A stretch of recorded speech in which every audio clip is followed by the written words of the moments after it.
Innocent kamera eneze.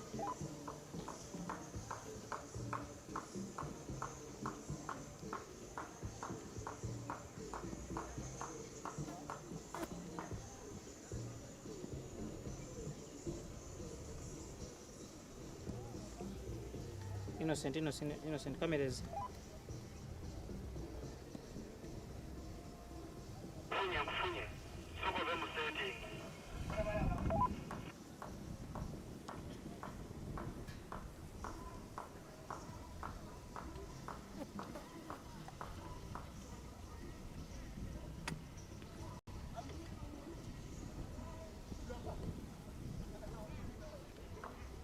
No.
Biteko wano kupi ne screen olaba awoli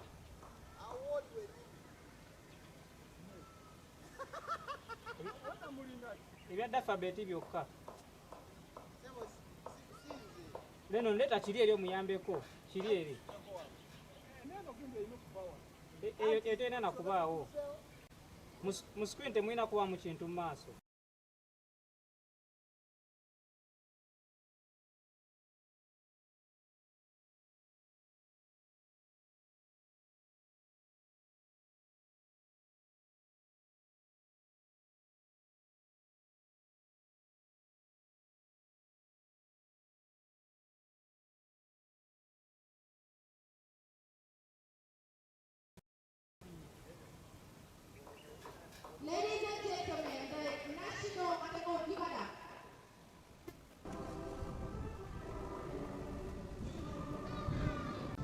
and the match official.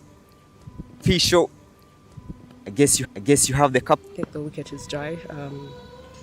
Coming in the morning and checking it out, it looks pretty dry, pretty a good track for our batters to come on and try and put on a good score. So yeah. What is the particular score that you want to achieve in this first game? Anything over 120 should be a good score for us to defend. Okay, thank you very much. All the best. Thank you. Aditaba, sorry the toss didn't come your way, but what could you have done had you won the toss? We were also looking to bat first. I think putting up a good total and seeing how the pitch would react over the day was probably something that we would have wanted in our advantage, but we're totally okay bowling first. What could be the target that you're looking to restrict Uganda to? I think 120 or 110 is something that our bowlers are perfectly capable of retaining them to. I think we've come off a very good global qualifier, so I think that 110 to 120 is a good target. Okay, thank you very much. All the best. Thank you. And the news from the middle is that Uganda has won the toss and will have the bat first.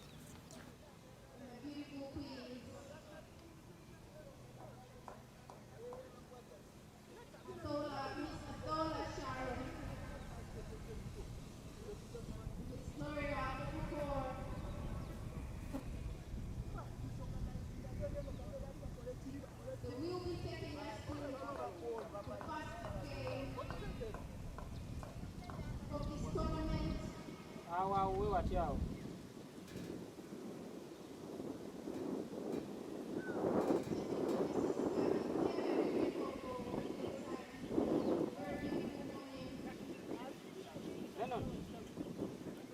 Lennon. Ensoda gisembezeko emabega kato. Tuyenga kifeesinga eri mu screen yeeri. Awo we watya awo. Ng'otutte nnyo. Sembezaako awo.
Kiri kumpi n'eno screen.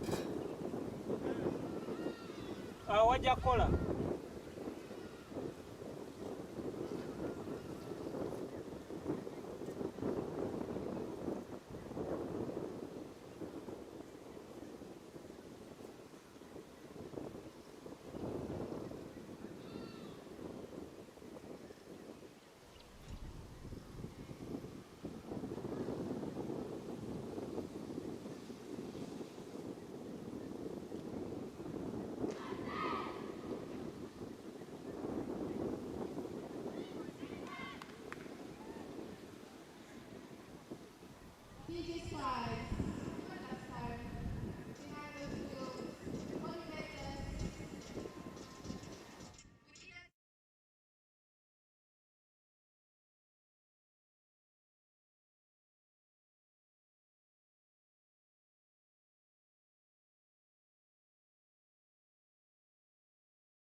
Very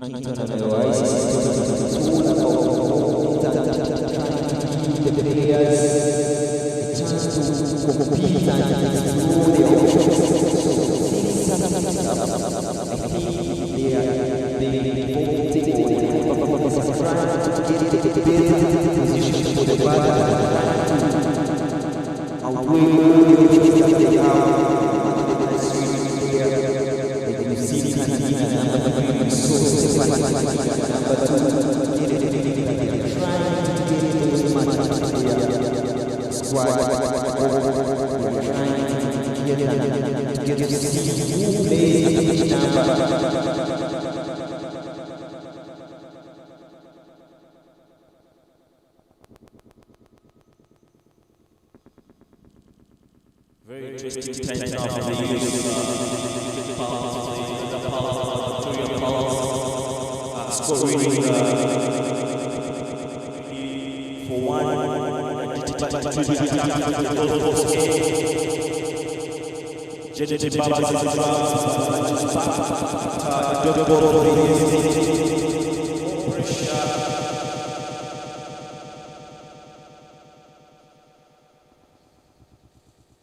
double step there. Very good.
Those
Smash over the boundary.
occasion, definitely it's a dot ball, and it will bring up the end to the 12th over, and it is only the 57 for 3 for the Victoria Pals.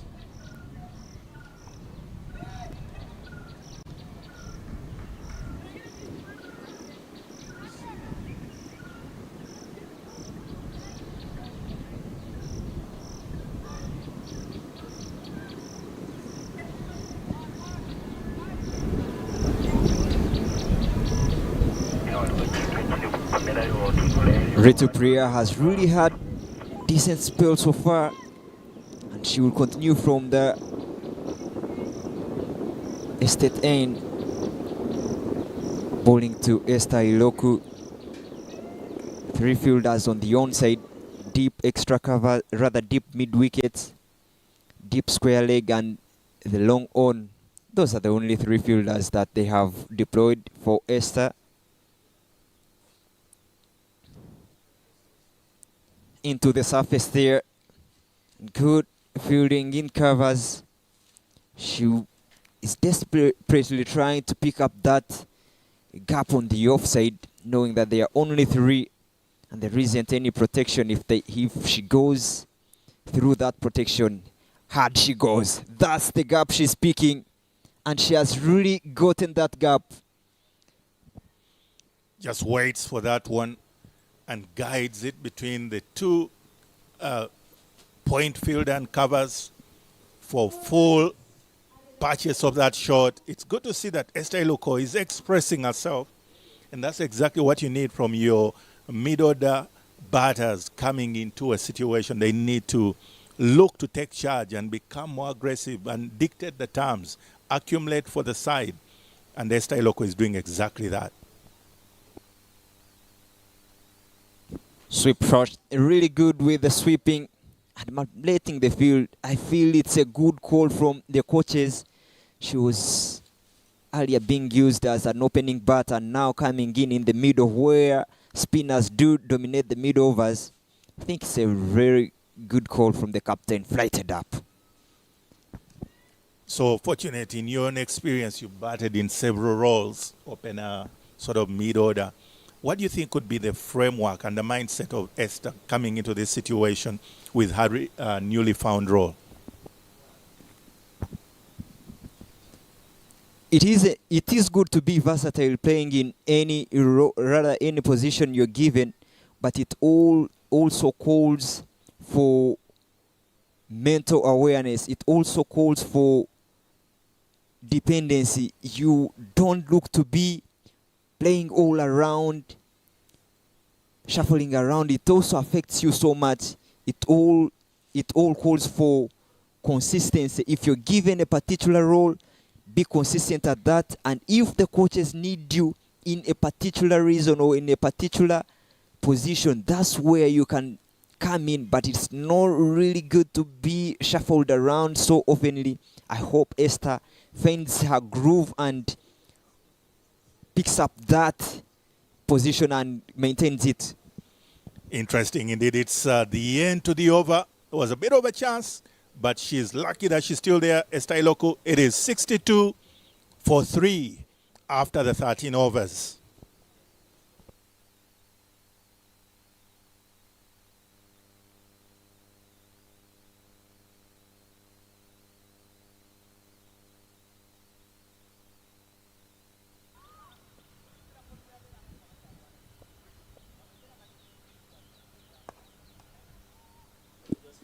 Down the ground, she'll only pick up 1. Good rotation of strike, really good.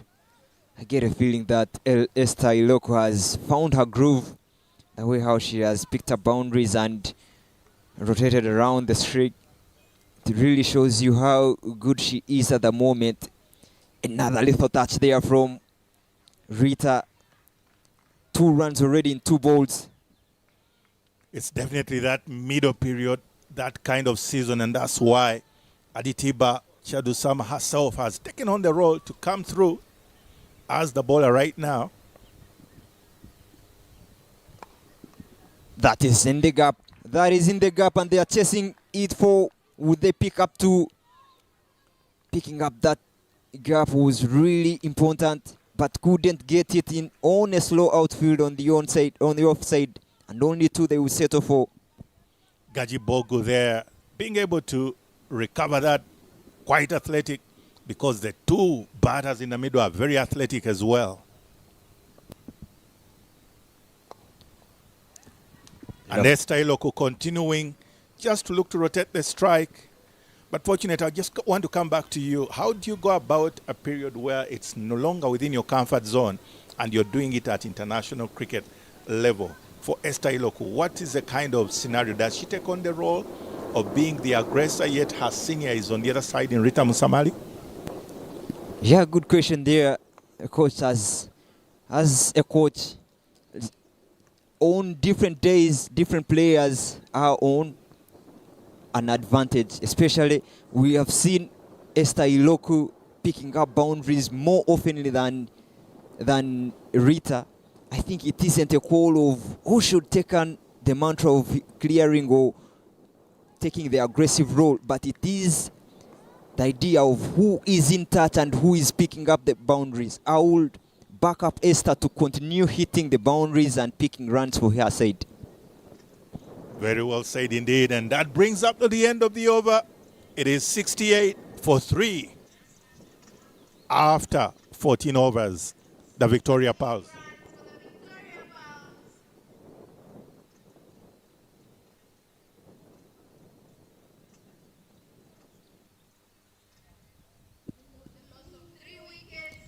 Kambampali is the new bowler coming from the State House end,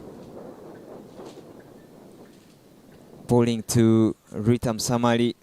Again, they have gone on to use 3 fielders on the onside, and now the deep extra covers has also been employed there. Yes, certain she'll be bowling the off breaks. The way how she has placed her leg spinner she is, and starts with the half tracker, and only one will be picked on that. Interesting choice there, because as it is, Sainavi Kambampali will look to try and change, and that is always the tough part of the leg spin trade, because some balls will get out of the back of the hand, not in the preferred way, like that full toss, but fortunate with the protection, as you said. It's just only a single. Yeah, good awareness there and good captainess from Entebbe, using all her 4 fielders, and again she comes back strong. Sainavi bowling it really good and extracting that turn off the surface. What of the bounce that she has gotten? You know, it's interesting because with this kind of particular field set, you would imagine that could it be that it's because of the batters and what the abilities are? How come she's preferring an onside field? She's really bowling it slow, and she, so far the 4 balls that she has bowled, she hasn't been consistent with the lane. So you better go for the defensive mode other than the attacking mode. Use all the 3 fielders on the onside. And again, with the natural shot that when it comes to the ladies, most of them are strong on the onside, and now patrolling that field and protecting it is really good for her. I would fancy and give credit to the captain for that awareness. They are nutmegged by that particular one, and Rita Musamali will have to take advantage of that bit of misfield from Leka Shetty, which will, as a result, bring up the end to the over.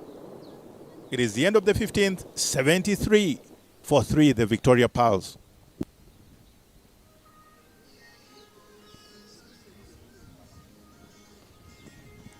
A really good partnership is developing here for Uganda. Esther Iloko and Rita Musamali are trying to make sure that they keep the scoreboard ticking. And after 15, Uganda has 73. You get a sense that they are poised for 120, like the captain of Uganda said that they will be looking to score 120 and above. That is their pass score. But after 15, there is a change in the commentary box as Power Mike change rather takes a rest, and Babu comes in to join me for these last 5 overs of this inning. Welcome, Babu. Thank you, Fortunate.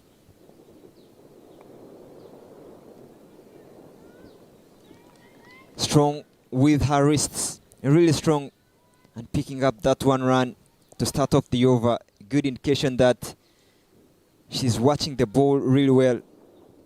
Just earlier on, I'd said that Rita has been struggling with the runs a little bit but that's smashed over, racing to the boundary. Yeah, a single for Esther is a call for 2 runs. But just back to that point, Rita Msamali has been struggling with the runs. If you're to look at the previous challenge they've had, she has 109 runs in 9 innings. So that tells she's really struggling for the runs. So the sort of approach she's taking on right now really is really good for her to build back the confidence, because as a player you need to spend some time onto the crease, so that gives you that confidence. She's a senior player. We know what Rita can do. Clearly said there, Babu.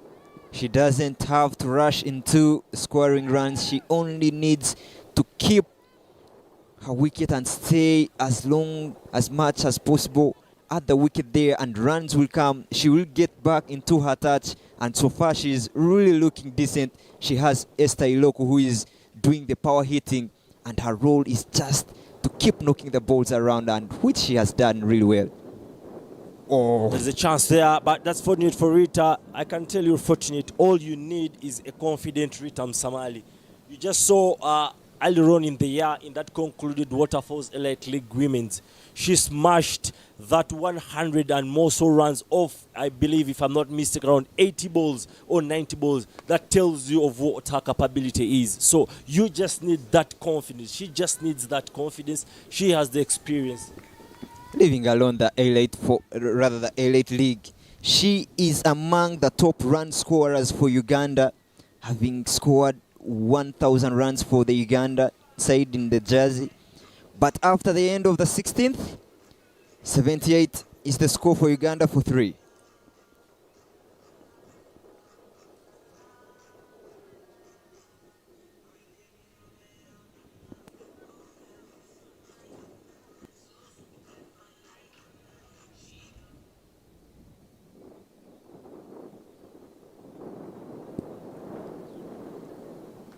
Sianavi will continue from the State House end.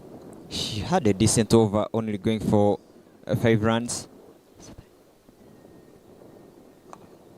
Up and over the cover fielder. There is a chase. Will they get 2? They pick up 2 runs. Good start of the over there from Rita Msamali, going on the onside, on the offside.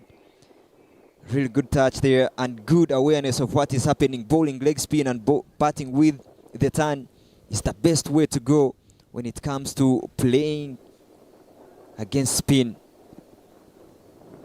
Again inflated up in the air. This time round won't be too lucky. And the catch is taken at point. Rita will have to depart. Yeah, you want to give credit to Sainavi. She's continued tossing up that ball there outside of stumper. And sometimes as a spinner, you ball spin to Arinate. I'm a spinner too. You're always told by the coaches, as a spinner, you should be ready that you're going to be hit. So that one, you have to build it internally within you. So big credit to Sainavi, persistently keeping it there and getting the rewards for herself.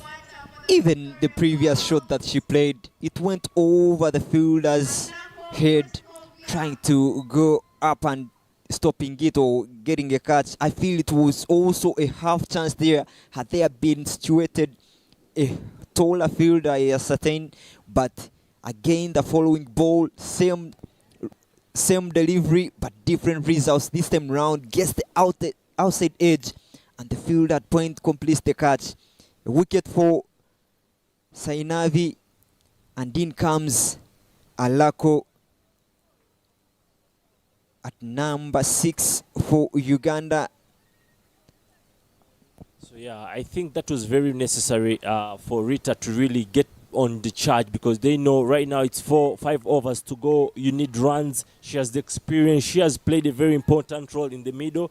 I feel right now that time she spent on the wicket there can easily propel her confidence into the second game. Confident shot there from the new batter, Proskovia Lako, going for a sweep shot. But how well has Sianavi bowled in this spell? Bowling it really slow, knowing what is happening on the wicket there. There is time to extract off the surface, and she has really gone on to bowl the balls too slow and getting that big turn.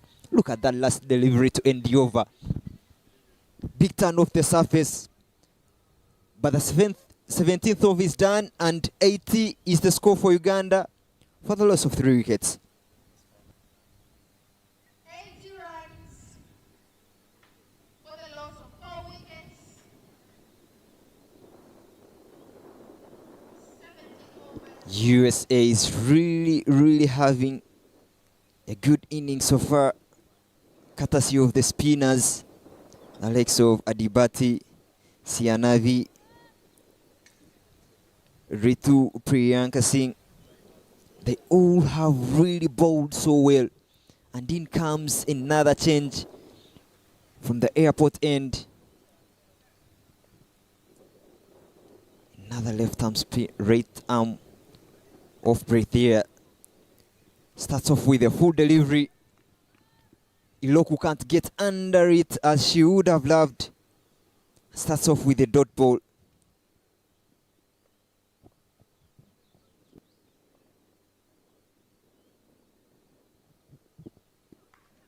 Oh, these are runs. The chase is on, but she can't stop it into the circle. And those are 4 runs to the total for Esther Iloku. Really beautiful shot there from Esther. Yeah, that's the very vital there boundary for the Victoria Pearls. Of course, bring back once again confidence, a very key component here. Those are very vital runs, keeping in mind in the previous Women's T20 Cup in 2025 around March the last year. Teams winning, teams batting first in the morning game, the average score standing at around 100. So you look current at the current score, it's already put them in a very good closer range to that average score to give themselves that chance of maybe clinching that first victory of the tournament. Yeah, after that sweep for Esther Iloku, there was a field change that was forced, deploying a sweeper fielder on the onside, but I doubt whether Proskovia Lako does sweep. She's more of a power hitter. She goes on the offside, picks up one, good field placements again, the deep extra covers, doing the collection. She isn't really at the boundary, but almost there in the 45, making sure that she only cuts off the ball for only 1 run. Good batting already, 6 runs in 3 balls. Sweep shot, perfectly timed. Sweet sound of the bat, and she will pick up the boundary. 2 boundaries in this over, and Esther Iloku continues with that sweep shot despite having a field at the deep. Definitely, you look at how she bowled. She gave all the room for the Iloku to have that swivel at the ball, and yes, very easy gift for Iloku to really get that very vital again boundary for the Victoria Pearls. Yeah, I think she hasn't really gotten her cards right. If you're to see how many runs Esther has played on the onside and how many she has got on the offside, you would prefer bowling to her outside the off stump. You speak about the offside, and there she is. She tells you that she's ready for anything. But once again, also she has showed you she's been in position to hit a couple of balls, only that maybe the outfield is seeming a little bit slower, and that's why you see they've not got a couple of boundaries on the offside. But that brings the end of the 16th over. 15th over with a score at 91 for 4. Yeah, pardon me, 18 runs 18 runs, rather 18 overs down for USA, and in that last over that went for 11 runs, you get a feeling that Uganda really capitalized on that. Expensive over for Uganda there, and with only 2 overs left, it gives you questions of how many runs can Uganda put on board. 90 already up, how many more can they add? There is a chance of getting it to that 110, 115, because earlier on you have to give credit to the Victoria Pearl batters. They've not backed down. The USA team has punched them and they've punched back, so it's a good fight. So I'm seeing a 115 and it being possibly defendable. Yeah, 115. That means they need to get 25 runs. 25 runs in the last 2 overs. And I tell you, that's not really difficult if you have the likes of Proskovia Lako, well known for her hitting prowess. Big turn there, really big turn, but poor fielding. Oh, Esther Iloku was shying away, was trying to get back into her crease after that attempted stop at point, but that was seeming to be a good run that they would have taken. Up in the air, fielder tracking it and completes the catch. Proskovia Lako will have to depart, having not really scored so many runs. Only 3 runs she has got. Pardon me, 2 runs she has gotten. And she will only have to depart. Look at the disappointment in her face, hitting her pads. She thinks she had gotten this one to clear the boundaries, but the USA fielders had the other way, the other option, the other thought.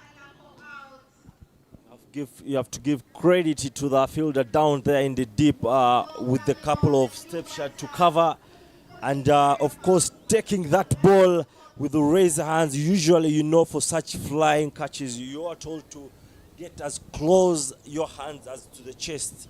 But you see, highly raised up, protruding hands there and snatching out that wicket, that catch. So much credit there for the fielder deep there.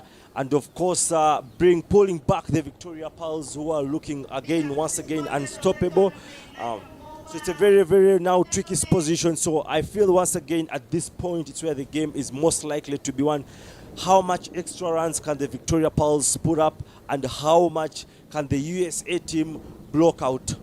After that wicket for Proskovia Lako, I think I will beg to differ on the 150 that you thought could be the set total for Uganda. Now I would fancy the 100 run mark. If these two, especially Esther Iloku, continues doing what she has been doing, they stand a chance of going to 100. Again, struck hard, but only one will land safely for only 1 run. Big shot there, but only 1 run taken. She doesn't pick up that gap, but really good fielding. Really athletic there from the deep, long on. Shot of length, smart through covers. Fortunate earlier on, you spoke about the Gagi not being halfway the pitch, not being on the boundary, not being in the 30-yard. But if you also look through the innings, a couple of half chances have actually been dropping in the no man's land, and that's around the 45, the 40-yard region. So I feel the captain at Ditiba has really read out very well. But that brings the close of the 19th over with a score at 94 for 5. Yeah, coming back to the point that you were making, that the Gagi being not really at the boundary or within the 30, but somewhere in between, there you stand a chance of getting the half chances there, or the balls, because we haven't seen maximums at this ground, so you don't really have to be at the boundary. But the last over comes, strong shot on the onside, slog sweep, and Esther Iloku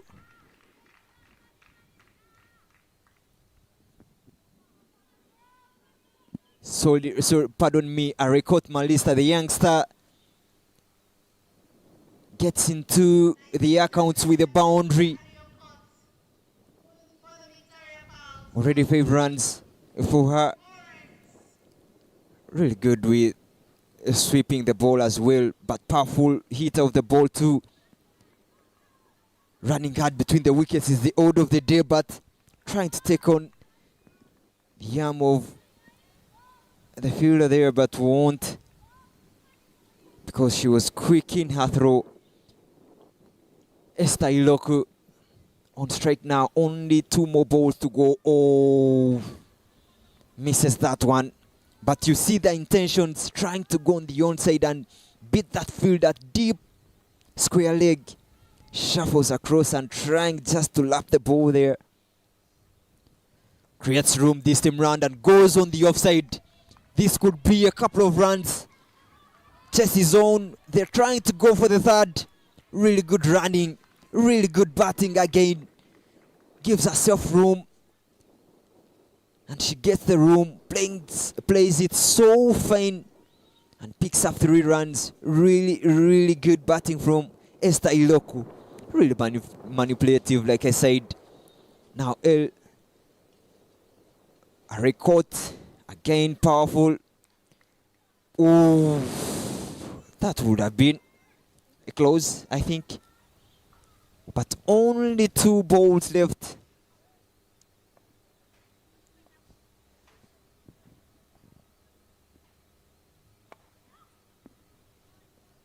They won't get the boundary. They won't get the boundary, but only 1 run they will get. Oh, that was the last ball. That was the last ball. Really good over to finish up the innings from the USA side. Yes, the Victoria Pearls, I would wish to give them a huge round of applause. They've brought themselves very close to the average score that we saw in the women's T20 Cup that happened last year, which is around, there were 7 runs short of that. So I feel they're not in a bad stead, but on the very note, we should apologize about the technical errors, and possibly we shall be getting back live into the 2nd innings. Wow, what an inning this has been, especially the USA side at the toss, having the captain talk about trying to limit Uganda to 120, and they have surely done. But what bowling displays they have been. The spinners have been so superb, but that doesn't take away the role that Esther Iloku has played. She came in when Uganda were struggling, and she held her anchor, played around, swept the ball, hit the ball on both sides of the ground, and made sure that the score for Uganda goes to 103. 104 will be the target to get for the USA in the 2nd innings. And we shall be back for the 2nd innings, where Uganda will be looking to defend the 103 runs. Be back in a shot for the 2nd innings. That will be us. And that will be all from us till then, the 2nd innings.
team will be looking to chase 104. Mike Ndiko, we will welcome back for the second innings. So far, you've seen the punching and punching back, the punching and punching back. What do you expect of the second innings? The previous tournament of women's tournament, it was the women's tournament in 2025. The average score, morning game, team batting first and going on to win was 110. The Victoria Pearls were 7 runs short of that average winning score for the team batting first. What do you take of the action? Well, thank you, Yasin. It's going to be quite a very exciting and spirited action right there in the middle. As you can see, the Victoria Pearls very excited, running on, reeling to defend that score. But you do mention those interesting stats about the morning game totals.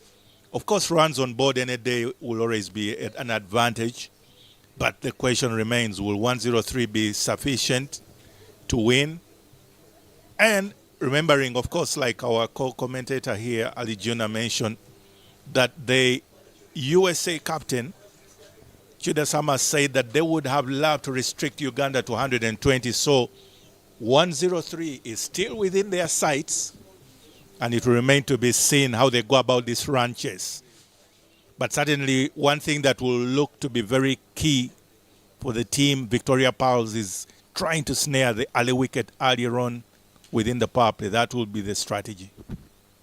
Well, that's very well said. But again, once again, do you feel that a particular shot played by Janet Mbabazi will come back to bite in case they are going to lose this game? Will she, and secondly, the selection or the dropping out of the more experienced Konsi Aweko, and maybe when it comes to not defending this score, do you think that can sort of get back and bite about those particular decisions, especially as she is the lead of this side? Well, I wouldn't want so much to fault Janet Mbabazi, because playing earlier on in the power play, you have to always balance between caution and aggression, and at some point you must be willing to sacrifice your own wicket for the good of the team, and I think that's what she was going about. But yes, picking out this fielder out there and getting out caught, similar to Proskovia Lakos trying to go over the top to the screen. So yes, the bigger hitters at the end of the day weren't successful, but you do mention Konsi Aweko. Certainly the coaches, in their approach, they are looking to utilize the strike bowlers earlier on. As we can see, of course, with Kevin Amuge, they will look to definitely strike early and try to limit the run chase of the USA. That will probably be the strategy. Well, that's very well said from you can just know, you hear that statement and know it's from a development officer's perspective. Very well said, Mike. But Amuge into the attack from the airport end. Very fantastic battle boiling up here.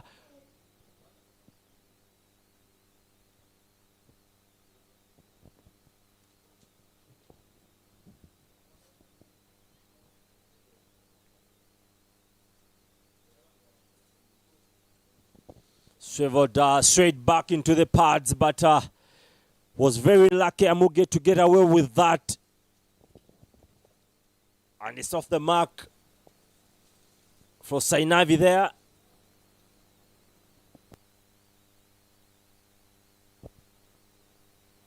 Very interesting times for the youngster from Ginger, says Sheila, making it into the squad for this particular tournament for the Victoria Pearls. Must be really encouraging for herself.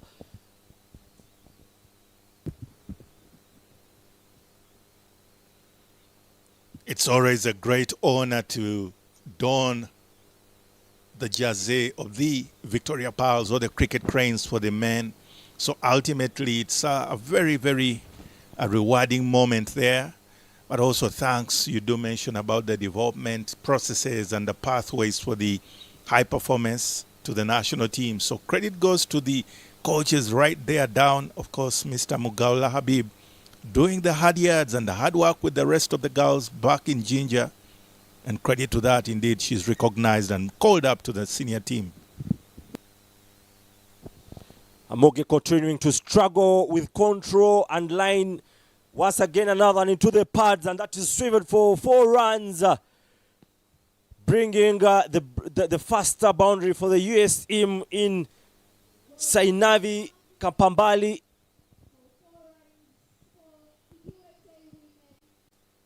What is clear is the approach of the USA batters. They are looking definitely to become aggressive earlier on. They are looking to, as a strategy, to send back the initiative and try to wrest the momentum of the game and turn around these ranches into a clinical affair. And definitely you do mention, yes, Amuge Kevin will have to abide by the plans and the strategies that they had set out as a game plan, because as it stands at the moment, it is becoming an easier job for the batters.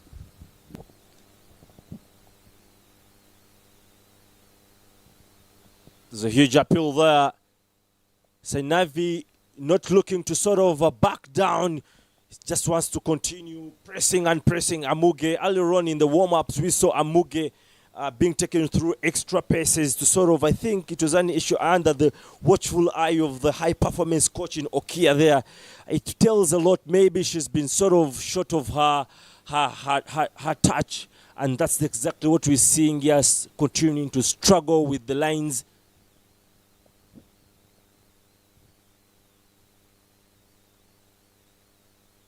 That is the post taken on, racing to the boundary. Yes, 4 runs for Sainavi, who's so far looking unstoppable, and Amuge running short of the answers. Is 103 enough for the Victoria Pearls to defend?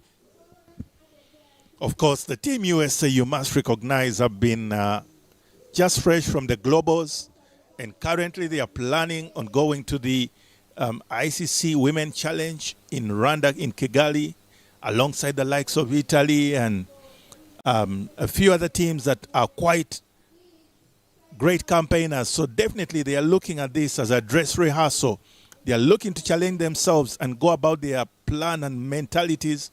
And clearly that's what Sainav here has come with a mold and a mindset with.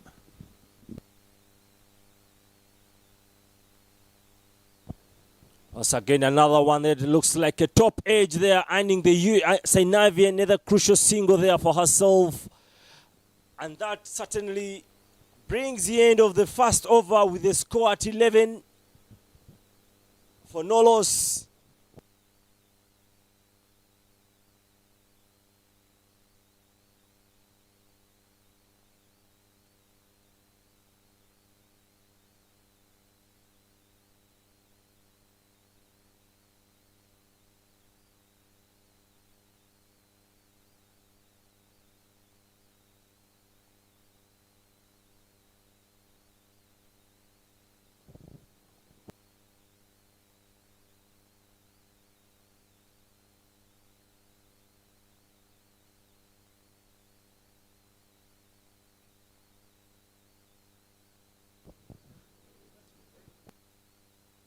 Tony coming in there from the set house end. She knows she has a duty to sort of bring control to the proceedings. After that first over, going for 11 runs, Sainavi looking unstoppable so far. Very surprising changes. Janet Mbabas also tends to sort of come also with the opening spell, but this time around keeping herself back.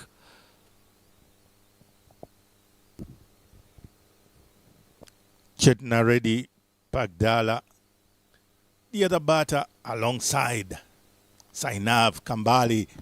There it is, a breakthrough for Mutoni, brings up a breakthrough for the Victoria Pearls. There is a celebration, but it's a slow, low energy celebration. Well, that is what Irene Mutoni brings to the table. She's able to strike early. She's able to just look to bowl that nagging stump to stump line, and successfully, as you can see in that image, she's able just to pick up that middle stump, yoking the aggressive and ever red hot Sainav Kambalapali, who has to depart. However, you do talk about that celebration. Yes, in part of the explanation could be the previous over having gone for 11 runs. There is always lesser adrenaline to work with because the shoulders would have dropped. And for the team to return as a team player, in Irene Mutoni. She does exactly what team requires of her, to strike early and try and make up for her partner at the other side in Kevin Amuge's previous over that had gone for plenty. And it's a bit of a moral victory altogether for the Victoria Pearls. Just already gets onto the wicket now, but very interesting. Same situation I think we were treated with earlier in the first innings, with Victoria Pearls losing that early wicket. A very tense finish that we poised here in the tournament opener in the Easter T20 Cup.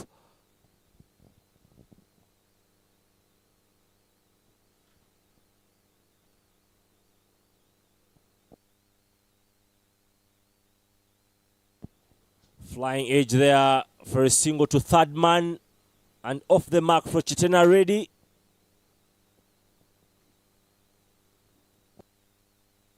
Bowlers in this particular match have continued to hit that ball, except from the previous first 2 overs earlier on. But right now we're seeing Mutoni opting for the fuller balls.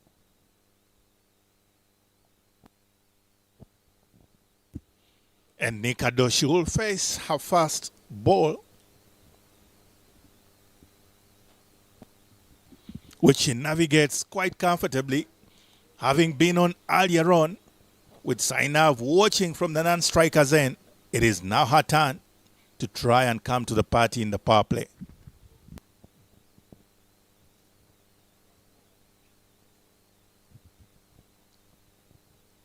Feels like the Victoria Pearls already put the US team already on the back foot.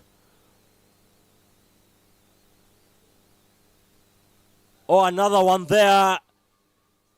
Stumps dislodged by Mutoni, who's proving the turning person of the game so far, turning the moment, turning the tables for the Victoria Pearls. Once again, just pitching it in line, good line and length, picking top of off. Irene Mutoni is right there on the money, and that's what is required and expected of her, because at the moment, that is the kind of celebration they need to be having. Because as we mentioned earlier on, the only way out of defending a lower score would always have to be trying to strike early within the first couple of overs, especially of the power play, always turns the tide around. And yes, first over belonged to Team USA. Second over is belonging to Team Uganda, and the Victoria Pearls are sailing at the moment.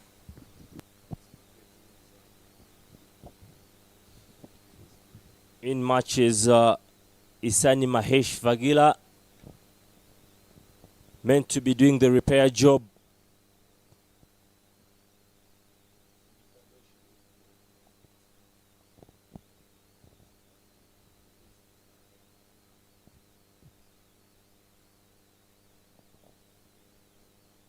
So again, on to getting into the pads there.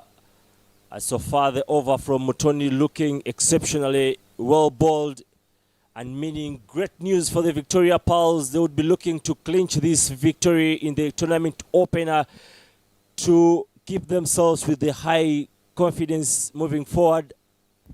Certainly, Irene Mutoni, they are getting respect for her efforts, getting a lot of consideration from the batters.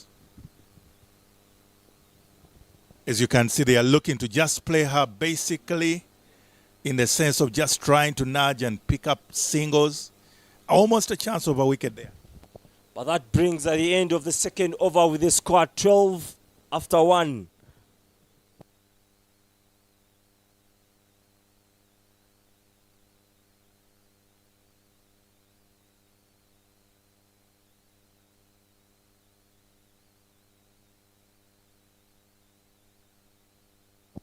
After a very expensive over from Amuge, there's a change in the bowling the bowling with Marisa into the attack from the airport end. I beg to be corrected there. It is 12 for 2 after 2 overs. That 50-50, almost a chance for a run out there. Does that show already the pressure and the tremors through the US team already after those 2 quick early wickets? Malisa Ariokot has the nudge and the ability just to bowl that military kind of medium pace. And probably that is the strategy. Remember, even the coach of the Victoria Pearls, head coach as in Deus Dedit Muhumuza, was a medium military kind of pace bowler in his trade during his days. Very well driven there. A dot ball for Malisa. So you would only imagine that he has actually imparted the similar skills and the ability, the tactics, just remain within those disciplines and make sure they can deliver for the side when called upon. Shot, but there's a change in bounce. They are almost getting into the pads, but luckily managing to sway it off. Another dot ball for Malisa, continuing to make life very extremely hard. Of course, the other aspect about Malisa Ariokot is her athleticism. When you look at that, was continuing to strain to the pass. I think she was very lucky to really get away with that. If it had gotten to already, we see Reddy into the mode of not taking anything for granted and taking everything with full authority. Full one there, smashed through mid-off, and there is a single for the US team once again. I think what is most impressive about these US batters is just their intent, the sense of being intentional on what they want to go about. There is a lot of intent in their batting approach. They are looking to strike that ball to really get the early boundaries.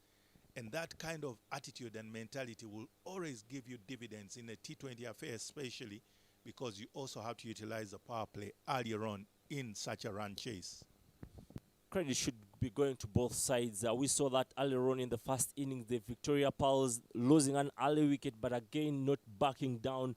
Apart from that batsmanship that we saw from Rita Msamali, who's trying to sort of build back her confidence into batting. But that brings the end of the fourth over with the score at 17 for 2 wickets.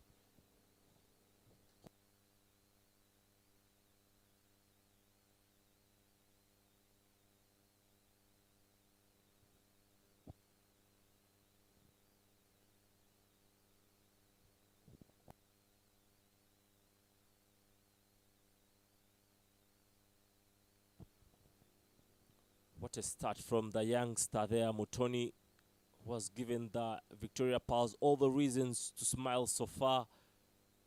Feel every coach out there in the dugout must be really excited about the kind of input Victoria Mutoni has really put in. Well, one thing is for sure, she's really worked hard on her action and that high arm delivery, and it's paying back. Outside of stump length ball there, but very well, good response there. Of course, you have to make a mention of her initial coaches during the development processes, during the pathway in Coach Barak Saad, who was working with her during her time at the high school in St. John's and getting her to that mold and competitiveness to come up to this level.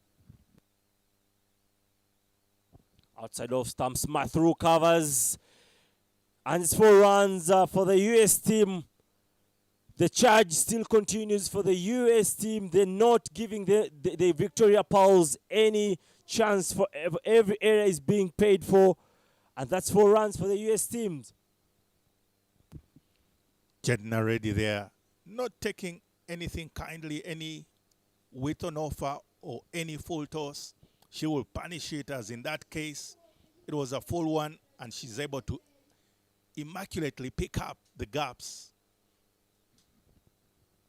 Rita Msamali must be Lily, will go back and look at herself. Oh, that's very well bowled, very well batted from Reddy. Very well bowled, very well batted. Very good cricket happening right here, but Rita Msamali will be going back and look at her and that misfield, and it will be really disappointing in her own standards with the sort of experience she has over the years.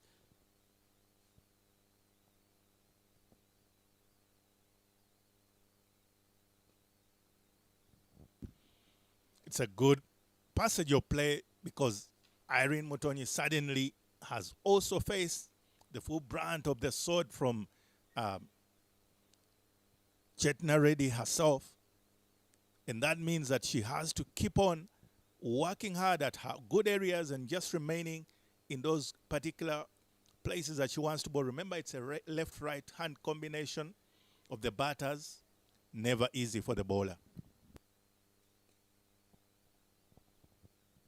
Chance for a run out, but no, easily taken from the two batters, comfortably sneaking in that one run and closing out the over with a score 28 for 2 after 4 overs.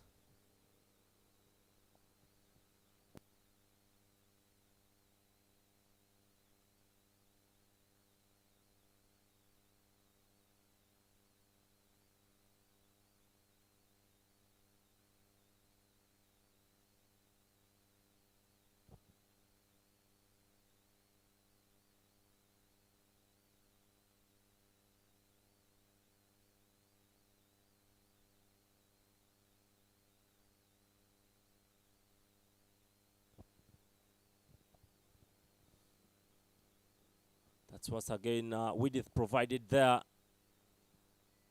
Very well fielded once again, and closing out the over after 4. It's 22 runs for the loss of 2 wickets.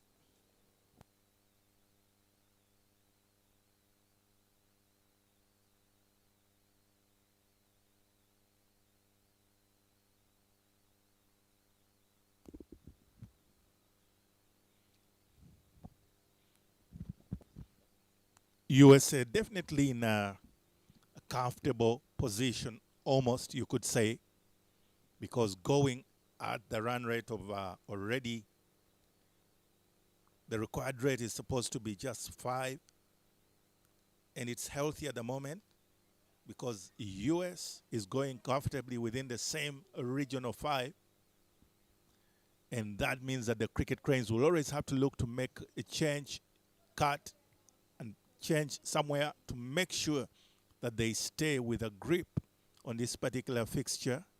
But as it stands at the moment, yes, USA may have lost 2 wickets earlier on, but because of the continuous scoring by the batters, they are still within the range and a bit in the driving seat, if you may ask me. That's straight into the stumps, but smashed.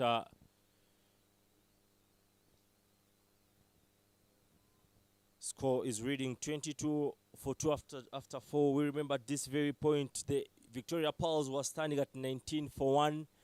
So rightly said Mike, the US team seems quite far away. Thick flying edge there, but well fielded at point.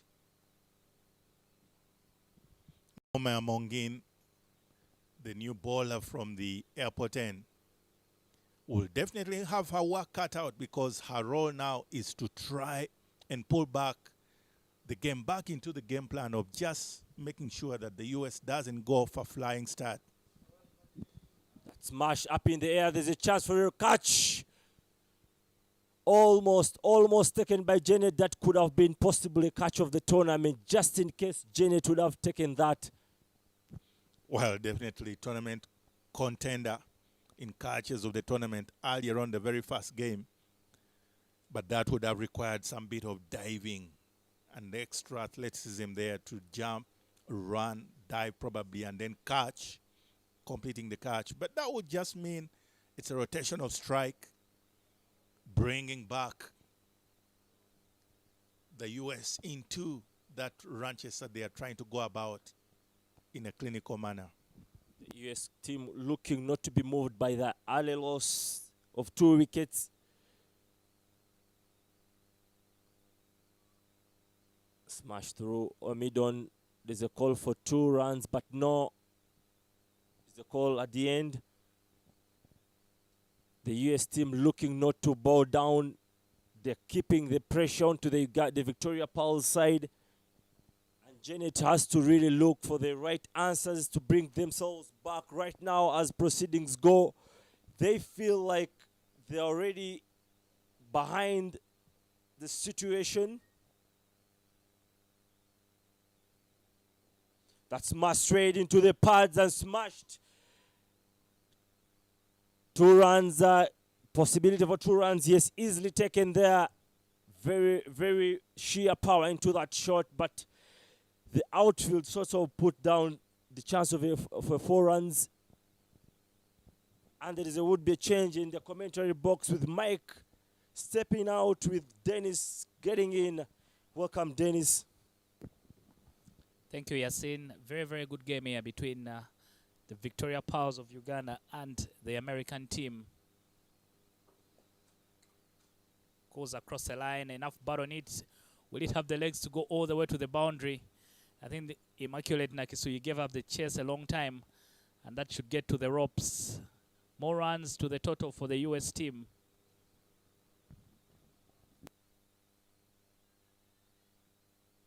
Okay, and then that, of course, closing out the over.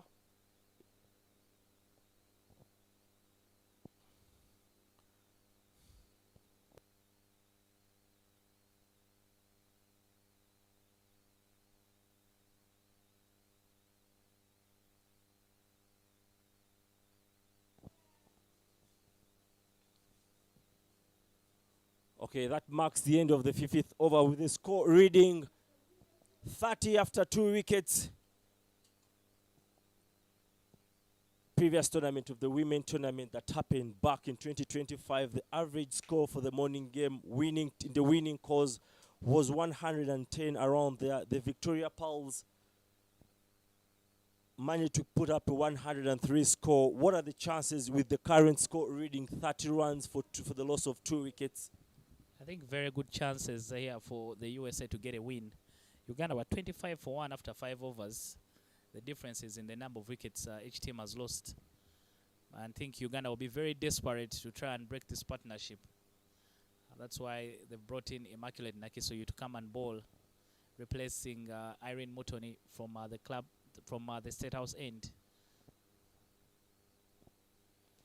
So Victoria Pearls bowlers continuing to struggle with the control. Kevin Amuge giving away 10 runs in the first over, and Naomi Jane giving away 8 runs in the previous over, leaving with a mountain to be climbed by Nakisui. But there she starts off with a dot ball.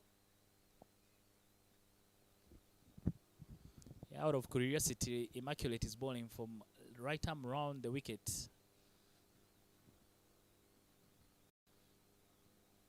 Double step there. So I'm wondering, a lot of her protection is on the offside, but she's bowling from right arm round the wicket. In case she's going to stray on the pads, she doesn't have too much protection on the leg side. So does that simply bring in the question whether it was an unintentional plan or a situational reaction? I think it's a good plan, but you need to be dead accurate just to make sure that you're working with that angle. Nakisui, there's a chance for a run out. Very, very close there. Very close moment for the Victoria Pearls to bring themselves back into this game. Yeah, had a chance, run out chance missed there by the Victoria Pearls. The problem with that plan for the Victoria Pearls that they didn't have their best fielder, that square leg, at that mid-wicket position. When you're bowling an off-spinner, your best fielder is supposed to be in that mid-wicket region. If there had been a better fielder, I think that would be a run-out. But you need to give Sarah Kiteng E for effort, even if they never got the run-out. Fantastic move. I feel maybe Janet Mbabas was slightly late to bring in Nakisui, just playing in the... If you look at the bowling figures of Immaculate Nakisui in the Victoria Pearls T20 Challenge, managing to be the best bowler in there with 15 wickets, with an economy standing at 4.6. I think she was a little bit late to read that situation and bring her earlier on. I think they tried to bring her on for the matchup, and she's going to be bowling to the lefty, who's really been a thorn in Uganda's defense of their total. Again, they take off for a quick one, but very slow off her feet. That is Naomi Amongin.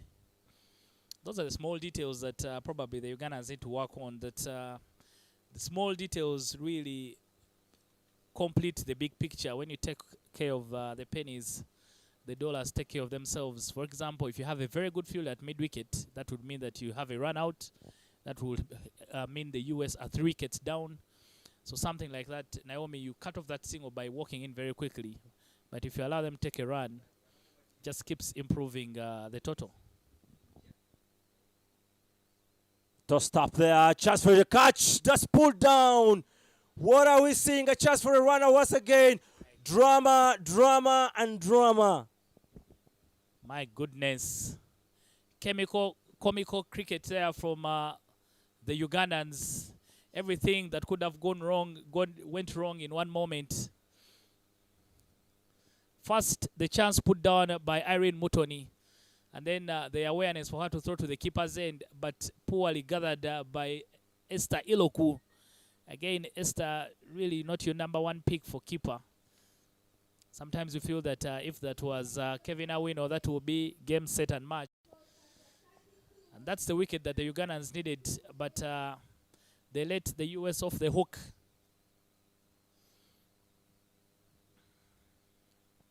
Nevertheless, Akiteng gets into the attack.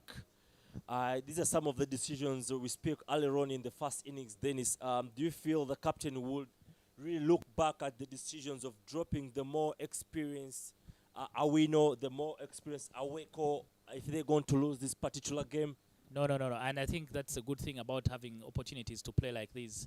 They give you an opportunity to test the entire team and try and check the ceiling of everyone. So at least the coach has a look to understand who can give you what you want under pressure and who cannot be able to deliver. So it's a very, very good thing for Team Uganda.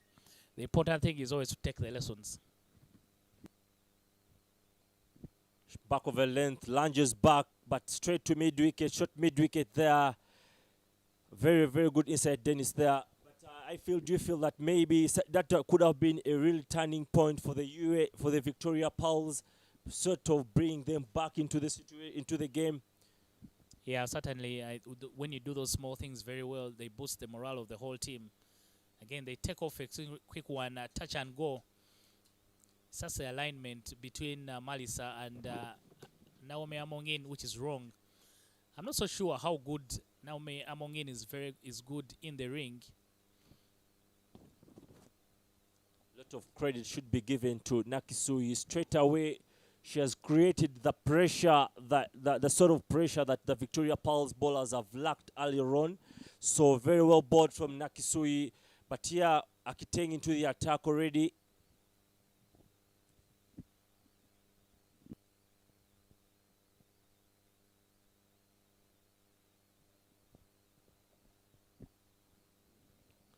One of the tactical changes today made by the Ugandans, they're leaving out the very, very experienced Consulate Aweko, meaning that all the hard work for the spinners will be done by Sarah Akiteng.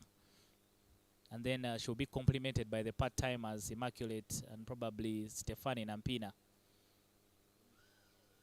Another chance put down. The reaction there from the bowler tells it all.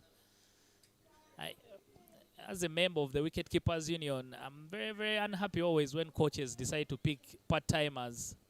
They are disrespecting our job. Definitely we'll be really talking about your particular job, but nevertheless, a chance put down once again. There is a sweep there. Once again, a sloppy fielding there and gifting away almost a boundary there. 2 runs for the Victoria Pearls. These are the sort of misfield that you sit back and watch and you're like, I wish we didn't give out these extra 5-10 runs. Yeah, and that's what really hurts the bowlers. You see, after an opportunity is put down and then the next ball near races to the boundary, you have to feel for Sarah Kiteng. I was telling you, you're seeing that our duty is one of the most important. But a lot of coaches, especially in T20 cricket, like to take a gamble with it by always picking part-timers. Good use of our feet, gets to the pitch of the ball, very good cricket, and good collection there from Malisa. So when you go for that gamble, a lot of times you pay for it. 2 chances gone begging in quick succession for the Victoria Pearls. The first over is ended for Sarah Kiteng. And of course, that closes out the over with a score reading 36-2.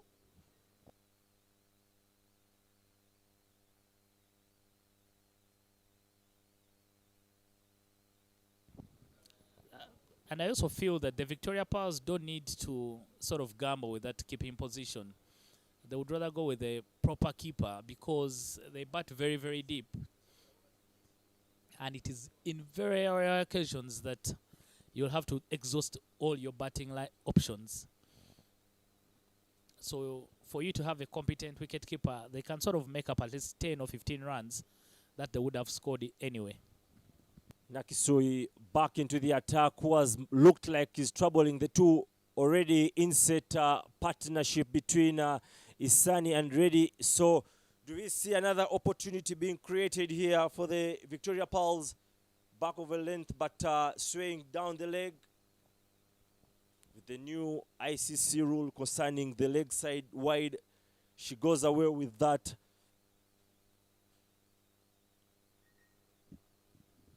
You should enlighten us on that new rule, Yasin. I've seen you umpiring in the local league. Good use of feet down the leg there, but once again dropping in no man's land. Yeah, the rule actually simply puts it that balls outside the leg for as long as the batter's position of playing the ball could have created more gap between the leg side and where the stumps are standing, doesn't really count as a wide. Very, very interesting.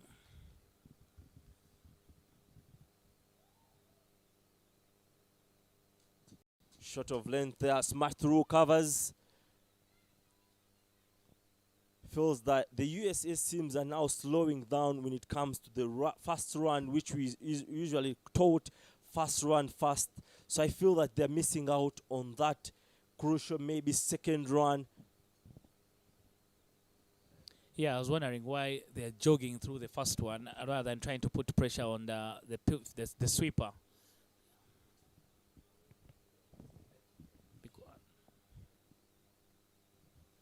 You see, what Uganda have done is that they have their weaker fielders inside the ring, and they sort of put their best fielders on the boundary. So again, I don't know if the US has picked up on that, because for them what they are doing now, it's a touch and go in the ring. And if they can hit to the sweepers, they are not trying to take any risks. This particular over, Nakisui going away with the loss of control, but getting lucky. But that's up in the air. Once again, dropping in no man's land and safe, and a single for the US team. We've seen continuous chances for catches dropping in no man's land. Could that be lack of their fielding captain's awareness, or could it be possibly the impact, the effect of the pitch itself? No, it's a batter's understanding that even if I don't hit it so hard, it's a very big field. The guys who are on the boundary are hanging on the rope, so a miscue will land in a safe zone. This time the full toss, mate on the full toss, hit hard but straight to Proskovia Alako again. So the chances are landing in no man's land, because if the fielders on the boundary could have an understanding that let me stand at the 45, I'll be able to take a chance. There was a catch taken to get rid of Janet Mbabazi. It wasn't taken at the boundary, but the fielder was around 45. So you sort of make the judgment that this boundary is too big for someone to hit it over me. I don't need to stand on the boundary itself. Another tidy over there from Immaculate Nakisui. Well, and that brings the end of the 8th over with a score at 33-2.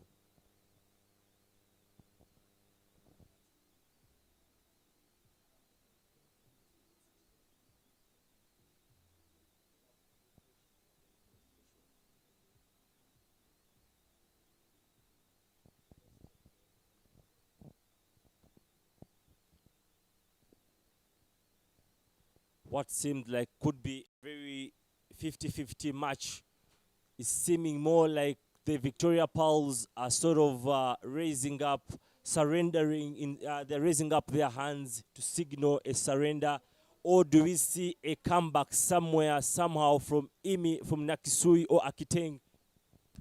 Yeah, started very well. The US came out guns blazing, but Uganda have come back better in the middle overs. One of the US batters down on her knees. I don't know whether it's a heat that has given her some issue.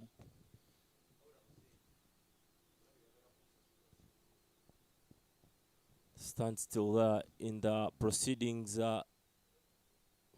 Feels like maybe a medical attention for the US batter there.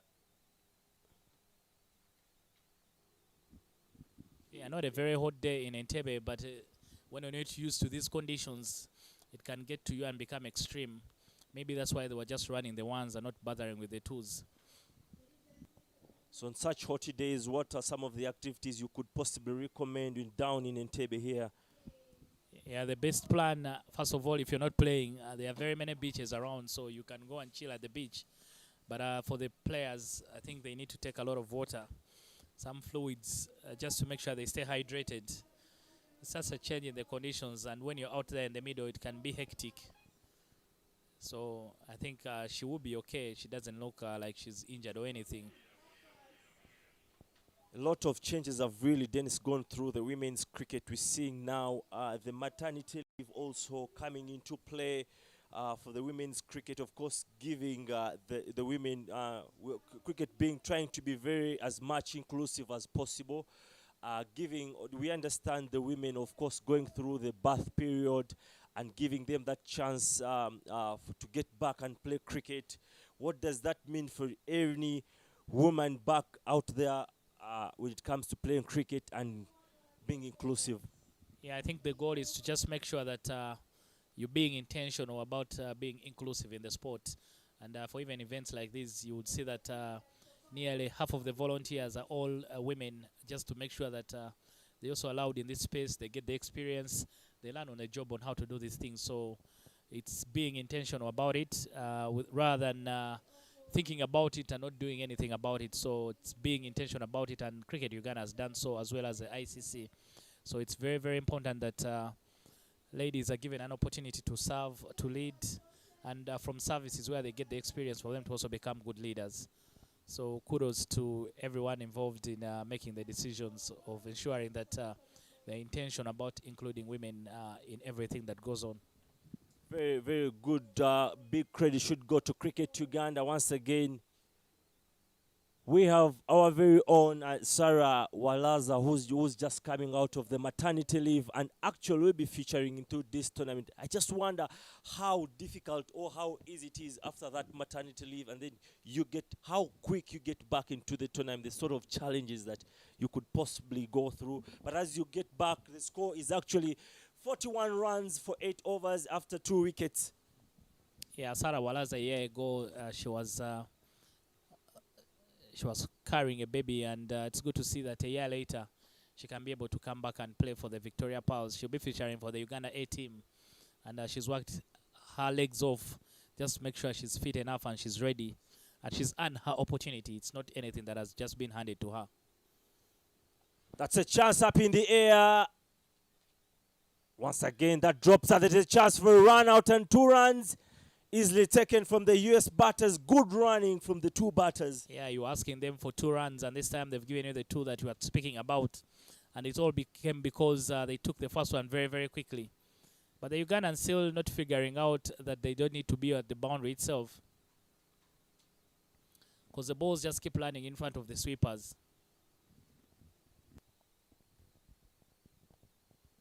Swaying down down towards the leg side there, almost going away. Sarah Kiteng must have gone away for easily 4 runs there, but she must consider herself very lucky for that one.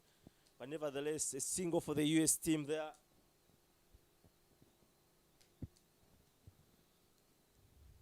Yeah, the US now digging deep, just trying to make sure they keep chipping away the total. Both teams, someone has to do something. It can't go on like this. But whoever panics first may be the one to lose. There's a call for it. There is shout out there, but no, Ambi is not interested. But interesting to see where Janet has placed herself. I think that's around silly off. I don't know how that is impactful with the way with the proceedings of the match, especially if the right-hander batter is back on strike. There's a yes, that's balled out, and a huge celebration for Akiteng. But again, the energy for the whole team in the celebration is down. Doesn't carry any impact of the game? Not necessarily. I think you should have been happier. I think that's what you want in because they were being put under the pump by the batter who's departing right now. Sarah Kiteng, good line and length, wicket to wicket line. And she gets her rewards finally.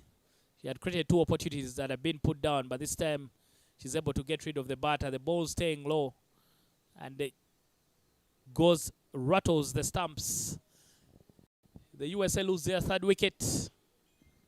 And in comes Pooja Ganeshi. I think credit should be given to Sarah Kiteng. She has continued much as she has somehow lost control, but she's consistently towards the left-hander, hitting, bowling through the pads, and the end getting that reward for that. But that brings in Pooja Ganeshi.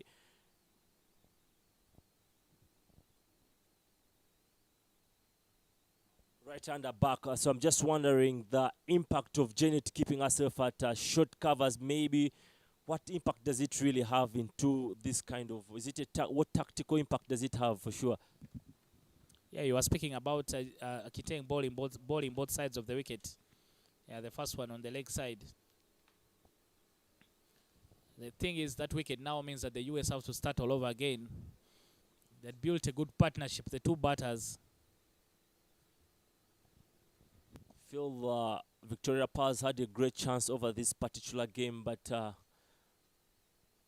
we've seen that is a good use of the feet and a single for Pooja to get off the mark and closing out the 9th over with a score 45 for 3.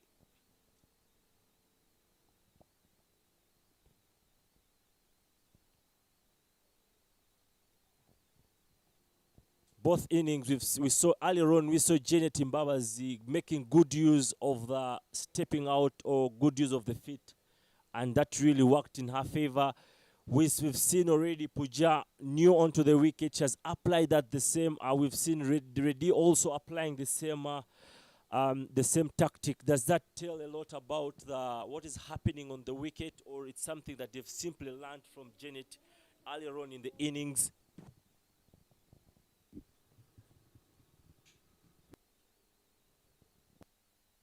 Finally, Janet gets into the attack. The skipper herself from the State House end.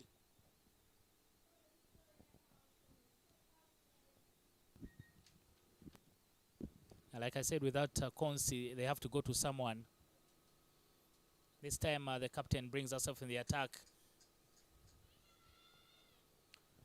That is a very, very poor communication between Pooja and Chetina Reddy, and right now she has to be marching back. I think she needed to bat out for sure these innings. Yeah, I think they took on the wrong field. Malisa is very, very good inside the ring, and she has a powerful arm. And once she was able to gather the ball first time, the rest was to be done by the keeper with a good throw. And this time the two combine for a very, very good run out. A gift of a wicket there from the USA. They lose their 4th wicket. Every time you'll be run out, you're seeing our coach would tell you you've played for the other team. So that is a gift of the wicket for the US. And they're now 4 wickets down. And then brings Gagi Bogley, one of the sharp quick fielders for the US team, is on to the... quick fielders tend to be also good strikers of the ball. Could we possibly see this from Gagi Bogley? But talk about the communication between the two batters.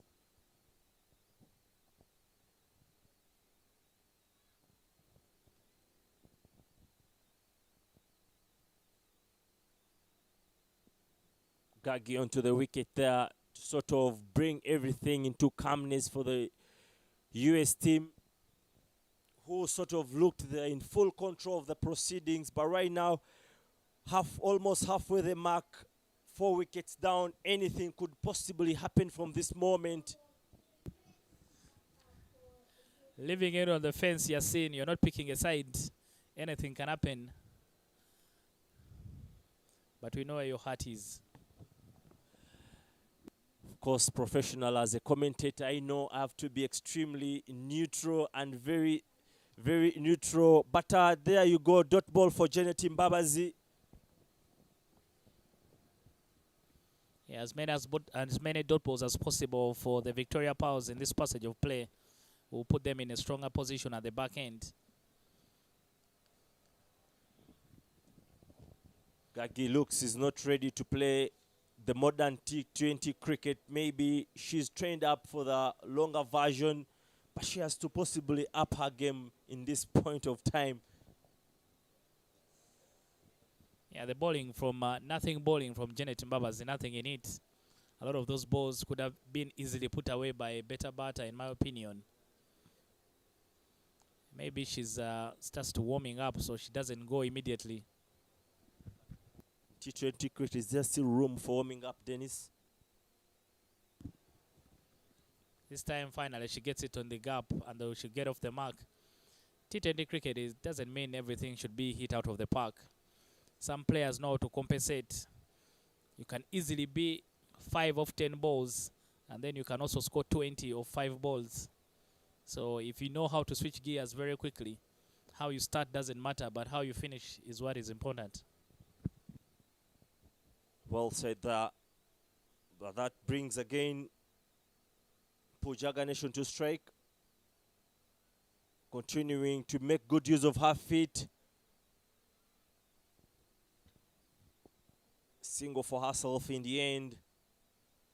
And that brings the end of the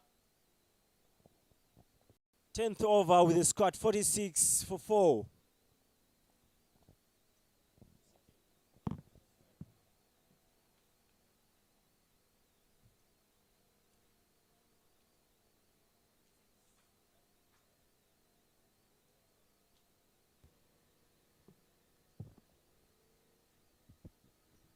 Yeah, 46 runs after 10 overs. The US very, very even first half of their run chase. They've lost 4 wickets already. They'll need something in the final 10 overs. They'll need to score at least 6 runs every over for them to get over the Victoria Powers in this first game of the Easter Women's T20 Series.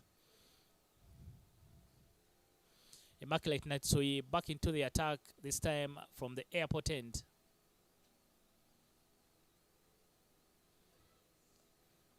And I'm joined by Fortunate Alijuna in the commentary box. Fortunate, you've been watching things on the sideline. What is your opinion of the game so far? Yeah, it has really been a good turnover point for Uganda after having had a loose 1 over, but went on to pick up 4 wickets in the 10 overs.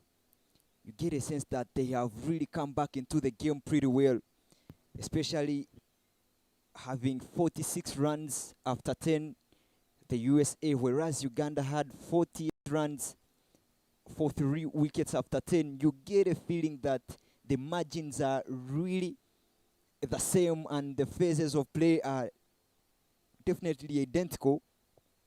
Very well played.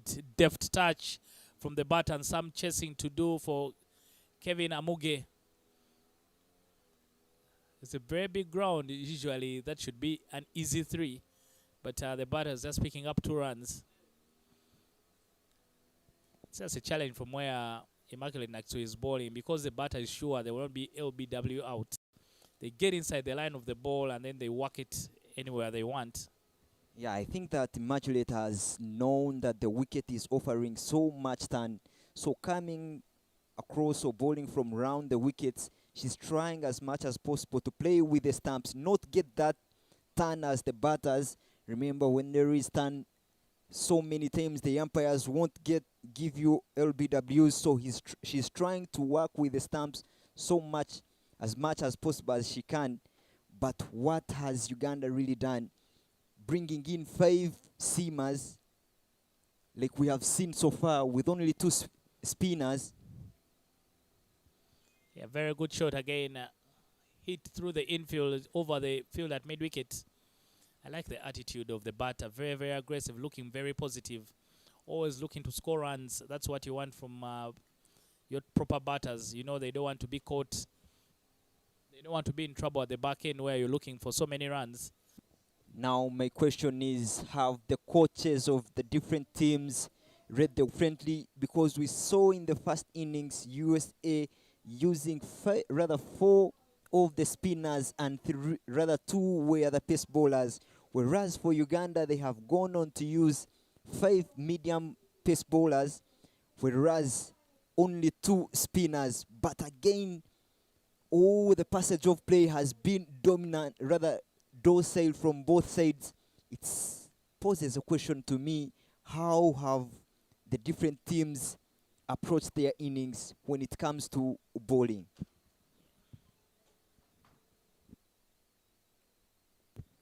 I think different means, but the end is the same. They're all chasing. One wants to get the win over the other.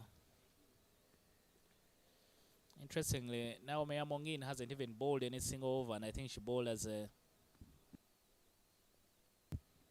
No, she bowled just that 1 over, and she was taken out of the attack. I think maybe they realized that there's not so much in the wicket for medium pacers. And that's why you see Janet bowling a lot more today. Yeah, and what she does is just cut the pace, take the pace off, up in the air. Alako tracking the ball, but will land safely.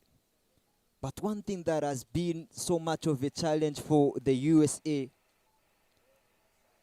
is getting the partnerships. We haven't seen so many partnerships. We have only saw one from Reddy and Ghosh that only posted 32 runs. So get a feeling that if they get the partnerships and get someone who can bat like Esther Iloku did for Uganda, scoring 40, they stand a chance to push this game up to the last over and maybe take their team past the finishing line. Yeah, the thing is that they need someone to anchor the innings, and they haven't helped themselves by the poor running between the wickets.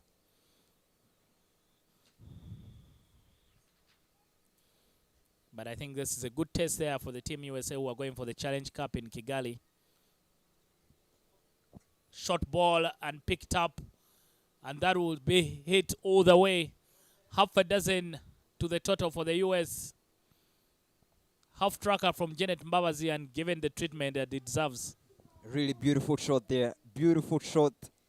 Just hangs a little bit backwards and picks up that length early. Really balanced on the crease. And beautiful swing of the bat. Picking up the first maximum of this tournament so far.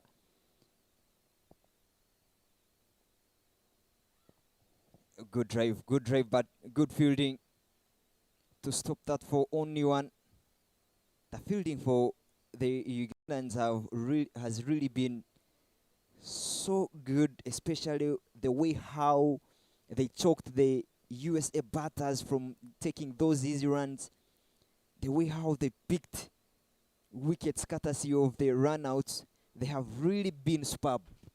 But the end of the 11th over, rather 12th over, 62 on board for the loss of 5 wickets.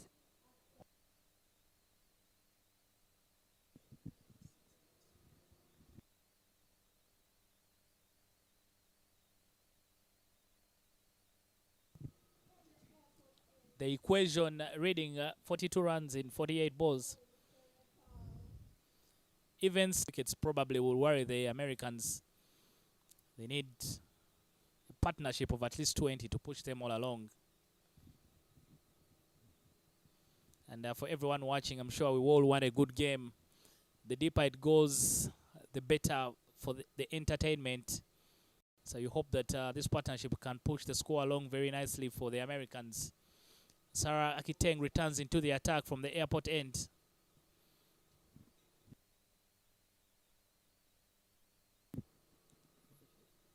Deft touch, soft hands into mid-wicket, and they get a single.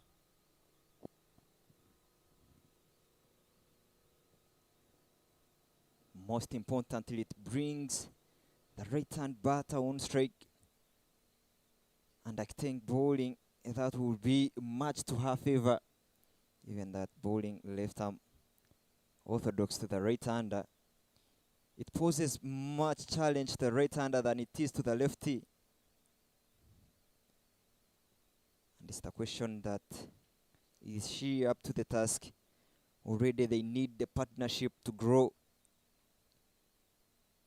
Oh. Beautiful delivery there from Sarah Kiteng. Trapped on the crease at the batter, and she's beaten all hands up. Those are the areas she needs to operate in, Sarah Kiteng. She's going to trouble the Americans.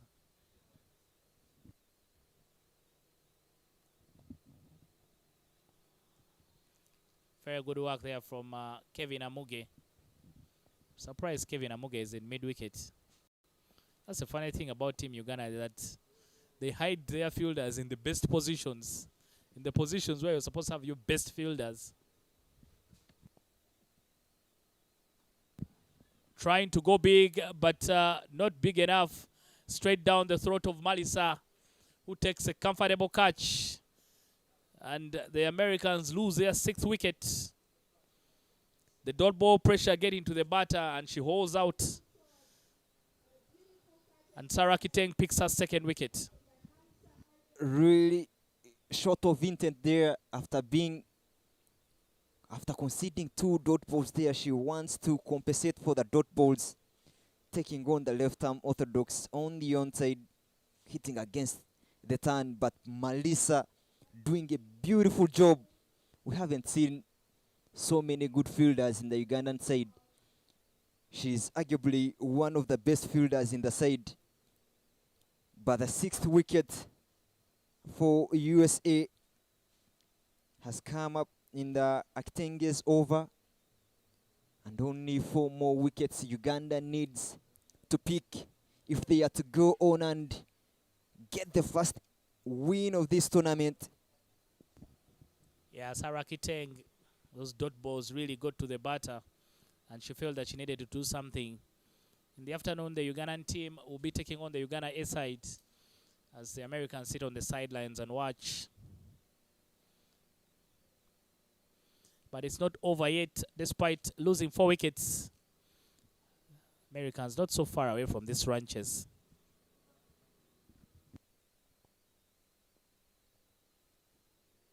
Off the back foot there, beautiful shot, but couldn't get it into the gap. Now Mamongin Jen in covers, short covers, I must say, making sure that they don't take or pick up that easy run.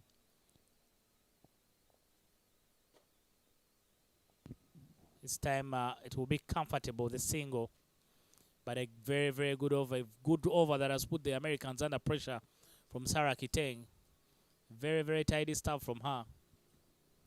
I think goes back to the question that I asked Fortunate, that I wonder what the plan was for the Ugandans. You see how there's some efficiency. There's something in the wicket for the spinners, for the slow bowling options.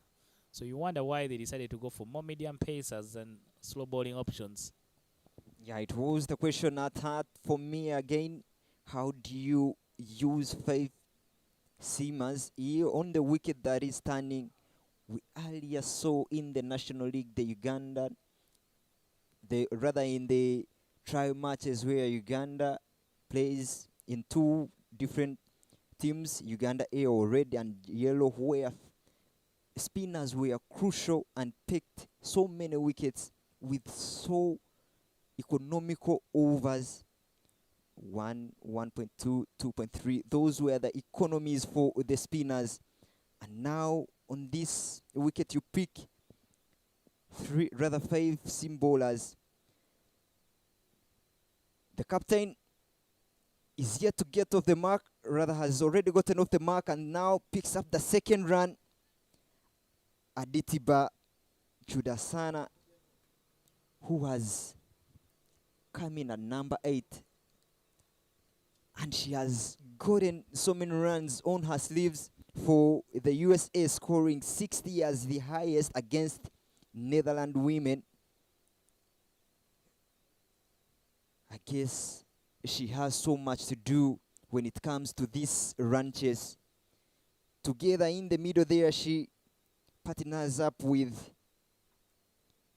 Gagidogyo, who has really shown that she is capable of hitting the ball.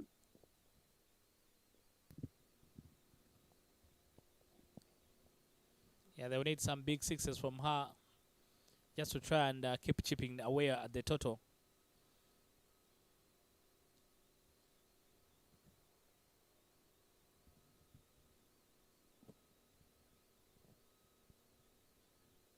Yeah, long levers, and they'll get a single. Again, I think another thing that Uganda will need to note from this tournament is working on the fielders who work in the inner ring. None of them falls down. They just let balls pass by them. The people who work in the inner ring should be very, very agile.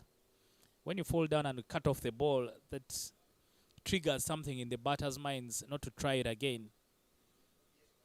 Even if you don't feel the ball. Yeah, I feel it's up to the fielders themselves to man up and try to take their game onto the next level, try to dive around, not just being too casual. And I'll tell you something that we learned from some high performance training, that if you look at that, Uganda's main bowlers, all of them field in the inner ring, which is very, very indifferent. They will tell you that bowlers usually have to be on the boundary. They have good arms, they have good throws, and with their technique, they're used to running in a straight line. But when you're in the ring, the ball comes in all ways to you.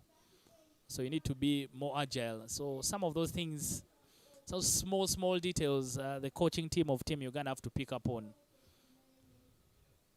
Really said Dennis. But while you are relaying that important message, the over number 14 done and dusted. And now 4 overs left with 38 runs required in the equation. And now Uganda switches to pace bowlers. Melissa Rekot bowling from the airport end. She came in and gave a decent over. Albeit suffered a boundary in that over. But the way how Uganda has shuffled around the bowlers has really been so crucial. They haven't let bowlers bowl in tandem so many times. They've shuffled them around, not the batters, to get used to one bowler. Melissa Rekot coming. Decent line there. Decent line. Really wide away from the batter, aiming at that wide line. Yeah, the shaft of the ball is very, very important because you don't want to really release the pressure. You need to make sure that you keep the same intensity even when you make a bowling change.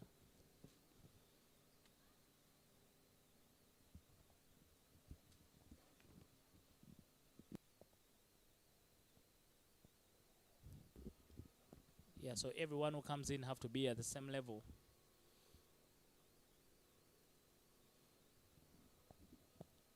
These two batters for USA, Bogo and Aditiba, have to do a great job at the moment because they really seem to be competent of batting. But with 38 runs required in the run chase, they need to do something. Running between the wickets has been a challenge for USA, but now they need to do it really well. Every dot ball is so crucial at the moment. Good bowling. Really, really good bowling from Melissa Rekot. Changes her pace there. A little slower from the previous balls that he has bowled, but really well executed there at picking up a yorker. So many dot balls we saw in the first innings. 65 dot balls in the first innings. Big shot, really big shot. Shuffles across the crease, comes back and picks up that boundary. Really good batting. Yeah, dealing in big shots only. Gagi getting that, picking it up. It has good pace on it. So all you need to do is help it along. Melissa Ariokot straying on the pads. Again, Proskovia Alako running around the ball instead of going to cut it off, and she's unable to keep it in. Wrong areas there from Malisa, and she's punished.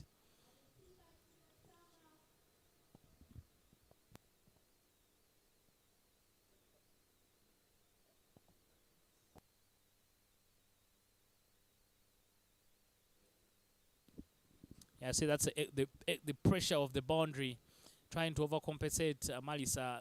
She balls one very wide on the offside. It's a landing from the deep end, and Malisa is straight into the deep end.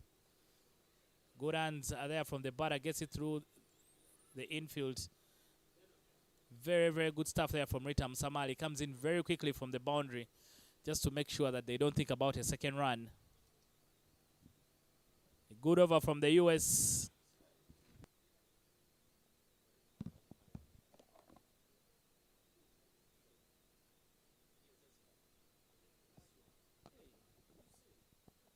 Real good over there from Malisa Rekot, only going for 5 runs. Now 32 runs required in the last 5 overs. And with 5 overs left in this play, there has been a change in commentary box as Dennis Musali takes a rest. And I'm joined by Babu, who has been watching from aside. I think he has really seen so many things from aside. Welcome back, Babu. Thank you. Fortunate. We sort of saw the swing of the game. At one point of time during the start of the second innings, we saw the US dominating the Ugandan side, and then after in the mid overs, after the bringing in of Nakisui, swinging back the Ugandan sides, bring some sort of control in the mid overs between herself and Sarah, and then definitely at the end bringing Uganda back into the game. But again, now we're seeing. I feel maybe it was a tactical error to bring up again, to bring back Malisa, who earlier on we had seen he was struggling with control. So I feel maybe that could possibly come back and bite the end result of this particular game. I think at the moment Uganda is trying to go for their strike bowlers or key bowlers. We saw Mutonyi picking up 2 crucial wickets at the top in the second over, and now she has been asked to bowl the 16th over. And Gagiu has been strong on the onside. We saw her picking up 2 boundaries on the onside. She has backed herself into going deep into the crease and accessing the onside, which is the thing that Uganda has to really acknowledge so well, and don't bowl anywhere closer to her, because she's now shown her intent and made them clear that she's going after the ball. Powerful strike there, but we won't pick the gap. And 3 dot balls in a row. What a good bowling display it is from Mutonyi, picking up 2 wickets in the first over, now coming in, executing 3 dot balls in a row. Pressure is mounting at the USA side.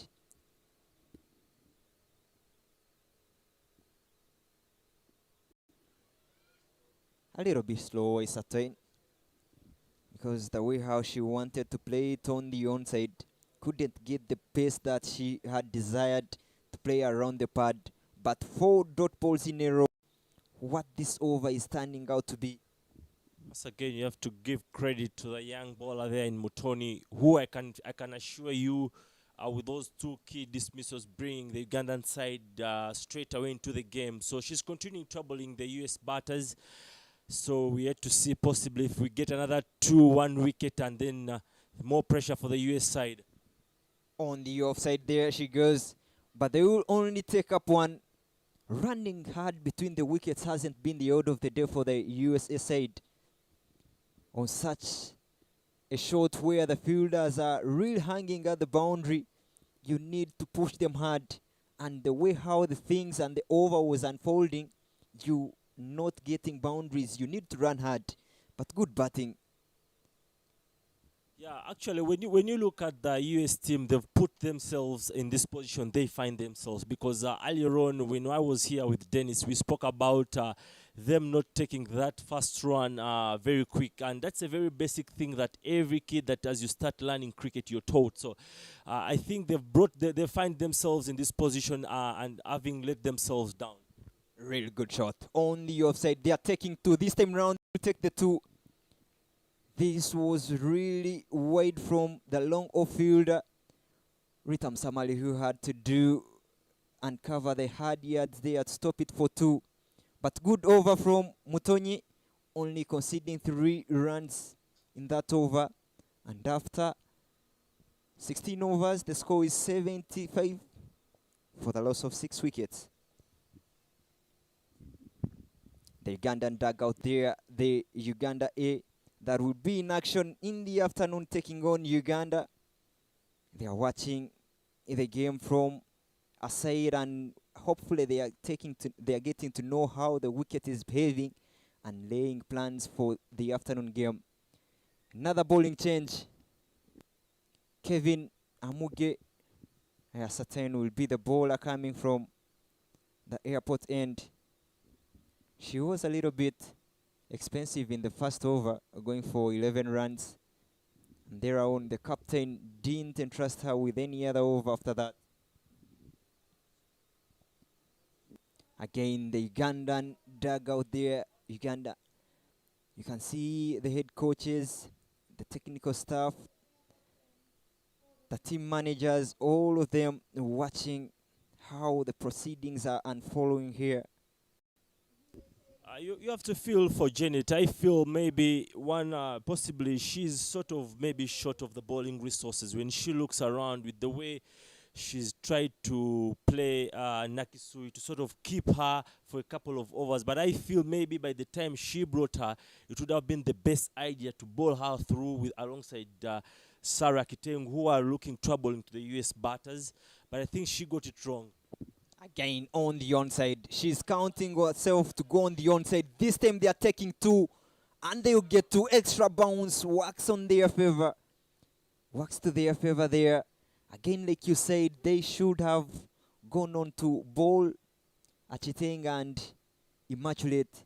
The captain thinks it around and hopefully says, yeah, Achiteng, you're the right call to come in right now. And already has given a good ball so far to start with, but you see the intent at the moment. Gaki 19 from 24 balls. Beautiful shot. Beautiful shot there. That's really beautiful cricketing shot. 4 runs to the total and 81 is the score now. Now it is the question whether the call was right or not. Well, when you talk about the call, that I feel it wasn't the worst of calls. When you look at the sort of control Sarah's had in these proceedings, but the batters really just got the better of Gagia, just got the better of it. You can see it was a very fine cricketing shot. So the credit also goes to how she really executed it. So fantastic and beautiful shot there from Gagi. On the onside, fielder is in, tracking it, Malisa. Malisa completes the catch. Like I said, I've seen better fielders, but not better than her in the side. Good cricketing catch there, good running catch. And the 7th wicket for the US Folds. The Victoria Pals will looking back and try and maybe get disappointed in themselves when you look at some crucial moment, when you look at how she grabbed that chance, and you look at earlier on the chance dropped around short covers, and going on actually to miss the run out. That was a really, really, really crucial moment that if they had really utilized that sort of moment, I believe right now we would be having a different kind of conversation. But nevertheless, very exceptional catch and very well taken there. Yeah, I feel that Gagi had thought that this maybe is the over that they should take on. Already had picked 6 runs from that over.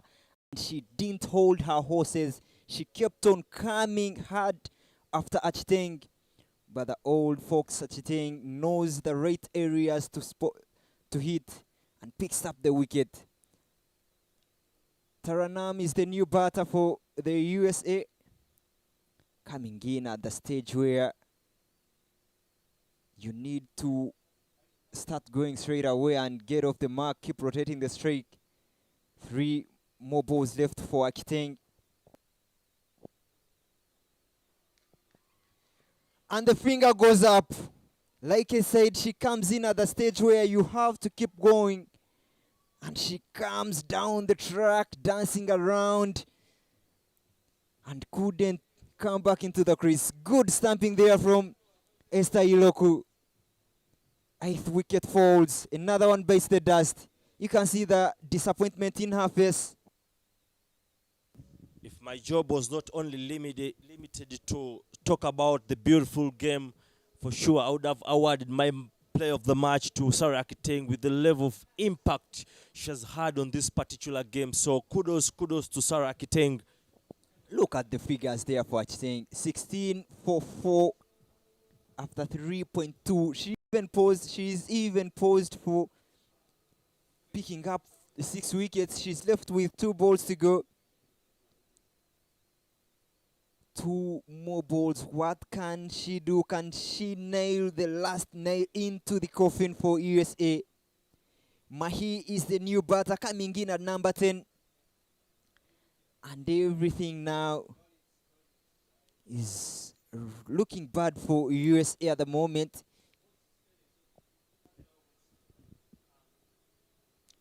Very crunchy moment for the USA team. They'll be looking back at the missed quick singles they had earlier on. Now you can get the feeling that the captain's call has been vindicated after suffering 6 runs in the first 2 balls, but went on to pick up 2 wickets, crucial wickets. The game challenged every batter that came in thereafter. Good spell she has had. Sarah Achiteng, 16, picking up 4 wickets in her 4 allotted overs.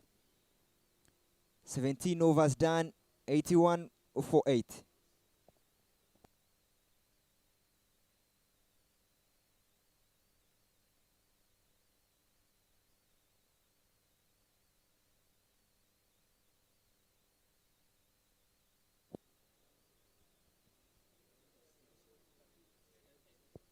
Now the captain has the audacity to give herself the ball.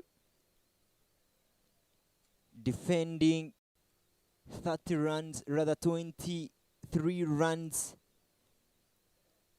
in 18 balls. With the captain still in there, you can't say that the job is already done. They still need to pick her wicket. I feel that's the best of decisions to sort of, maybe not the best length that she's hitting, but it's the best of decisions with the level of experience she has had. She's had very many impactful performances, so it's a fantastic decision to bring herself. But once again, if she doesn't get it right, she becomes automatically the villain. But so far so good. 1 run off the first 2 balls, so far so good. Yeah, I suppose looking at the plan that she comes into bowl, remember she takes space off the ball and uses anything that is in the surface, balls off cutters, balls leg cutters, everything. So she uses the surface so much, like we saw with the spinners. So her coming in, other than the quicker bowlers, I give her credit that, yeah, she's the right call. Touch, the soft touch there, but good fielding. Stefan Nampi now, who has really been active at point there. You can't just take on Stefan when she's at covers.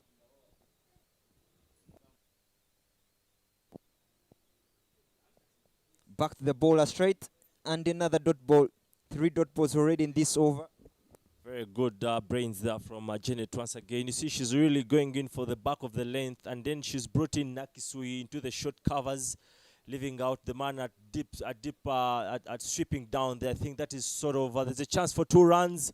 Yes, that's comfortably taken there by the Americans, but she has managed to keep the fielder down there as a sweep. I think she's sort of trying to push to push the US batter there to sort of get into that particular trap. If you see, she's going for the back of the length. She has brought Nakisui in and leaving in Rita Msafal still sweeping there. So that's a very good cricketing knowledge from Janet there.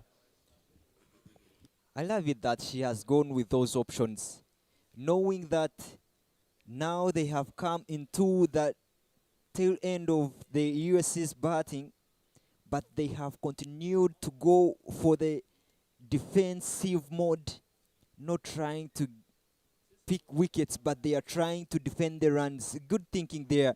Good over from Janet, and only 4 runs gotten in that. Look at the USA dugout there. Pressure is mounting, hands around the cheeks. You can see that they see the odds are not in their favor, but only one more batter in the dugout for the USA already padded on.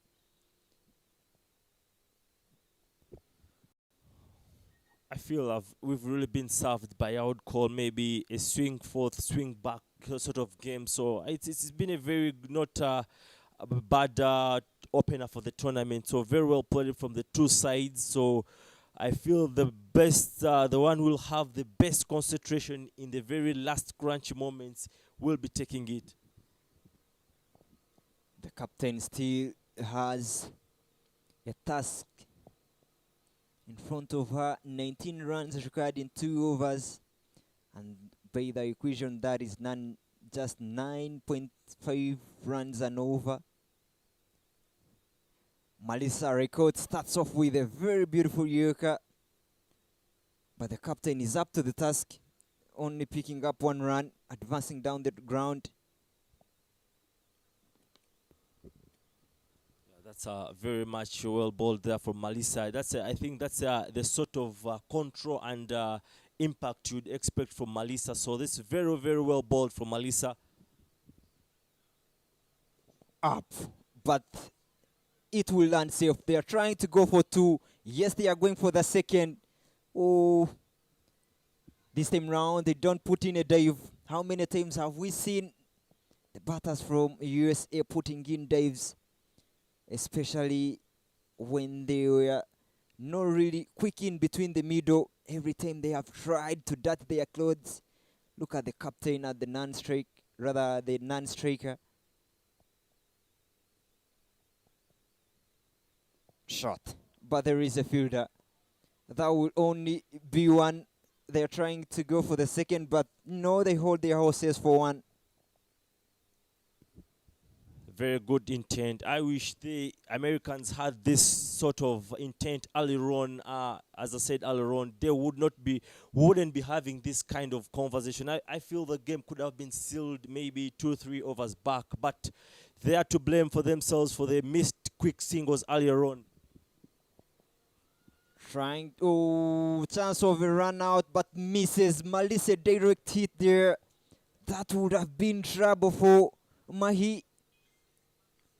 She tries to take a quick run there, but in the end, she's home, safe and dry. This is the phase of play where Uganda had in Esther Iloku, and the way how she played this phase of the game, she was really versatile, really dexterous in the way how she played. Ooh, another easy run.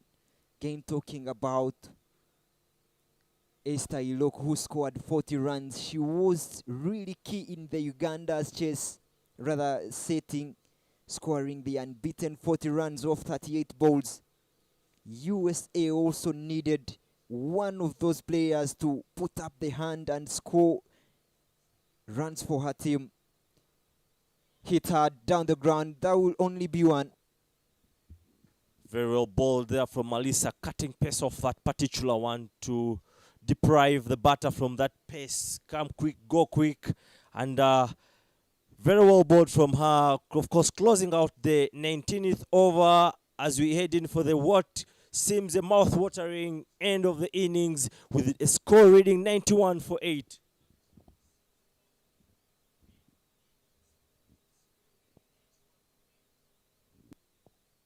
Runs required in the last over.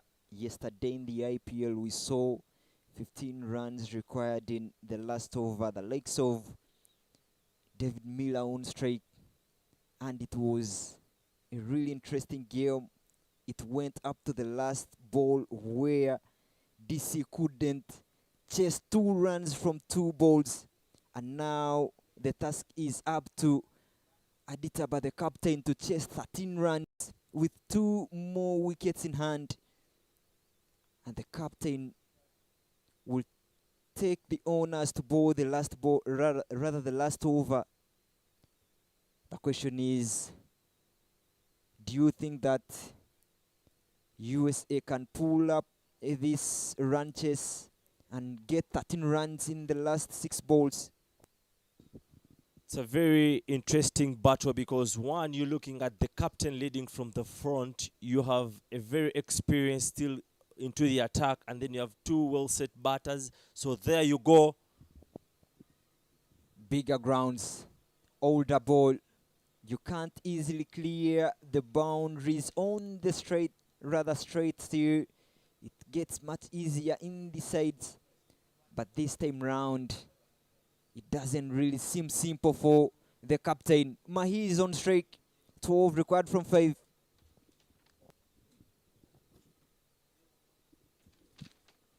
Up in the air, but will land safely.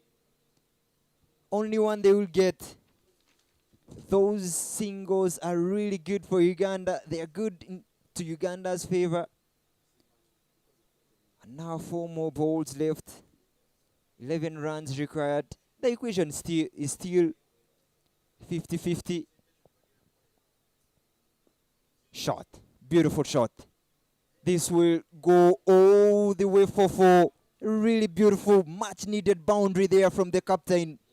Brings the equation to only 8 runs, rather 7 runs required from 3 balls. That was really thumped with full authority and timing, full authority, and just racing that one into the boundary. So Janet Mbabazi, this particular delivery will have a lot of statement to the end result. Another use of the feet there. They are pushing for 2. They should take 2. Yes, they take the second. Direct throw there would have been better for Uganda, but 2 is the rather is the call, and they get the 2. Much important. Most importantly is that the captain Entebbe is on strike. So this is once again takes it to this very ball once again to have an impact. 2 captains, the battle just doesn't end. Again straight. They are trying to take 2. No, they will only settle 1. And the score is only 1 hit away from USA picking up the win, or only 1 boundary again to pick up the win. The boundary will mean that USA pick up the win. Up in the air, and oh, it's put down. They're trying to take the second. They should go for 3 to tie. Oh, they will only lose by 1 run. Can you imagine? Uganda wins by only 1 run. Of course, this is the kind of start any person who's organizing a tournament, you would read, any coach out there, you would love to watch. Very close games, pull people back into watching this game, people enjoying. You don't want to be seeing these one-sided games. But again, when you look at the intricacies of the game itself, I feel like USA has really let themselves down, because they served us a couple of opportunities, very many freebies. So they really let themselves, especially the basic things we always taught as we get into this learning the game. First run has to always be very fast, and then the Ugandans also could have possibly seized this game earlier on, but they put away very critical chances in critical moment. But nevertheless, it's a point in the bag. But as we also the gear up for the blockbuster that is yet to come in the afternoon. A really good contest between these two, winning by a margin of only 1 run. Can you mean only 1 run? Somewhere, somehow, the USA should be thinking that maybe there is that 1 run that we didn't take, or maybe there is that 1 call that we didn't really capitalize on. But in the end, it's Uganda that is laughing at Cloud9, first victory of this tournament. And it is the Easter Women's T20 Cup. So much action is happening and is coming in this tournament.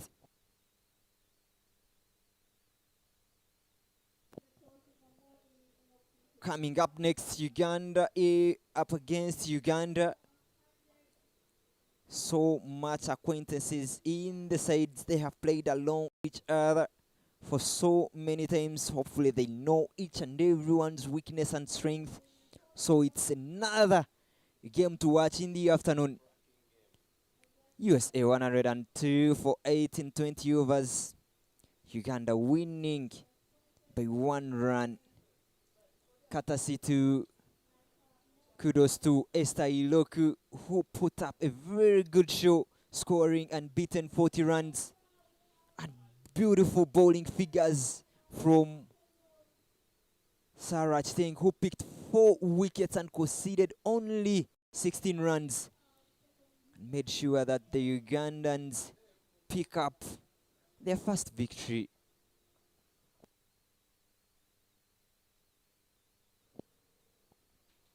And match summaries for you there. Esther Iloku scored 40 from 38. Mbava's Janet scored 33 from 27. And Musamali Rita 15 from 22.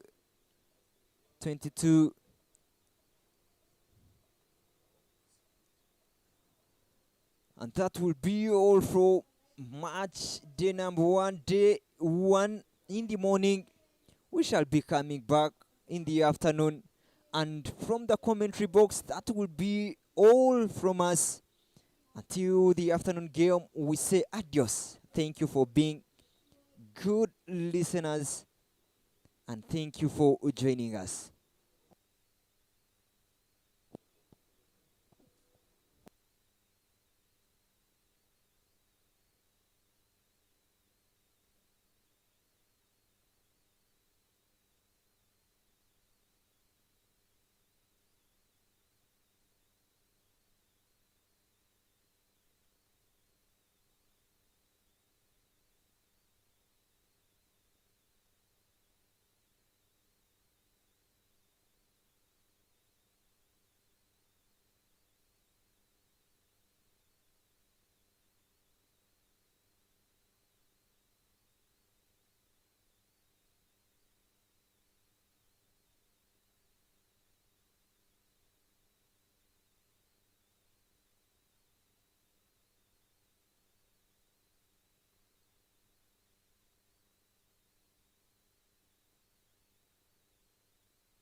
When she hits the ball up and it lands, yeah. Like the girl that bowled out the 74, she had 74, the one batter number 3. Mike check. That was the first ball I saw turn, and it was too sharp that she. Welcome. It is the Easter Cup Women's Tournament, and it is match day number 1, game number 1 done and dusted. Welcome to the post-match presentation. And it is the team Uganda versus USA. And I would like to invite the captain, USA, to the podium here with me. Yes, Captain Chidasama, how was the game? Yeah, I was, ashamed that it didn't go our way. It was very close, and I think towards the end our fight was good, but I think we probably slowed down a bit in the middle overs where we had a collapse of wickets. So I think that's probably one area that we could sharpen up on, as well as the fielding. There were a couple of rough spots. So, yeah. All right, and what are some of the changes you hope to do without giving away too much? I think we just need to tighten up on our fielding. If we could have gotten we had a couple of chances in the field, and definitely, building a lot more longer partnerships in the middle. I think the first partnership we had, it started off well, it didn't last too long. I think the last partnership we had was, a lot better, but I think just having more of those throughout the game could set us up better. All right, wishing you all the best in the rest of the games. Thank you so much. And that's it from the captain, USA. And at the same time, I would like to invite Captain Uganda, Janet Mbabazi. How has you been your game? I think it was quite interesting, quite good, a good challenge. We haven't had an opportunity to play competitive games since Thailand last year, so this has been quite fun, and we're glad that we're able to go over the line. Okay. Any concerns maybe with your bowlers? You seem to go with a more of a pace attack bowling approach. I don't have any complaints. I think that the girls have worked so hard throughout the last couple of months, and you can see in how they've executed today. When called upon to come and deliver for the team, they're able to deliver. Mutoni coming on and striking early on with the ball. Malisa coming on later on in the inning to try and restrict them to a few runs, and then Akiteng with a spin coming to complement Immaculate herself, coming on to complement the pace bowlers. I think they did quite a good job, and I'm proud of that performance. All right, well done to you and the girls. Thank you. And congratulations on the win. Thank you. And that's it from the captain of the Victoria Pals. And would like now for the presentation party for the play of the match day number 1. I would like to invite a legend from the cricket cranes, none other than opening batter, Rachel Ntono. Rachel, you're welcome. And yes, Rachel has, of course, batted for the cricket, the Victoria Pals before. By then, it was still cricket cranes. And for the play of the match, of course, there were some contenders, such as Irene Mutoni's innings of 2 for 13 in her 3 overs. But the play of the match will go to none other than someone I would like to invite over here. You're welcome. Akiteng Sarah, with figures of 4 for 16 in 4 overs.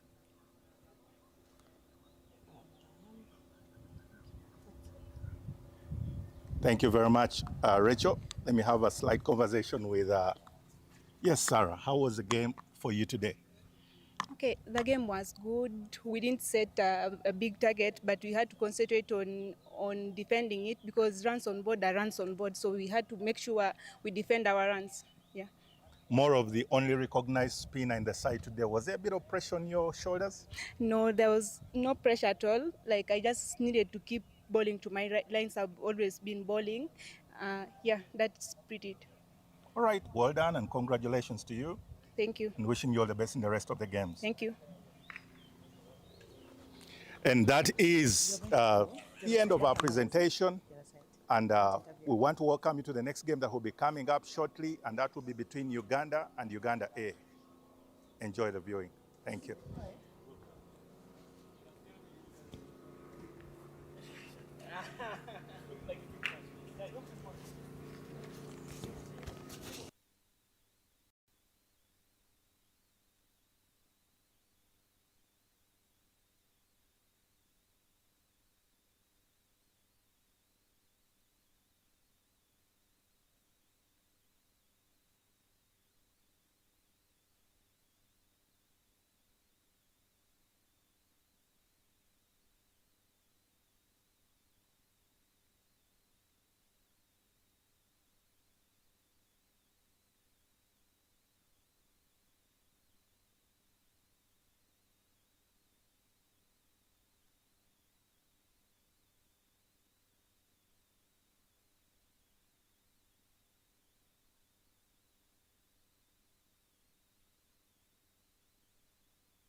checking one.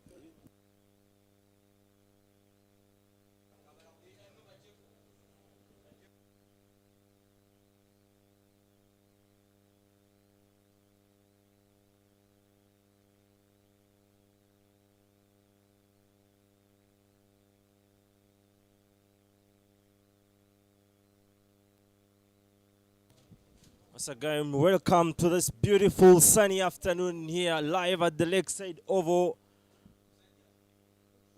in what seems a very interesting fixtures every afternoon as the Victoria Pearls take on the Uganda-A side. Earlier on in the center, the proceedings were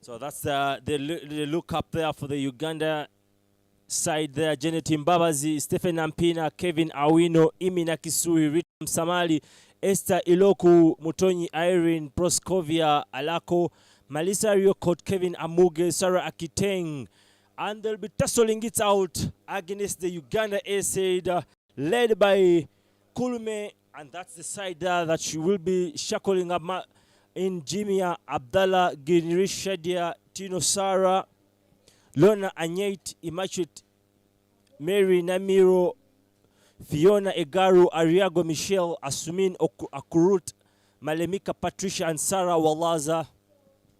Very good afternoon, Fortunate. Welcome back to this very blockbuster afternoon fixture between Uganda alongside against Uganda-A.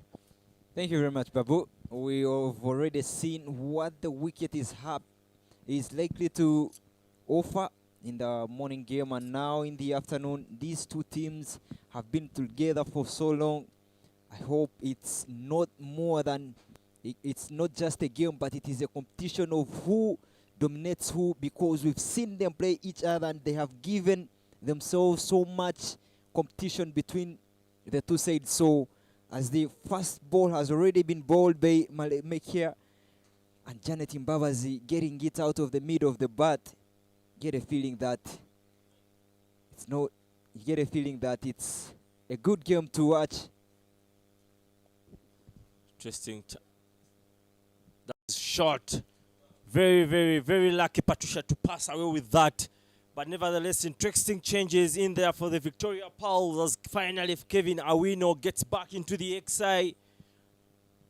Yeah, Kevin Awino has come into the side, but still Consolata Weko is out, and I have seen her with the emerging side.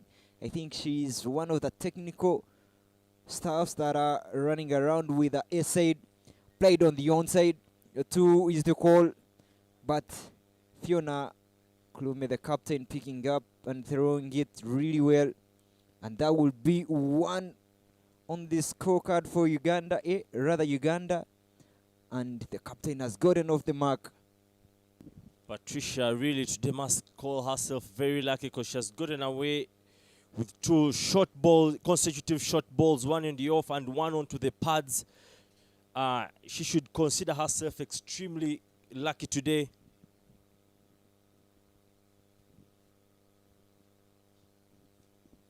Deep into the crease, trying to go on the onside, chance of a run out. Direct to hit would have done the damage, but she's back home, dry and safe. I get a feeling that they shouldn't get accustomed to trying to take on easy runs there. We saw it with the USA side in the morning, 2 run-outs in the first game. They should take clear runs, not just try fixing any run. On the onside, Globad. This will go to the boundary for 4. First boundary, and she gets into the score charts with a boundary. That is Stefan Nampina. She got out with no runs in the first game, but this same round gets the first runs, and those are 4 runs to the total. Currently, Patricia Malemika, former also you very lucky this over. This could have been counting the third boundary of the over, but very lucky that it's so far one. We yet to see with one ball to go.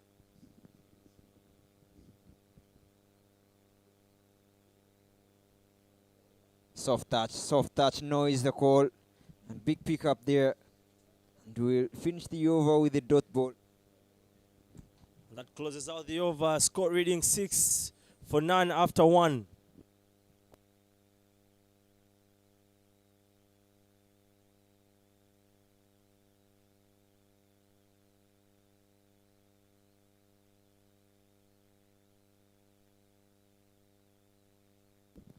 Sarah Lazarus getting back into the attack. Was quite also very consistent with the Victoria Pulse earlier on. But here she's back after giving birth to a very healthy, bouncing baby. Big credit to Cricket Uganda for the kind of love and support that she has received. So here she are in her first would call formal outing in the national team colors. So we know within time she should be getting back into the exercise. She should be really in a serious battle between herself and the likes of Amuge for that starting role. Yeah, there has to be competition given if you see the talents that are roaming around the side and the national team direct it once. But we'll only get one good running between the wickets. Like I was saying, so much competition is a must, especially with the big number of players running around, and having such a competition means that there is development of the game.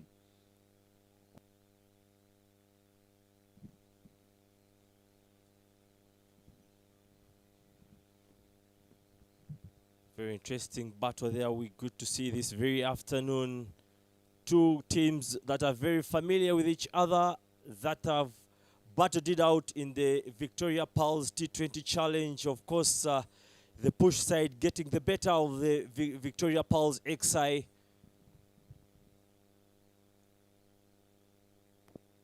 Oh, there you are. Sarah gets the rewards for the Victoria, for the Uganda-A side. Trouble for the Victoria Pulse as they have to be losing one in this particular moment. And the celebrations are there, the high fives. Kulume there must be really celebrating, must be all smiles for herself. Question, real big question there for Stefan. She was getting away with that trigger moment, going deep into the crease of Malemekea. But this time round, Sarah, who is bowling it full, again going back deep into the crease. She finds herself in an awkward position there, ending up yoking herself. But what a delivery that was from Sarah. Picking up the first wicket for only 8 runs is Uganda. And Stefan only has only scored 4 runs to her name. And the problem to her is still, is she going to get runs in this tournament? She hasn't really gotten going. My question will be, could it be the shuffle that they have made with her to open up the batting? And now in at number 3 is Kevin Awino.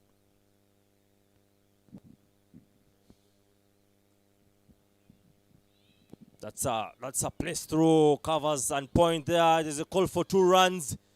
Easily taken there, and an off mark for the very well experienced wicketkeeper batter Kevin Awino, who is straight back into the exercise this afternoon. We saw earlier on her counterpart making that error, that error in a very crucial moment. So she knows she has to prove herself. She needs to validate her reason for getting into the exercise. Again, another back foot shot there. My question is, how are they pulling up such knock when you're going deep into the crease for a bowler who is not bowling them?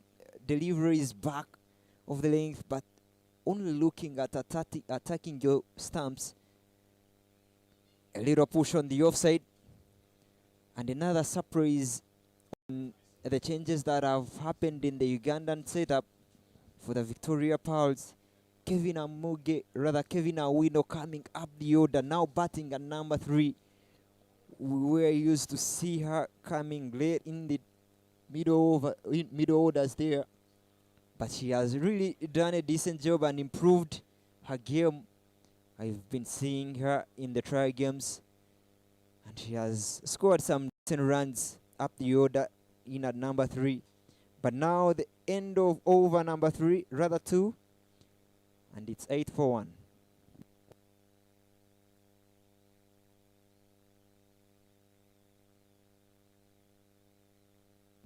Fantastic over there from Sarah Walaza, battling it out. The battle between her seems it's not one that is going to be ending so soon against her former schoolmate in Kevin Awino, who's back into the exercise. So she has something to prove alongside Sarah too, who will be looking to V for that possibly opening bowling position into the Victoria Pearls.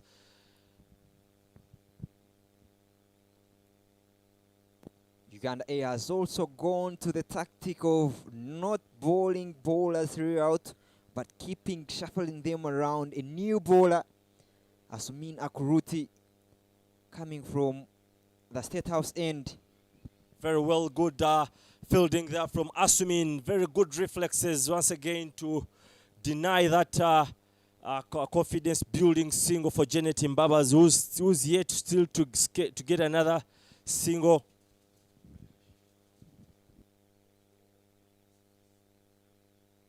Shot got off the pads, but chance for a run out. Once again, sloppy fielding makes them lose an important penetration into the Victoria Pearls.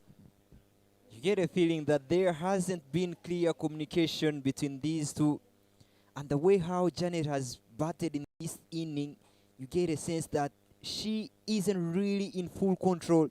She has tried to knock the balls around or drop them around and take off for singles, but she has really been accustomed to being run out.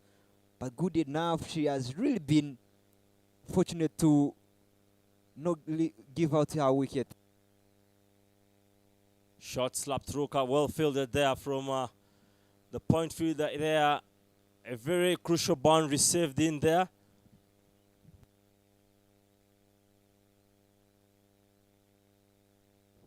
Melissa at point, one of the good fielders in the emerging side.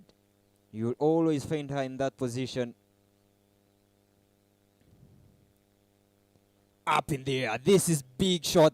She knows that the fielder's in the circle, and all she has to do is just hit it over. That's a confidence building boundary once again, just asserting her authority once again into the proceedings. We saw that earlier on from the skipper Janet Mbabazi, exerting her authority earlier on, and of course getting that very vital win in the first game. Yeah, that could be a confidence builder for her, especially picking up a boundary. And now going on the onside, easy touch there. Tries to push for 2, but no, they will just get 1.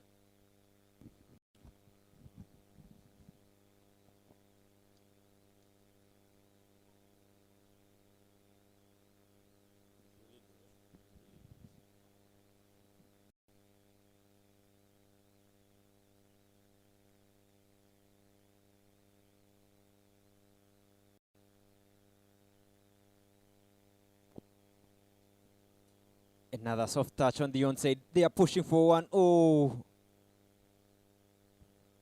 Very clever batting there from the 2 batters of the Victoria Plus, but that closes the over with the score reading 15 for 1 after 3.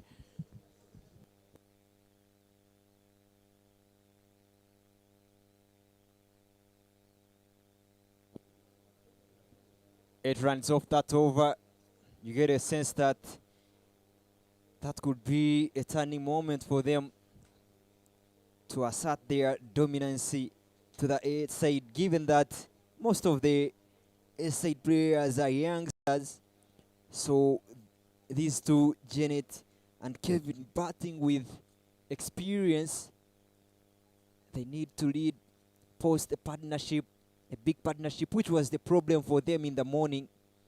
We saw two partnerships that were so robust for Uganda, that of Janet and Machulet of 37, and that of Esther Iloku and Ritam Samali for 38. And now they need to get the partnerships. But what was much of a concern in the first game were the dot balls that they suffered in the first game against USA. 62 dot balls in the whole innings. They need to think about that. And how do they do that? By rotating around, knock the ball around. Again, a little push. They are taking one. That's what's supposed to be done. Poor fielding there from Walaza, and that gives them the second run. When every time you look at the T20 mode of cricket, you have to understand that it's those little simple things that actually win games. We had thought earlier on that USA had managed to restrict the Victoria Pearls to a very chaseable score. But again, the USA went on to fail themselves by not taking on those quick singles, and in the end it proved very costly for their side. Chance of a run out. And Kevin this time round, she's gone. Most times they say don't run on a misfield. But Kevin didn't get that right. And she has to pay the dividends. The second wicket falls for Uganda. And the Victoria Pearls find themselves in a very big problem. 2 wickets have fallen in the power play so far. I feel, it's not only the Victoria Pearls that are actually under pressure, but Kevin Awino too, knowing that, keeping in mind that her position is already into like that's level of pressure. We saw in the early game she's not part of the XI. You've gotten into the XI. You need to capitalize that moment, and then it has gone to waste. So it's not only the pressure onto them, but on Kevin Awino too as a player. Again, in my thinking, I don't feel that there was even a need to attempt a run, because the ball was hit slow and straight to the fielder. Even off a misfield, it wouldn't have gone further. You have to keep that in mind. But in comes Machulet Nachisui at number 4.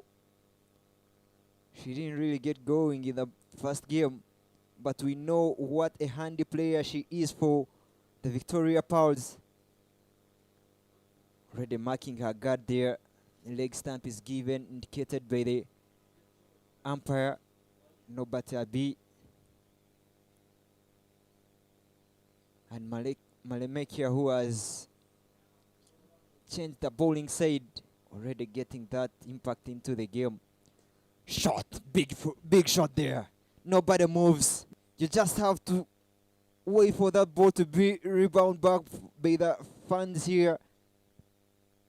It was pumped with full authority. Very well batted from Janet Mbabazi. You need to be exerting yourself in the proceedings of the innings if you are to really get the better of it in terms of the results.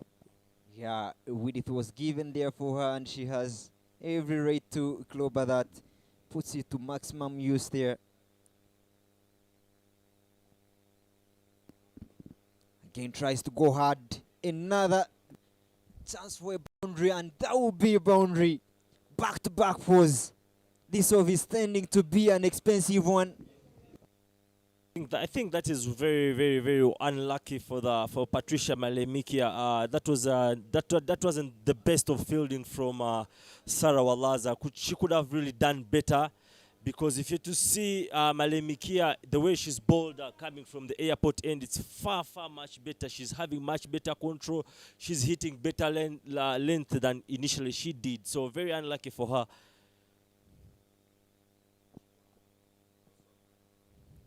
Again, on the onside this time round. Save your legs. She won't even run for that. 4 in this over. Second, very technical upright shot once again. just posting Patricia through the straight line for 4 runs there. So no chance for that for the fielders. So very well batted from the captain herself. If she can continue with this kind of approach, I can assure you the Victoria Pearls will be almost 1 foot into the victory land. Yeah, you definitely have not to give her liberty to open up her leg. That's what she always does. Again, tries to go for a booming drive there. You can see the disappointment from her. She knows that the ball was there to be cleared, but the dot finish up the over number 4, and 30-2 is the score.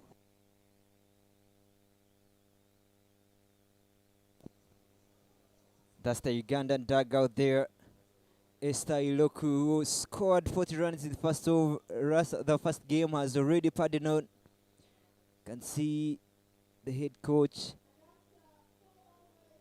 acting, all of them having some smiles on their face, knowing that already the captain has gotten into going.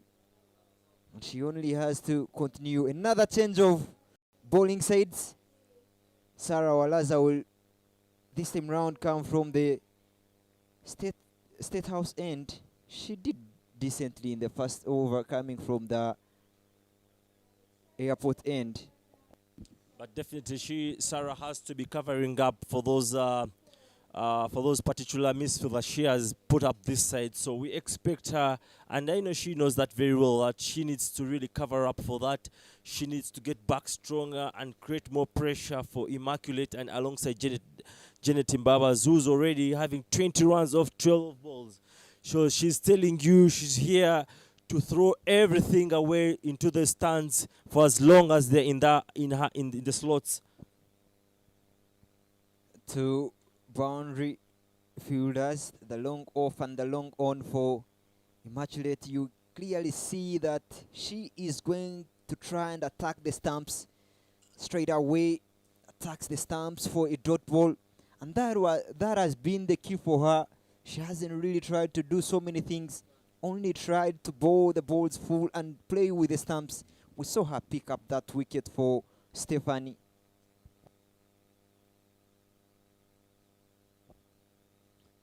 Floated up in the air, and that would be another dot. At this stage, the Victoria Pearls earlier in the morning game, they were at 19 for 1. And here they are, of course, here they are 30 for 2 wickets after 4.2. I guess they're really in for breaking their own morning target. They don't have to keep doing that. We saw that with Kevin, where they just try and tap the ball around, drop it around, take a single, which they don't want at the moment. They don't have to lose any wicket going forward. Maybe this seems to be a partnership that was long awaited for. Beautiful drive there, and they are taking one they will take. A ricochet the stumps. This will give them another chance for the second run. The backup was there, but not in the right position. Only one fielder behind the stumps. Yeah, but once again, you give credit to Kulme. You can just look at the level of precision that she has exhibited. It's a very fantastic fielding there from the captain. And I want to give credit to the Uganda-A side. They've really showed high levels of concentration, high levels of fitness. So beautiful afternoon game here we're watching. Yeah, 3 dot balls and 2 runs. Still, this is seeming to be a good over from Sarah Olaza. Only 2 balls left.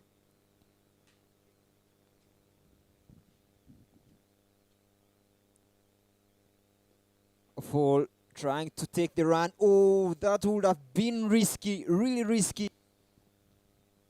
Yeah, that could have really changed the course of the game.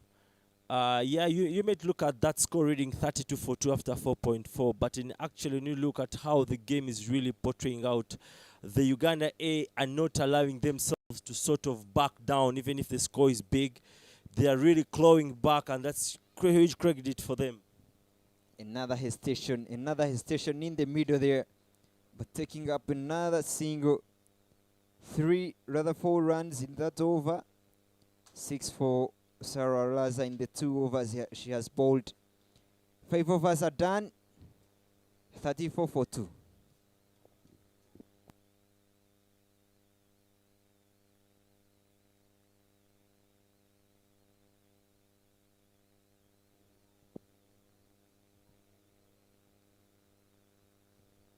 We haven't seen a spinner being introduced into the lineup here, but now again Asmina Krut will change the ends and bowl from the airport end. I think the captain has to think of the spinners that she has to her display. The likes of Lona, the likes of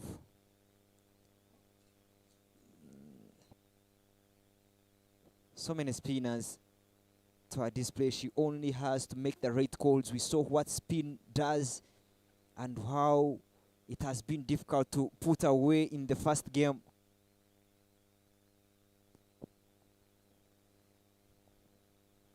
Yes, that's very correct, fortunately. But sometimes it's not just about about the aspect of just spinners. We've seen this back in Australia, where it's very well known the bouncy pitches, and but you don't have to be lured into that equation of being bouncy, and then you're getting on to be bouncing all the time. If you get it wrong, then sometimes it can sort of affect you in a negative way. So if it is a spinner, if the pitch is really playing out for the spinners, then the question is, how is this spinner executing the particular maybe role that is they're meant to play? So that's very important. And you need to see which spinner is in control, is as good control over their own bowling. So another factor could be Esther, who is still out there in the dugout. We saw how good she was when it came to playing spin, and now you're exhausting all your pace bowlers. You reach a point and find that you don't have options. You only have to go for the spinners, and you have the better spin playing batter on the crease. And what options do you have? So it's another thing to think about and give it some try. I think in most cases what happens, yeah, that's another way, but of course there is also the other way of wanting to kill from the very start and just put that opponent onto the back foot in the very start, so it creates more pressure for those that are coming in. Chance taken at backward point there. Really beautiful catch. Laura, you can see the celebrations for the emerging side. Immaculate based the dust at only 3 from 8. Another bad day in office for her. What a beautiful piece of fielding there from Ilona. Yeah, this is exactly what I've just talked about a little bit a couple of minutes back, fortunate that you need to create that early on pressure for the batting side. Now we see Janet Mbabazi now getting in a very tricky position, whether to still get on the charge or to sort of just contain the innings, because we already know Ritam Samali is continuing to scratch for form. But again, nevertheless, he's here to partner up one of the most experienced players on the wicket. And they need to do some sort of magic with the Uganda-A continuing to put up a fantastic display in the field. Again, talking about Asmina Krut, she hasn't really been too quick when it came to her bowling. She has really kept her lanes intact, so in check that she hasn't given that much with it that Immaculate required, and in the end it paid the dividends and she picked up her first wicket. The over is done, power play done, 35 for 3. There will be a change in bowling.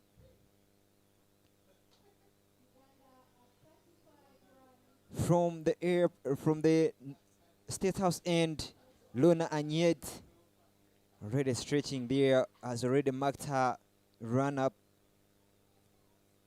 And the captain cruising at 20 from 15.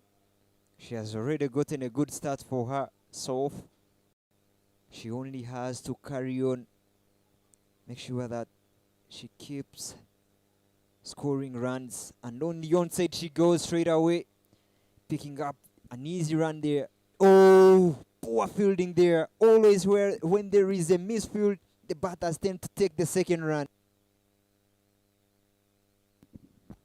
These are the very little things that tend to cost you in T20. You always hear that statement. The small little things that always have an impact on the final result. Janet Mbaba is, of course, continuing to be in charge of the proceedings. And this is exactly as a side you're wanting to see from your leader. But there she goes. Very lucky this time round. You don't have to be smiling for such a drop missed opportunity in a player of Janet's caliber. You just have to be snaring it up. Just the question is, did it carry enough for her to hold on to that? We saw her taking a screamer for Immaculate's wicket. But this time round, Lona doing a decent job. Already 3 runs so far. I get a feeling that these two have really bowled well. The wicket in the last over, and now 2 dot balls. But again, they have denied boundary options to the Victoria Pauls. How well can she finish up this over?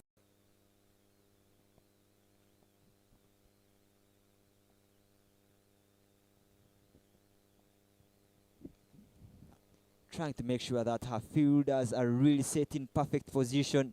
She sees that they have taken so many runs on the onside. Now she deploys a straight mid-wicket, trying to make sure that she cuts off that 1 run that they have been comfortably getting. Good captainess there. Off the back foot for a dot ball. Yeah. A very big credit should be going to Kulme for her bowling change-ups, and of course the field also as well. They've really made sure that the Victoria Pearls really work for their runs, and as we can see previously by the end of the power play, the Victoria Pearls was standing at 34 for 1, and here they are 38 for 3. Yeah, good shot there. Really good. Aware of that, the fielder has just been changed, and she placed it that and gets 1 run.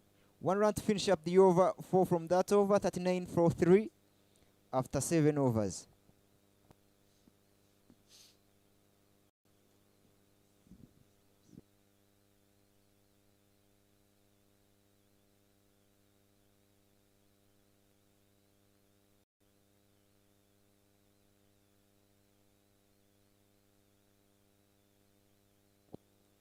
Tino Sarah will be bowling from the airport end. Now I get a feeling that it will be spinner's party, and I would love to see Tino and Lona bowling in tandem, because they have played with each other for so long. They know each other so well, and they have a chemistry between them. 2 off spinners operating. Good shot there. Good shot from Ritam Samali on the up, and reaches the bounce of the ball for 1. Good rotation of strike. Doesn't have to hit it so hard.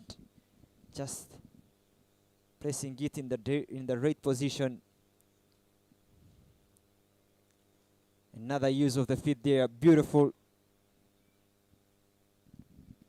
Yeah, that's a very majestic batting from the 2 very dependable batters, 1 already in the charge, and the other in Ritam Samali trying to get her groove back. But so far, all the boxes are ticked. good ball. Really good ball. Oh, much late Nandera. Oh, no. But good pickup. That was a really good delivery. You saw how Janet went on to the back foot, rather Rita went on to the back foot to play that.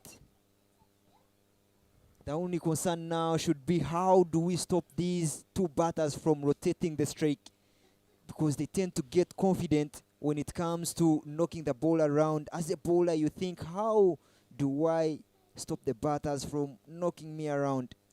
Very mature call there from Rita Msamali. She doesn't want to be just gifting away that wicket to the Uganda-A side, as we saw earlier on from Kevin Awino.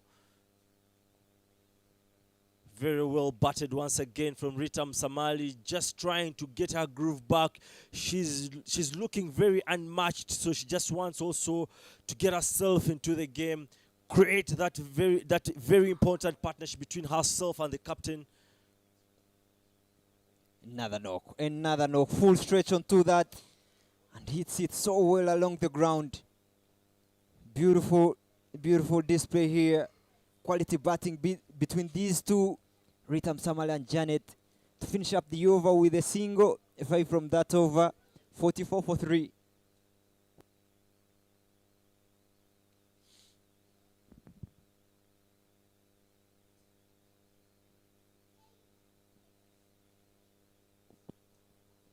Again, it will be spin again from the State House end. Lona had a decent over, only went for 4, but most importantly, there were 3 dot balls in that over.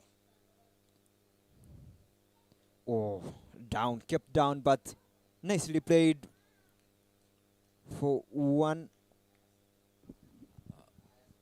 That was a very beautiful over from Tino Sarah in her first over, just managing to give away 5 runs.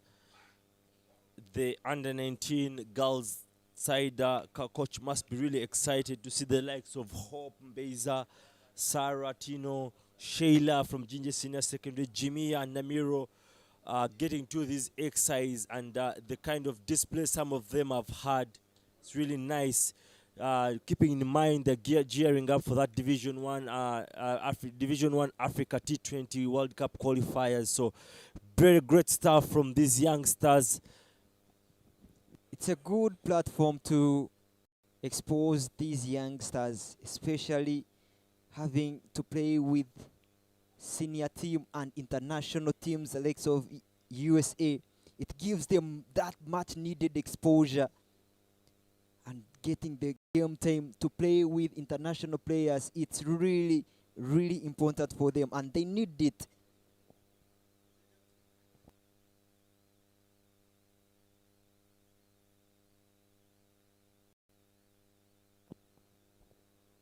Good touch. They look to be so comfortable when it comes to playing spin. I think the captain should think, how should we make these batters uncomfortable?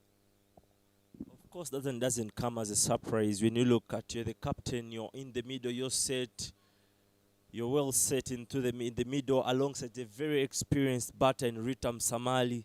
We know what she's capable of doing. You just need her to be there as she gets her groove back, and then everything just comes into place. Trying to overcompensate there. The last ball was way down the leg. Now this time round tries to correct her lane, bowls it way in front of the batter. Upish, but that would be another run, another single taken. What a good over this has been. 7 runs off that, and 52 for 3 after 9 overs.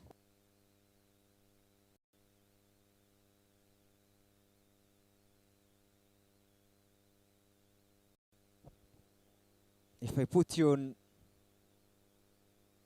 a try, Babu, would you love seeing, with the way how these two batters have played, Janet Mbabas and Rita, how they've been comfortable with spin, Do you feel that you should continue deploying those two spinners? Do you need to bowl them out, or you need to maybe try another combination, say spinner and pace bowler, and try break that momentum or get anything? Do you feel what would be your thought process at the moment if you're the captain?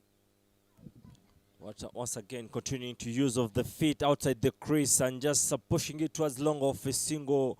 They are very well batted for the two experienced batters of the Victoria Pearls, continuing to cement that partnership.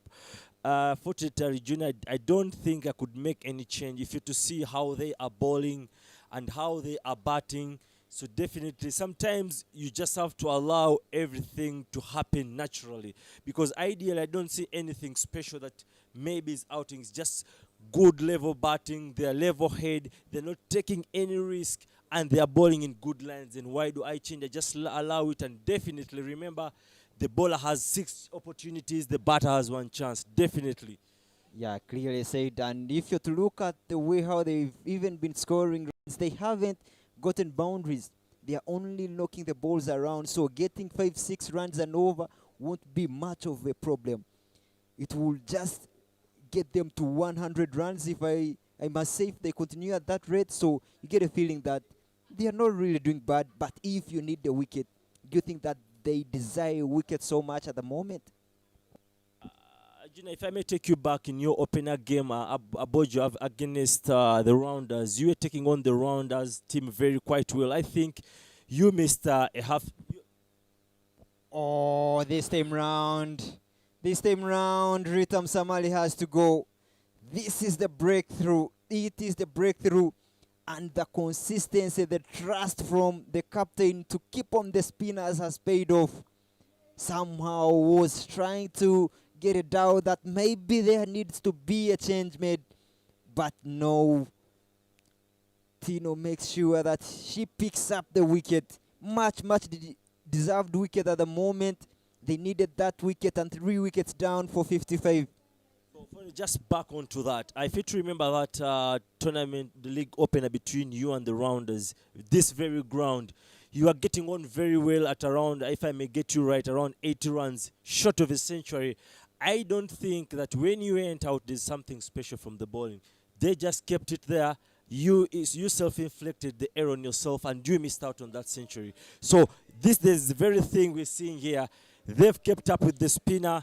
The batters were going on were only for Rita Musamali to go for something that was really uncalled for, and she has to walk back to the dugout. So sometimes you just have to allow, for as long as they are batting proper good cricket shots, they're not taking the risks, and your bowlers are in under control. You just allow the error, the self-inflicted errors to happen. You've really answered the question with a good example, because I remember I came in when there was spin and they kept on bowling spin. The Nandi Singh, Narinder Singh and Eddie Agaba, they kept on bowling spin until that moment when he tried to do something extraordinary. Then I suffered and gave out my wicket. Even this time round, they were doing well until that moment of the slog sweep that she succumbed to her bowling. Good bowling there from Tino to finish the over, but another ball change. Ariago Michel bowls from the State House end and starts off with a dot ball. Spin is the order so far for the A side. So that's once again goes back to the cricketing knowledge of the captain. But that's shorter onto the knees, thumb towards deep mid wicket, and easy 1 run. Misfield once again there. There's a mix-up, but 2 runs easily taken.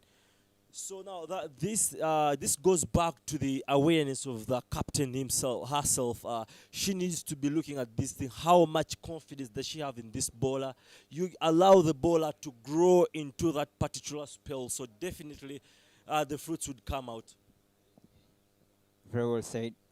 Very well said, and I hope everyone watching would borrow your knowledge and put it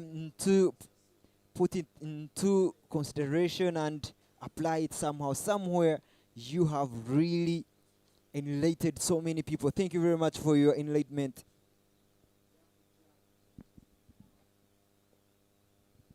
along the ground, easily patched there. Riago Michelle already has gone for 4 runs, but she's bowling decent lanes.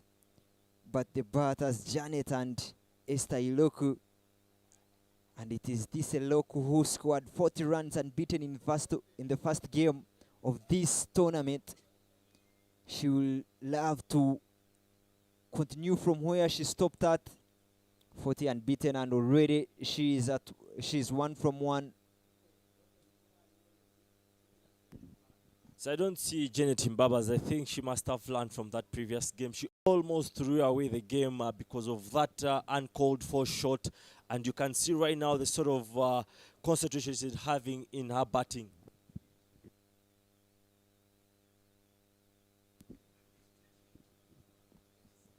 Very well batted from these two batters here for the Victoria Pearls. But then that closes the over with a score at 59 for 4.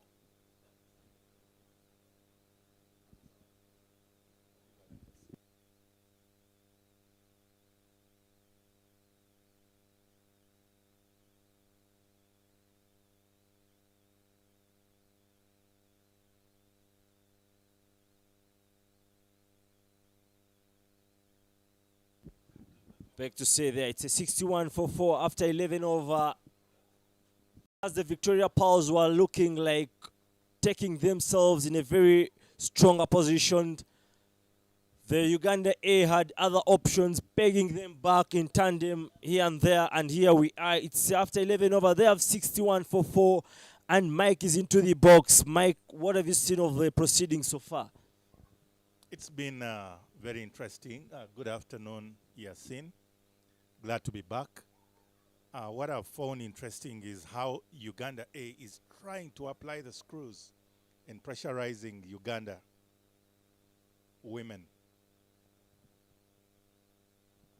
By pressurizing, I mean not giving anything away, making sure they are fielding tightly, getting the run-outs, the opportunities, and just bowling within those good areas to make sure that they're not getting anything away for free.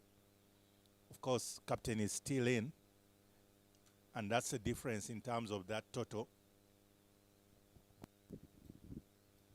2 runs there. There's a rush. There's a call actually for 3 runs. Yes, easily taken in there. I feel Janet Mbabas had learnt it, almost learnt it the hard way in the morning game, but just gifting away that very, very easy catch and almost sliding back. Speaking of catches, I tell you, Yasin, just by the sidelines there, that blinder that was taken off Immaculate Naksui's catch, I thought that was a very spirited and adrenaline-moving catch.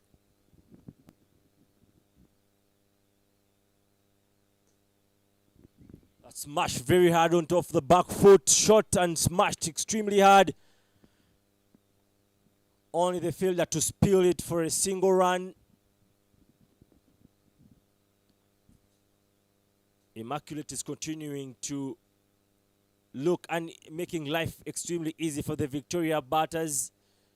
Smashed. And yes, racing to the boundary for 4 runs. Easy pickings for Janet.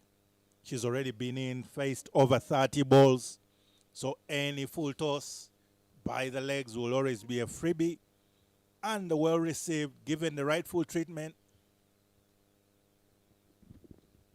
Janet Mbabas is continuing from where she stops in the morning. Here she is, almost crouching slowly towards that half century. Flicked into the mid-wicket region. You don't have to be doing that, because I just imagine her being run out in such a fashion and the sort of interpretation from all those watching in her watching her in her position.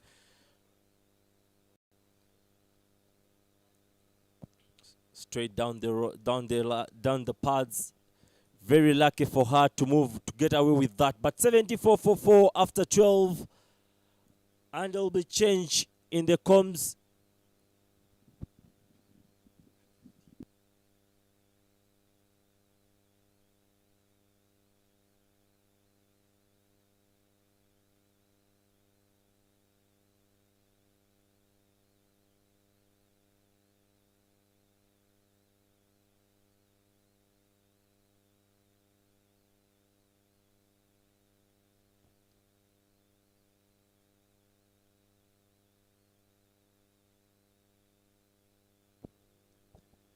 Well, that was Yassine signing out for now, and I want to welcome back Fortunate Ali Jr. You've been around with Yassine for a long while. What has been your opinion of this particular fixture? What do you see? What do you read into this particular match? Looking at the score at the moment, 70 after 12 overs, you get a sense that it is poised for the biggest total so far in this tournament. But how should the Ugandan emerging side, rather A side, work to stop that for at least a low score, which in my opinion will be 120. They still have 8 overs to go. And what do you need to do? Look at your strike bowlers. Whom do you have? And look at who are bowling at the moment. The batters have been really confident and vibrant in the way how they have played out these spinners. So you have to get that moment. And when that moment comes, you have to be in the position to take those chances, because we have seen some half chances landing in between the ground. So you have to be in the right moment to pick up that wicket. Running hasn't been great like in this moment, but the fielders have been really fully planted on their feet. So they have to make or create the moment, not other than waiting for the moment to come or happen. I tell you, one of the things I also observe here, Michelle Ariago seems to be making some changes and trying to have some chips and turn around in the game. Do you feel that she seems to know her opponents better? Since she finished high school and came for vacation in Kampala, she has been around this development side so long, playing with the national team, senior team, the Victoria Powers, even the A side, trained with them, so she knows them so well. And when she does every change, look at this, she has the deep fine leg for the captain, who loves sweeping finer other than square. So she knows what she is doing at the moment, and they know, that's the moment that they wanted, and they have created the moment. That's the breakthrough they needed. 42 for the captain. They needed that wicket so much, and it's Ariago Michelle who picks the wicket. Credit to that bowler. Beautiful, beautiful piece of bowling. But what a setup. Look at how she orchestrated that wicket to pick up that particular wicket of the captain. Indeed, Fortunate. So clinical, so intentional. And the dividends, it has paid off. Her attitude and her approach meant that she was really working to a certain plan and wanted to actually pick up that particular wicket of the captain, who was the danger woman. Janet Mbabazi now will have to walk back to her dugout, much to the delight of Uganda-A. And now that brings into the aspect that you're talking about.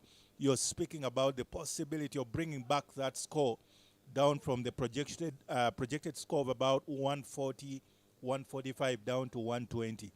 Do you feel like that particular wicket they got is the silver bullet they needed? In my opinion, ideally, that is the moment that they needed. It's the wicket of Janet, who must have departed, and indeed she did. But most importantly, again, I will go on and say how she managed to pull up that wicket, sending that third man onto the boundary, rather fine leg onto the boundary, meaning that she had already tried to show that I'm going to bowl into your strength. If you're to sweep, I have protection. So in her mind, Janet knew that maybe I should go for sweep shot. Now because I have the person at the third, I will just get it for one. And this time round, bowled it straight. End of the over, new bowler. And that is Sarah Tino, who has also bowled so well, picked a wicket of Ritam Samali, and now starts off with a dot ball. Really not so quick on her feet. There is Esther, who is looking to be not really in the groove like she was in the first game so far. She takes some time to build her innings, and that is the time she needed, opening up her hands for only one run. Uganda-A tightening up the screws on this particular passage of play, making sure that they are able to ask the questions of their seniors. And as it stands at the moment, of course, with already those 5 wickets down, it means that the job is almost halfway done. And that is exactly where they want the seniors to be. Yeah, good running, really good running in between the wickets. But Esther, no, rather seeing that Sarah is far, far the boundary and she didn't make a start. So that gave her another chance to take up the second run. And this is the game that they need to take at the moment going forward, converting ones into twos and picking boundaries here and there. If they are to go past that 120. Of course, one other thing I'm thinking about is, look at this particular partnership of Esther Iluko and Proskovia Lako. Of course, they've come through the ranks. They've been together from their high school days. How do you see this particular partnership? What do you think are some of the opportunities they have ahead of them? But you'll be coming back to that question in the next over, because that has brought up the end to this particular 14th over, with a total being 79 for 5, Uganda.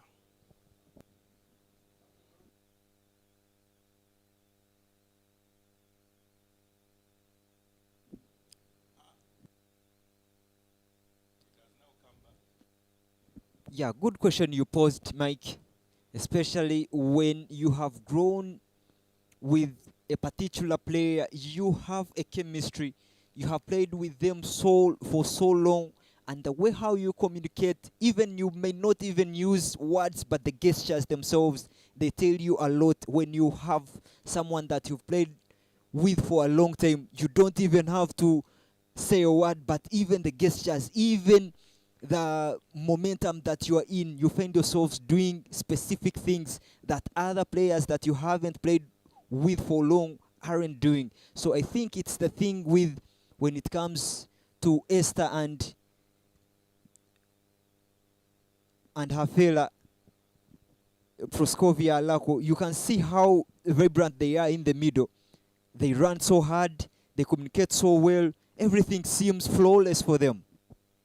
Well, Lona Anyait is going about her trade, trying to make sure that she takes away the impetus that the Uganda team was having, because right now, almost halfway done with her over. My question, however, is to what extent this situation, Proskovia Lako, previously top order bat, is now coming in the mid order to meet Esther Iloko, who initially was actually also batting top order, but they now find themselves to do that role in the mid order. What could be their mental framework? What could be their attitude? What could be their approach to this game in this situation that they are required to perform for the Uganda team now? I think for Proskovia, she only has to trust her power. We know her hitting capabilities. We have seen her hit runs hundreds in the under-19, so she has to trust that hitting capabilities. I'll give you an example of Richa Ghosh for India, wicketkeeper, but how strong is she? She's very strong, so always she has capitalized on her energy and her hitting, that even every time she has come and walked onto the crease, she has always taken the game on. So it is what she has to do. Clear up your mind and trust your power. This time around, she doesn't trust her power and gives an easy catch there to Lona. What a piece of bowling she has displayed. Only one run and taking that wicket, picking the wicket of Proskovia. Clarity of mind was talking about. Well, the bold and coat, I'm almost having that grin on me, because I know some time back as a spinner, that is one of the greatest experiences that you want to celebrate, being able to snare a batter to give you a return catch, especially such a simple one, means that you've actually outfoxed them and you've had them into your corner that you were trying to work towards. And unfortunately, for Proskovia Lako, she has to leave to find another day to perform for the Uganda team. What a good over that has been. 4 dot balls and a wicket, most importantly for the most destructive batter in the Victoria Paul side, Proskovia Alako, but that brings in Melissa Ariekot at number 8. We saw how crucial she was for Uganda in that victory against USA. Came in and posted a partnership with Esther of 14 runs, and now they are the 2 batters that are in the middle there for the Victoria Pauls. They need to continue with what they did.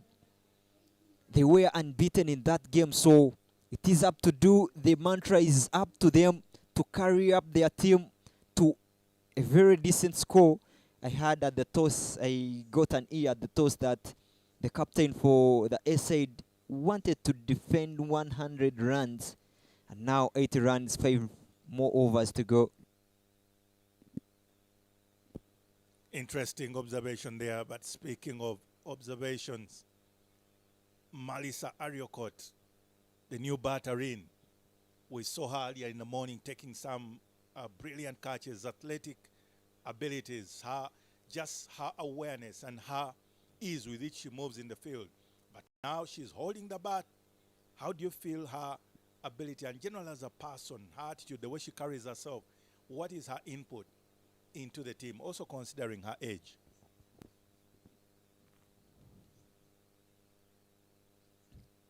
You can see the intentions there. Yes, she's a youngster, but a youngster of a talent. We saw her on the under-19, but still being part of the Ugandan side that went to Rwanda. She made her debut when she was still under-19, so she has so much talent, and she's one of the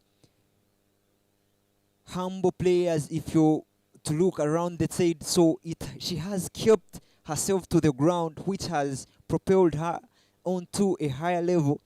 So even the way how she comes and approaches her game, she plays fearless cricket. So that has gotten her onto another level. She is fearless and again plays cricket without any holding back.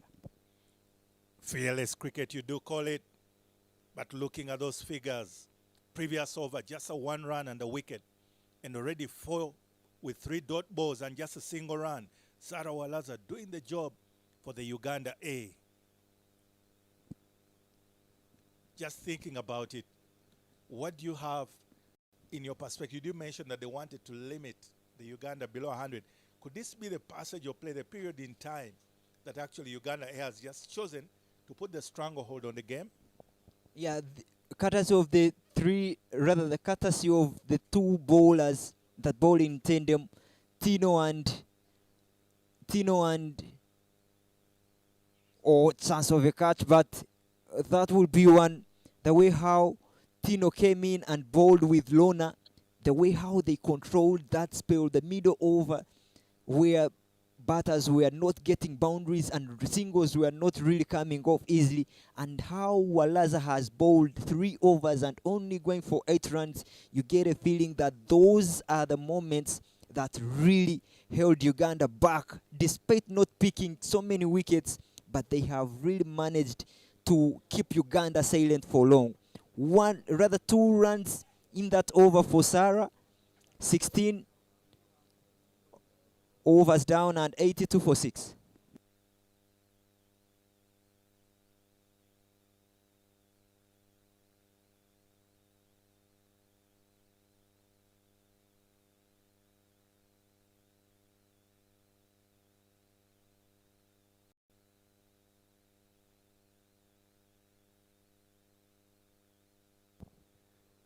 And now just saying to Fortunate Ali Juna, thanks for that analysis and just looking into the thoughts of the game.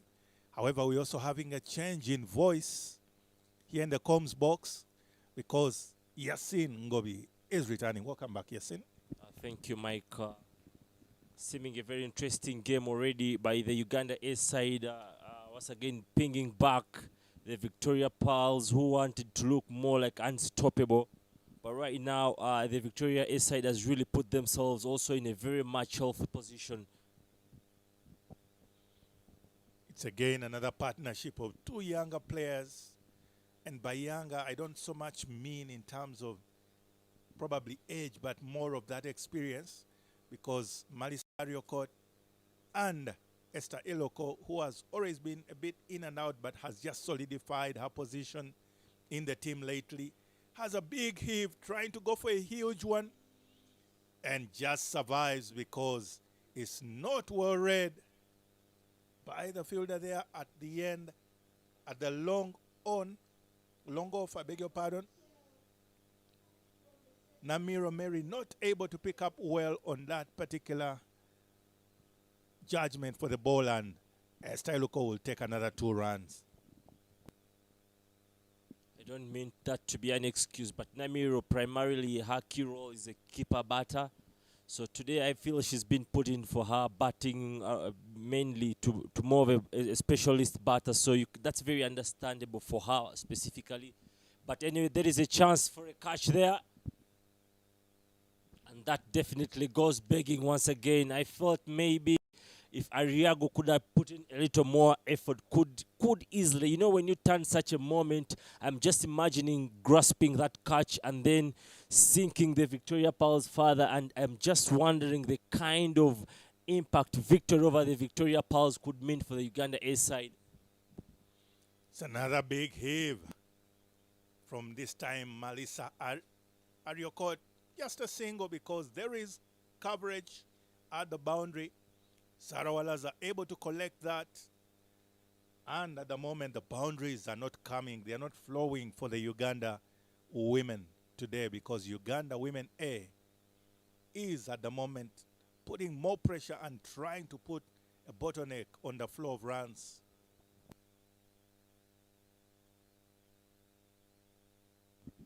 Very well balled there from Mariago.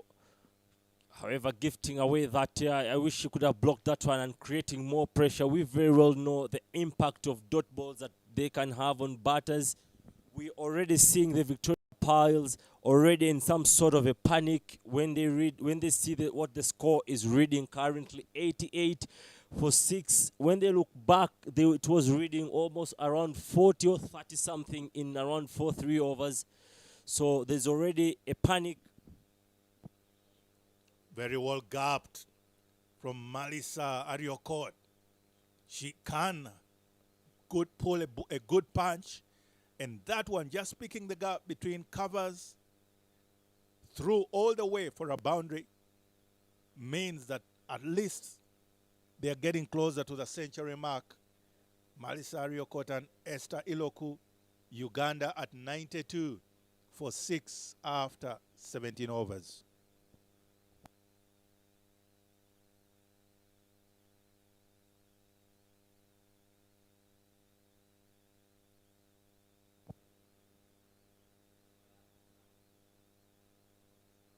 And there will be definitely a continuation at the airport end.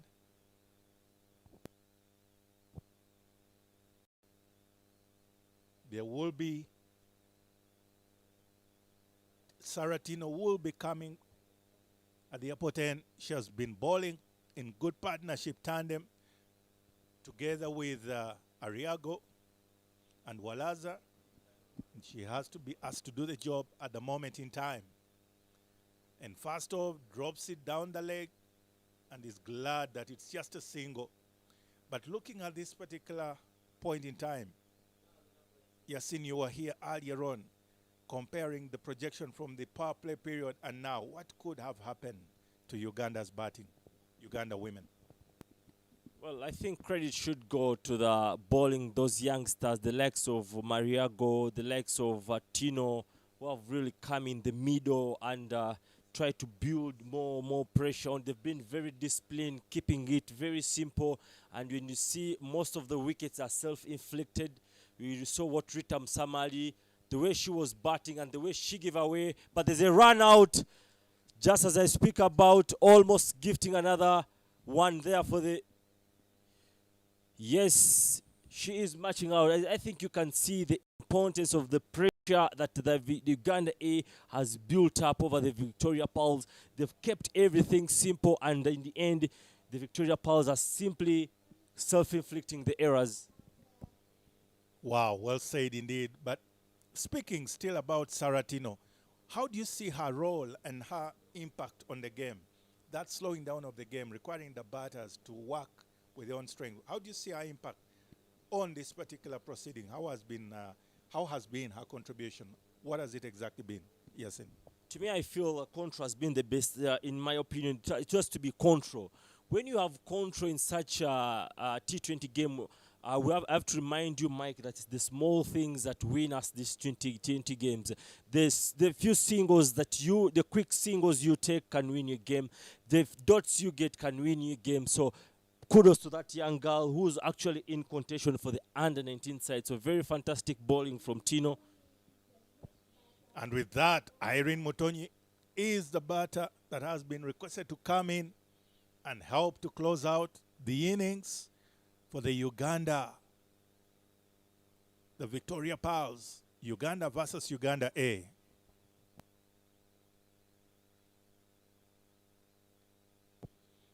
Very interesting contrasts here, combinations, and at the same time, when you look at the whole body language and the approach of the game, it's almost a whole story that is being told, and it seems to be a tale. It's a story of two tales, so to speak, in the initial period and in this latter part of the innings. Uganda-A seems to have literally slowed down, because at 95 for 7 after 17.5, quite far away from the initial projections. Make that 96 for 7. And that will bring up the end to the 18th over, as Uganda is at 96 for 7.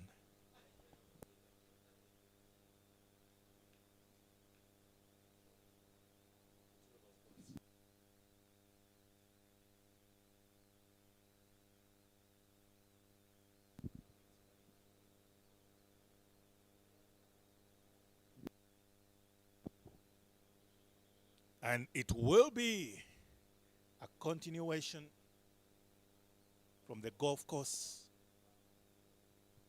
and the clubhouse end. I beg your pardon, it's a change with Lona coming on. Anyaiti Lona will come on. She's had quite a good spell, and she's asked to take on the responsibility of bowling in these last overs. Yes, in what do you see of her role now? She's not a pace bowler, but being requested to do that role. I think even before I speak, already signs are into place. The slow bowlers have continued troubling the Victoria Pearls batters. I think there is all the reasons for a medical attention. We very well know concussion tests really, ISIS has become extremely very serious about them. So nothing has to be taken for granted, but tests have to be taken to just make sure everything in place.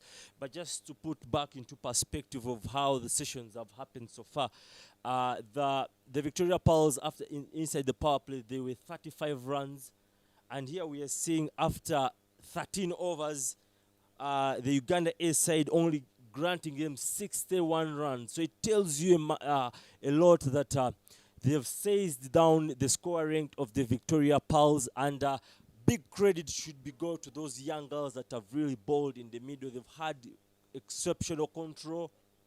So very, very kudos to first of all, to the captain. She has showed that she has the confidence in the young bowlers.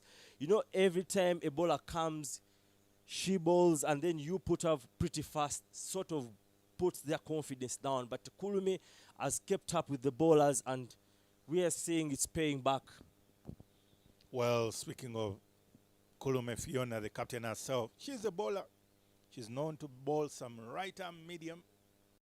Surprisingly, she hasn't yet appeared on the bowler's scorecard. What does that speak to? it's not the first thing we're seeing. We saw when people were questioning the role of Darren Sam in the West Indian side, but we saw during his captains, he won them two T20 World Cup. So I feel maybe for as long as she's doing the job very well, she will chip in here and there. So job well done.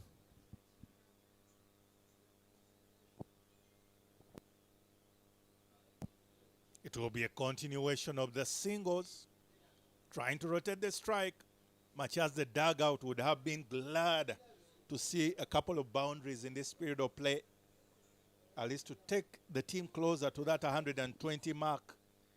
But Lorna Anyait will have something more to say about it. Again, it's a continuation of the singles, rotating the strike. And speaking of, is there a place and a role for rotating strike at such a period of play?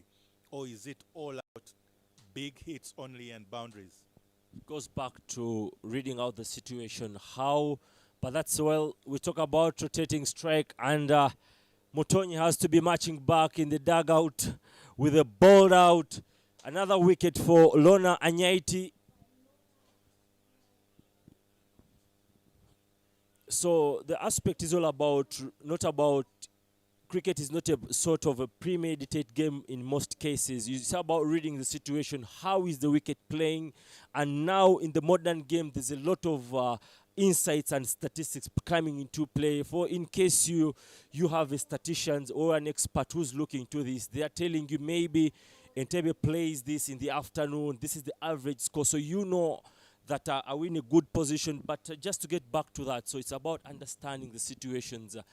Reading, is the wicket playing so slow? Maybe we can just look at rotating the strike and maybe move at 4-5 and over, rather than swinging hard and then getting the dot balls at the expense of wickets. So it's all about reacting to situations. Speaking of reactions, what will Amuge Kevin do? Bold. Amuge is simply out clueless. The situation has just got the better of her. The Uganda-A side is continuing to sort of assert themselves into position. Yeah, that's given out. Amuge has been given the marching orders. It's just a situation that has simply, she was clueless. She didn't know exactly how to react to that particular one. And that's a bye-bye to Amuge.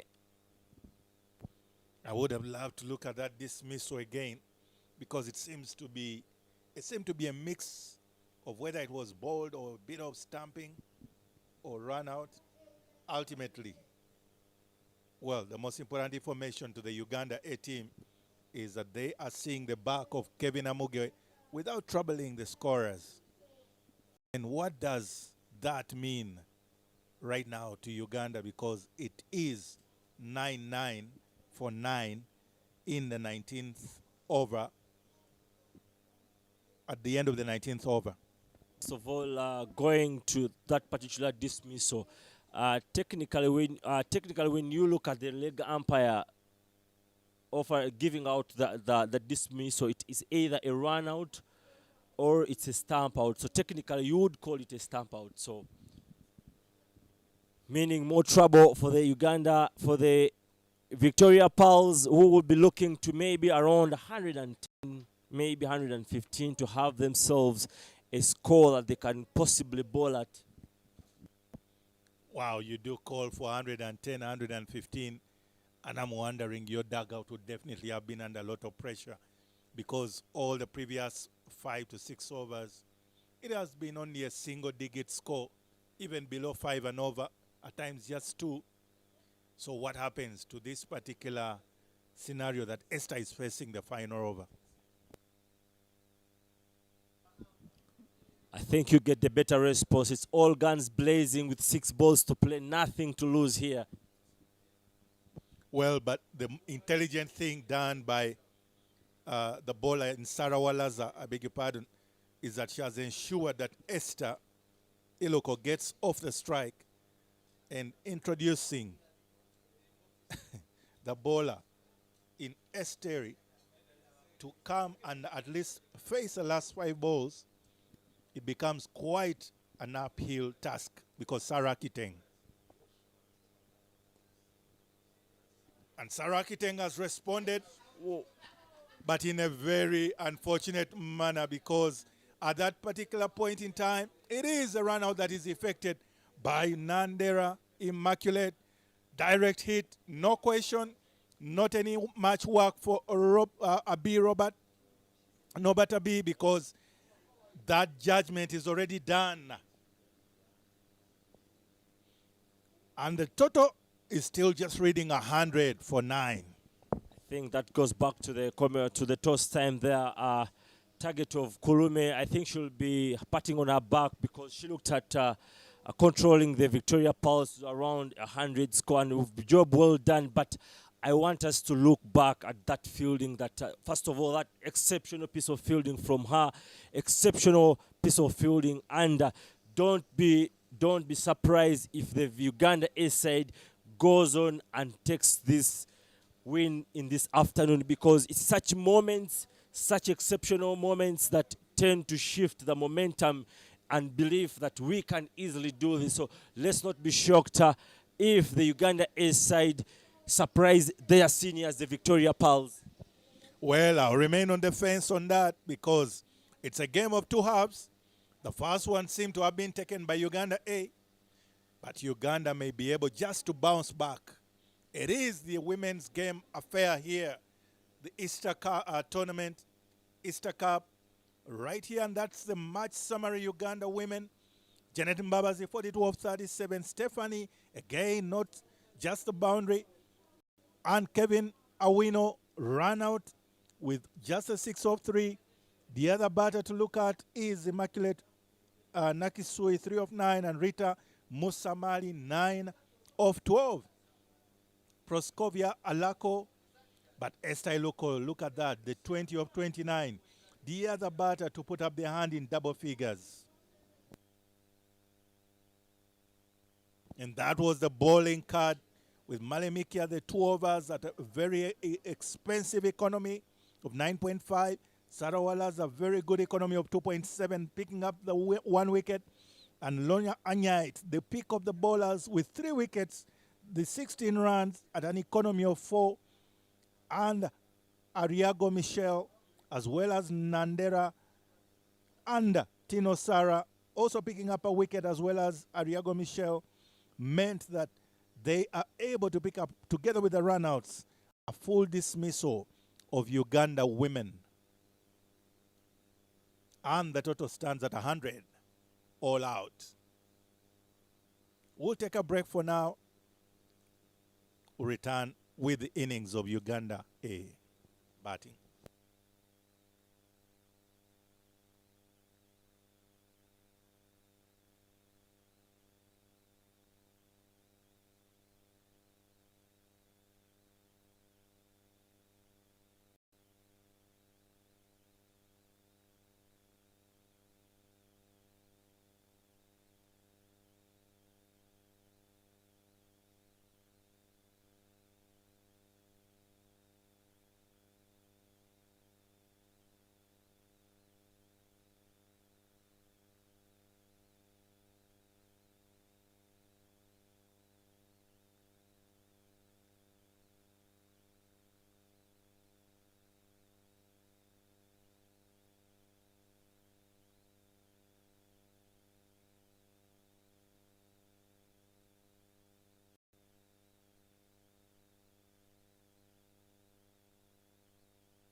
We'll be back for the very last part of the afternoon game where the Uganda-A will be looking to clinch that important confidence-building win against the Victoria Pearls. Very vital contributions there from the skipper herself. She's continuing a hot streak with a vital 42 runs. But I'm not alone. Alongside Fortunate Alijuna. Good afternoon or good evening. Which is the right one? At the moment, it depends on what time it is. It's a half. It's a 3:30. That will be evening. So good evening to you, Babu. So looking at the way how the first innings were 100 for the Victoria Pearls, and now the younger stars have to come and chase 101 in 120. You get a feeling that it's less than 6 runs and over, which in my opinion would seem to be an easy task if they apply themselves early, given that they don't have so many batters. Instead, they have more of all-rounders. And in most cases, all-rounders don't win you games, but they do win you games on certain occasions. So today, I hope it's that day where they get to win as a game, and 100 from 120 with the bowling displays we saw from Uganda-A, rather Uganda Victoria Pearls. You get a sense that if Mutonyi shows or displays the quality that she did in the first game against USA, and again Kevin Amuge ups a game, maybe gets a go today in the evening, they stand a chance to win this game if they get the early inroads. Let's say pick 1, 2, 3 wickets in the power play, like the A side did. They stand a chance to defend these runs. But as it looks, that score is really small for the A side to chase. Yeah, that's very well said. Fortunate Alijuna. Really poised for a very great, interesting afternoon game here between two sides that are quite familiar with each other. For the two calling out that score of 100 runs being a very chaseable score. But when you look at the numbers there, basing on the Women's Day Cup 2025 that was held around March, teams batting second, they're looking at around 27 runs in the first power play for the loss of 1, have a high percentage of taking on this game. Do we see this happening in the first power play? But there we go. Jimmy Muhammad, the wicketkeeper batter, is now opening the batting for her side. She is good with anything that has width on it. So Kevin Amuge should be very crucial with the lanes that he executes.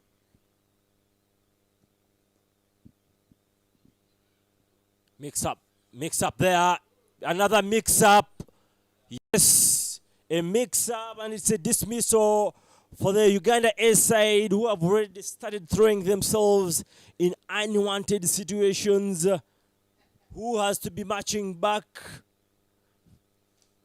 Shadia Giringish, so unfortunate in that, the way how she has lost her wicket, the ball straight to the fielder. I think there was some little bit of poor communication between these two, because I feel that Jimia wasn't even convicted of the run, but Giringish never held back. Thought that maybe if there is any bat on the ball, they should be taking the runs. But in the end, it baits them. And now the first wicket falls for only still a 0 on board. Get a feeling that these are the inroads that they needed to get the Victoria Pearls. Already, they have picked up a wicket. Such dangerous to be for the A side. Once again, we almost saw what happened in the early game against the USA team. Two opportunities happening in a single ball. We almost saw that almost repeating itself in this particular one. But Amuge continues this time around with a much anticipated control than we saw earlier on. Yeah, those are the tight lines, really tight lines. Again, look at the fielders for the Victoria Pearls. You have Stefan Nampin at point. You have Ritam Samali at extra covers. And you have Immaculate Natsui at covers. And also Proskovia Alako at long off, rather mid off. Those are the fielders, the most agile fielders in the Victoria Pearls. But this time round, we picked up the gap and pick up a couple, and they are going for two. You get a feeling that they know what these youngsters really do.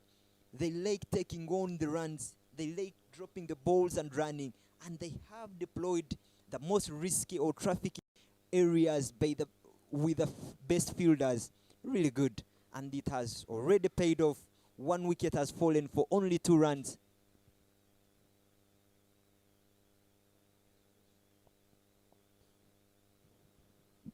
Very well bowling there from Amuge. Shot of length once again, but this time round sways down the leg. Very lucky to get away with that. That could have easily went to the boundary for 4 runs, but very, very lucky for herself. She should be celebrating about that. Ideally, she hasn't really been to her best, given that she only bowled 1 over in that clash against the USA. And now coming, despite having 4 dot balls, but you caution the consistency in hitting that lane. Smash through covers, pierce through covers. Yes, there's a chance for 2 runs or 3 runs there. But Alako won't be accepting that. Jimia always plays with an open blade. So even for the fuller ball that are straight to the stumps, she will always take it on the offside. That is the skill set that she has, playing with the open blade. But 2 runs to finish up the over. But most importantly, 1 wicket fell in that over. 4 for 1.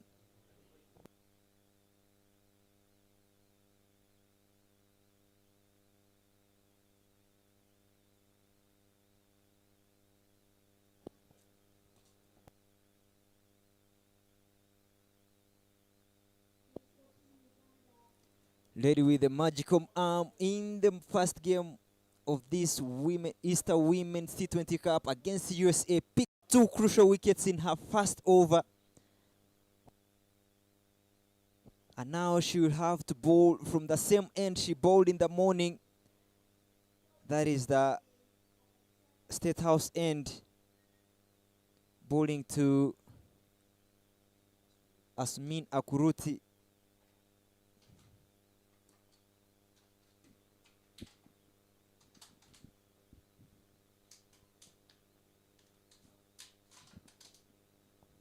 How well has she been with the lane? You don't question that when it comes to hitting the right areas. She has done it really well. Yeah, you can give credit to her once again when you looked how the sort of impact she had earlier on in the morning game, and she has been tasked to get back and have the sort of impact she had earlier on.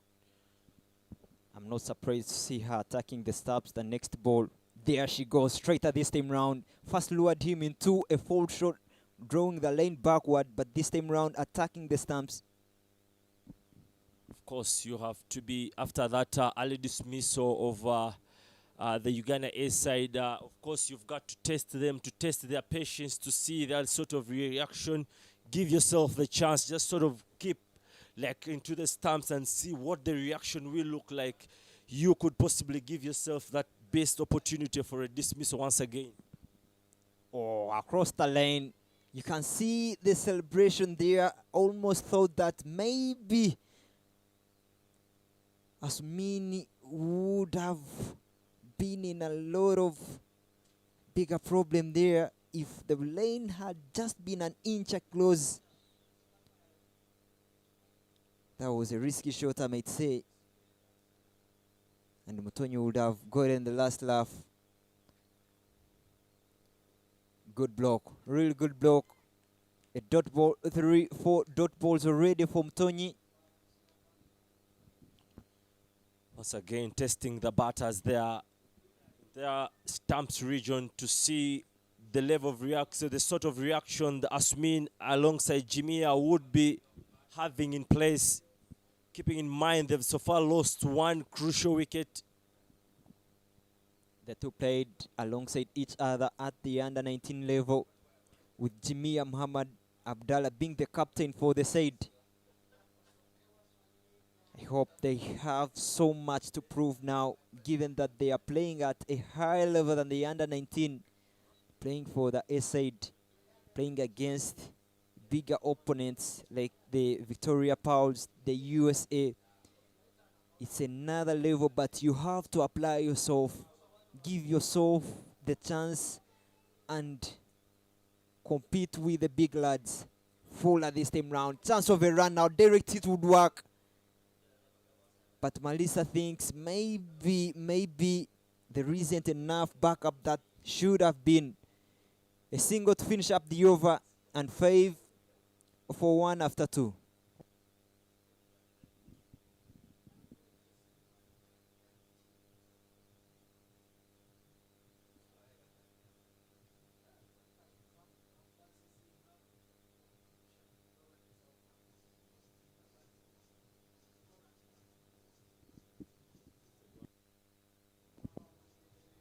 We didn't see this in the first game against USA, where the bowlers were bowling in succession. But this time round, Kevin Amuge will continue from the airport end. She bowled decently for only 1 run, but in that over, there was a wicket that fell. And now continues back of the lane there, luring Asmin into a false shot.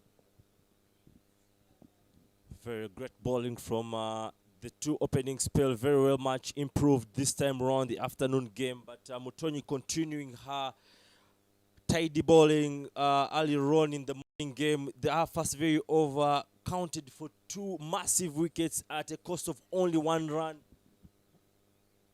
Across the lane, but gets lucky with that around the pad. Kevin is guilty for missing out her lane and won't race to the boundary, but they will pick up so many runs. 3, I certain. Yeah, 3 runs they get. You can't be gifting that to Asmin for sure. That was a very juicy gift for Asmin to just dispatch it, almost getting to the boundary. Very well batted from Asmin. Yeah, this again comes to discipline. We saw how Mutonyi bowled in her previous game, and again how she has came on to bowl, but she has really been patient with the lanes that she's hitting. This time round on the offside, and only one, I think, good rotation off strike. I feel Amuge is struggling with the control, and when you look at her rhythm, especially in her last strides, you can see she's sort of struggling. Possibly that could be having an impact on the control of her lengths and lines. Yeah, coming back to that, there is some little bit of a slope coming from the airport end here at Entebbe, and it takes some good work and it takes some endurance to outplay that slope. It kinda consumes your efforts and energy. So Kevin coming in and bowling in such a way, you get a feeling that she's working an extra load into her bowling.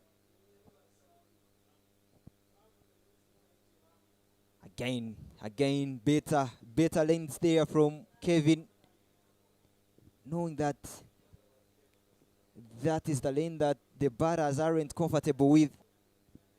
I can just tell you, she just luckily got away with that, but that could have been easily slapped through the covers for 4 runs. But just getting back to the run-up about the slope and what, that exactly marks the difference between high performance and then development, because at high performance, we're looking at the...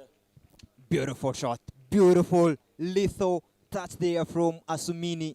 like you said, that should have been hit through covers, and this time round, she hears your call and sends the ball to the boundary. Beautiful shot. 4 runs to finish up the over, 8 runs total in that Kevin's over, 13 for 1 after 3.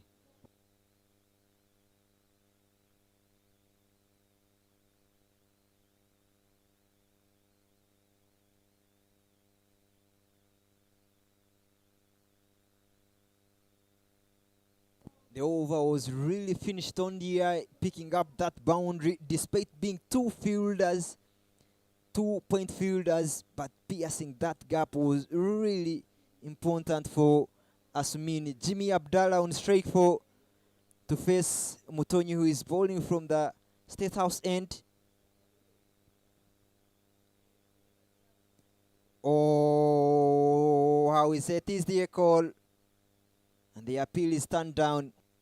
Yeah, that was the previous 4 runs in the previous over was simply a freebie for to be just marked through point, and actually the previous ball she just went away with that, but that could also easily could have gone for 4 runs. But again, also going back to Alako, to Amuge coming from this side, and that's exactly the difference between the high performance and then the development, where with the moment you get into the high performance, what is expected of you is results. You're expected to have high levels of fitness and all, and that's why things like the gym are into place, the physical and endurance training put into place to prepare you for such moments. So it's a point of discussion for sure, but I don't feel that can really be a satisfactory reason. Hopefully, but good enough that the girls have really utilized the gym at the fitness junction. They have really trained so much, and those are the yards that they are putting in, hopefully to get themselves fit and compete at the highest level. Mutonyi continuing to trouble the Uganda-A players there. 2 big shout-outs in the very over. Yeah, looking at the way how those balls were playing against, rather around the pad, dropping the wrist there, it's kind of threatening, especially when you don't get contact on the ball. Every time the bowlers will be appealing, the fielders will be much expecting for an LBW. So it takes skill set to play those balls that are on your body. You have to be so technical.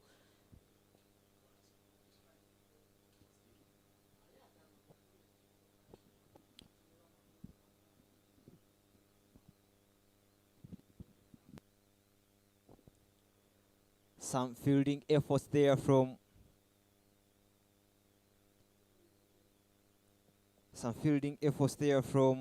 Akiteng. Hopefully she's okay.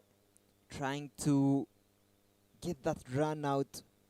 Came in hard and threw very hard at the stumps. And in the event of things, you find yourself in an awkward position, not really aligning yourself with the stumps. So I think the throw would have hurt her somehow, somewhere. But attendance, she has been attended to by the physio, and hopefully she will be alright. Those things happen in cricket, and play continues. Of course, that goes back to that very famous statement of body and soul. There you go, the Victoria Pearls squad there having those discussions, trying to put themselves in. I'm just imagining what sort of mood they're putting themselves in. But the medical attention continues there for Akiteng, as the Uganda-A side also continue to have a discussion there that we need to be there. We need to be taking this home. And I know, assuming alongside Jimmy, they're in position to actually take the side home. Possibly it could be a defendable, a chaseable score if they hold their nerve. And the question is, do they hold their nerve? Already 1 wicket down, but the dot ball percentage has really been high for them. I hope Yasin will be bringing us those dot balls to be specific. But as the way how things unfold, 100 runs, they have now cancelled down 16, making it 84 runs now required in 16.2 overs. Yeah, so I don't think the dot ball could be a very big issue for the Uganda-A side. When you look at the net run rate already, it's at around required run rate being at around 4.3, and the current run rate standing at around 4 point something. So it gives you they have really batted out according to the situation exceptionally well. Yeah, talking of the required run rate being at 5.2, and if you continue getting those dot balls, chance of a run out, but home safe and dry. If you continue getting those dot balls, you find yourself in a position where the required run rate is now mounting to 7 or 6, and we haven't seen boundaries in this inning other than that of Asmina Krut in the previous over. But it has really been difficult for the the A side to get boundaries, and running between the wickets also has not been easy. Another trying to guide it, run it along the ground to third man, but it's another dot ball. A dot ball to finish up the over with only 4 runs got in that over, 17 for 1 after 4 overs.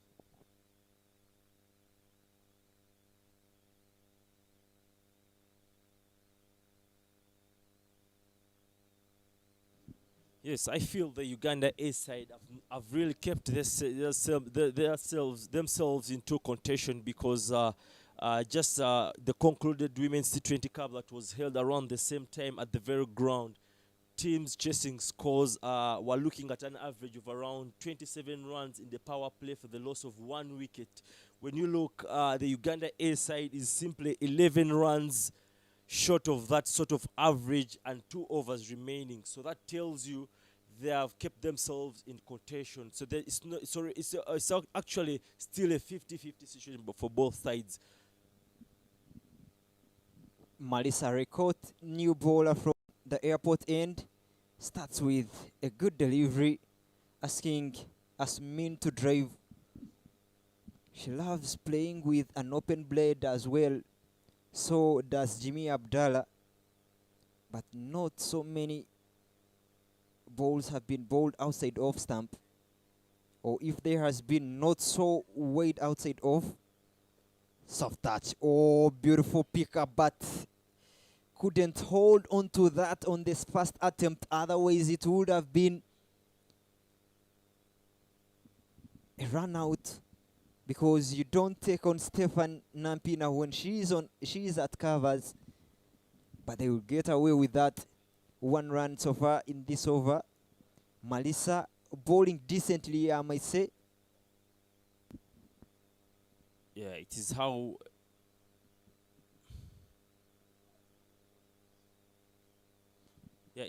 you see for this how you respond to such very tricky moments.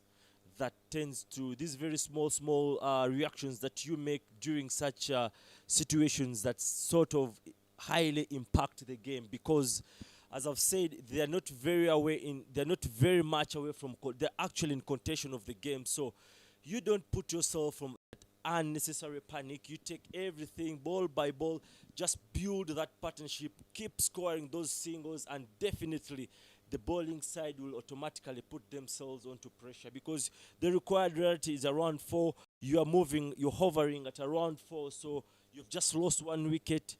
So finish off the power play with that required average score, and then you put yourself in a pole position.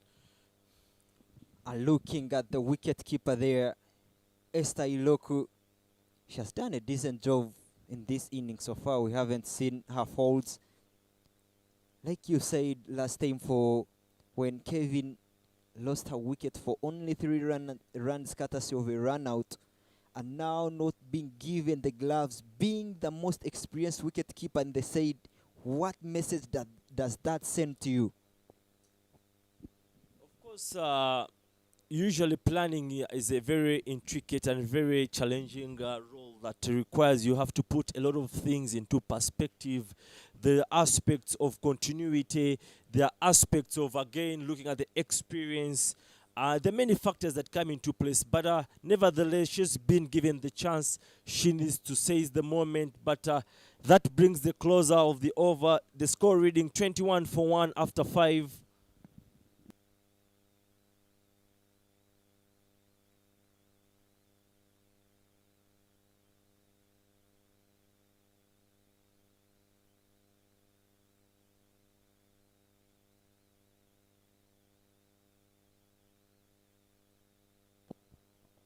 Only 1 over left in the power play, and the score is 20. That calls for a question: how many can they add to the total, given that the field restrictions allows 2 fielders at the boundary? How much can they utilize that now that they've brought on a spinner to finish up the power play? I get a feeling that this is the moment where they need to get at least 8 or 9 or 10 runs in this over to make sure that they finish on the high.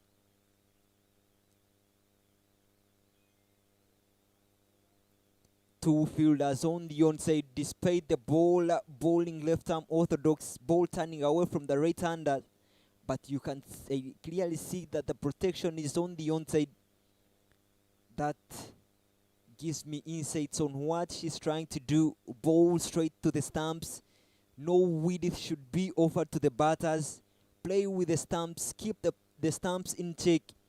And she picked up 4 wickets in the first game against USA, and going for only 16 runs, being the player of match. Sarah Chiteng will come from the State House end on the body to her field, and that's a dot ball. Yeah, it's going to be extremely interesting battle between Akiteng, the woman of the player of the match in the morning game, and the Jimia Sumin partnership that is seeming like unbreakable at the moment. This time around, she strays down the ground, almost going away with that. But the score so is at 21-1. The Uganda-A side 7 runs shy of that needed average in the power play for successful teams chasing in the afternoon games. So very well batted from Uganda-A. Chance of a catch, and it's completed. That's what needed to be done. They needed that breakthrough. And it's the wicket taker, the wicket option, always Sarah Chiteng, picking up the wicket of Jimmy Abdallah, trying to advance down the ground, use of her feet, but couldn't get the elevation that was needed to clear that fielder. Malisa, who is always positioned at a very fortunate position, and she completes the catch. Another wicket falls. I feel that was a very good choice of shot, but all it lacked was that sense of more conviction. I feel that if there was more conviction into that particular shot, it could have easily gone over her for possibly 4 runs or 2 runs, because we've seen Janet Mbabazi, we saw Doshi applying that very shot and then being very successful with it. So very good decision, but lack of conviction cost her wicket and more trouble for Uganda-A, and a very much needed breakthrough for the Victoria Pearls. And if you're to talk about the batters that the A side has, Jimmy Muhammad Abdallah is one of them. And now that she has given out her wicket, now we are going into the all-rounders, the likes of Fiona Eguru, Kulume the captain. She's bowling all-round and now coming in at number 4. You get a feeling that now the Pearls are in a much better position. Off the back foot, she goes straight away, but only a dot ball.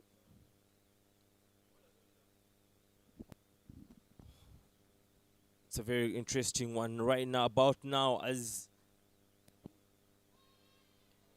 As a captain, you don't have to be doing this, but nevertheless goes away with that. We have Asmin, well set Asmin on the wicket alongside Egaru. She knows she's the leader. She's got to be leading that side from the front. A lot of responsibility on her. As a leader, bowling all-rounder, and you didn't bowl a single ball in the first innings.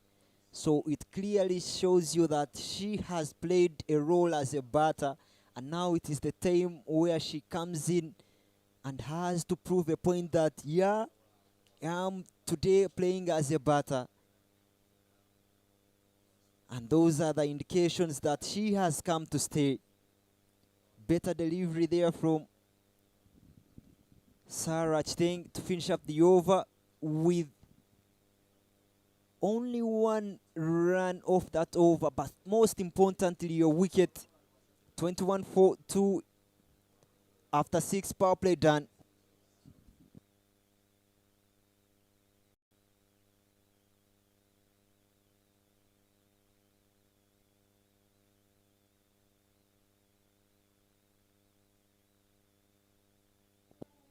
Look at how quiet the field is for Uganda. They get a feeling that now everything is under their control. They are not in any kind of rush or trouble. Everything seems to be calm for them. The captain, I'm very sure that she's at par with the over rate, because the way how the bowlers have bowled, they haven't gone for boundaries, they haven't bowled so many extras, so everything is working in their favor. Malisa continues from the airport end, straight attacking the stumps, but well defended there from Asumina Kurut. Very super excited about the two bowlers, Malisa and Amuge, in there, how they've really come back in this afternoon game. Very much control than we saw earlier on in the morning, going for over 8 runs and over. So we see the kind of control they are really expressing themselves with a lot of confidence. So that's a much better outing from both of them. But that's the battle now, the leadership of Akulume. She needs to make sure that the side is over the line. Yeah, you can see that anything that is width given, she opens up to anything that is out of her, rather that is in her arc. She goes for a big swing there, hoping to get a blade on it. Had she gotten a blade, there is no protection behind square. But what are the lanes that Malisa has hit so far? Really good lanes, really good lanes. Forcing doubt into Asmina Kruti. Not really sure of what she should do at the moment, but I ascertain that she should just continue playing the way she is playing, anchor the innings. I think Kulme is doing a big service to herself by not getting anywhere closer to that ball. You see her legs are purely stuck into the crease and just using more of the hands. So definitely you're not going to be getting any closer to that ball. So the challenge is if she can just get closer to that ball and see the reaction of Malisa, who didn't have a great outing earlier on, game will be on. Very well said there, Yasin. We saw how the captain for the Victoria Pearl, Janet, applied herself. The use of the feet, the use of the crease. We haven't seen that with Asmin. She's planted in her crease. Everything hasn't really come to her way. And again, even in T20, you have to create those moments. You don't wait for the loose ball to come. You create the moments. It's a short format. So I hope she is trying to adapt, but hopefully she doesn't take so many balls to adapt to the situation. A field change has been forced. Deep extra cover goes down and fine leg comes in. I don't think that was really necessary. But that is flicked off the legs there towards the deep mid wicket. I don't feel that field change was really necessary if you're to look how actually the two batters have been playing, they're not getting closer to the ball. So I feel the best decision is to keep the field in place, that in the circle, and just mount onto that pressure. But anyways, that closes the 7th over with the score reading 21-2.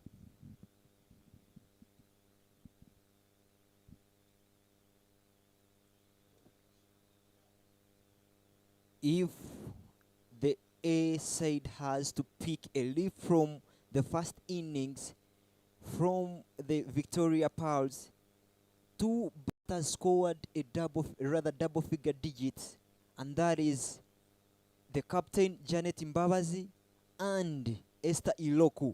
They are the only batters who scored double figures, 40 and 20 respectively.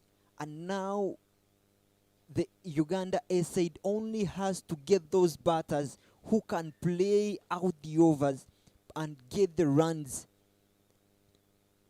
If they keep losing wickets, it becomes a disadvantage to them, because 100 isn't a big total. It's only a matter of getting those singles, not getting so many dot balls, only getting the singles and getting to make sure that you stay on the wicket. But when you lose the wicket and you're not getting the runs after having suffered so many dot balls, it becomes more of a problem. Already 2 dot balls. She won't come back for that. She won't. Tries to come down the ground. You're seeing 2 players straight down the ground, and you come down, rather straight to you, and you come down the track, and she picks up the 2nd wicket. Not against Sarah Chiteng, who has been really superb and executing good lanes. When you look at the required run rate, just a tad below 3 runs and over, and you look at the application of the Uganda-A players, how they're really expressing themselves, it sort of tells you possibly they're not really playing according to the situation, or they don't really have this sort of insights, as in every time a batter is moving out to the crease. Because if you have a required run rate standing at around 3 runs and over, what is required of you? You simply need 3 singles every ball. So what extraordinary thing do you need to do apart from really taking that single, put the pressure off yourself, and just enjoy the moment?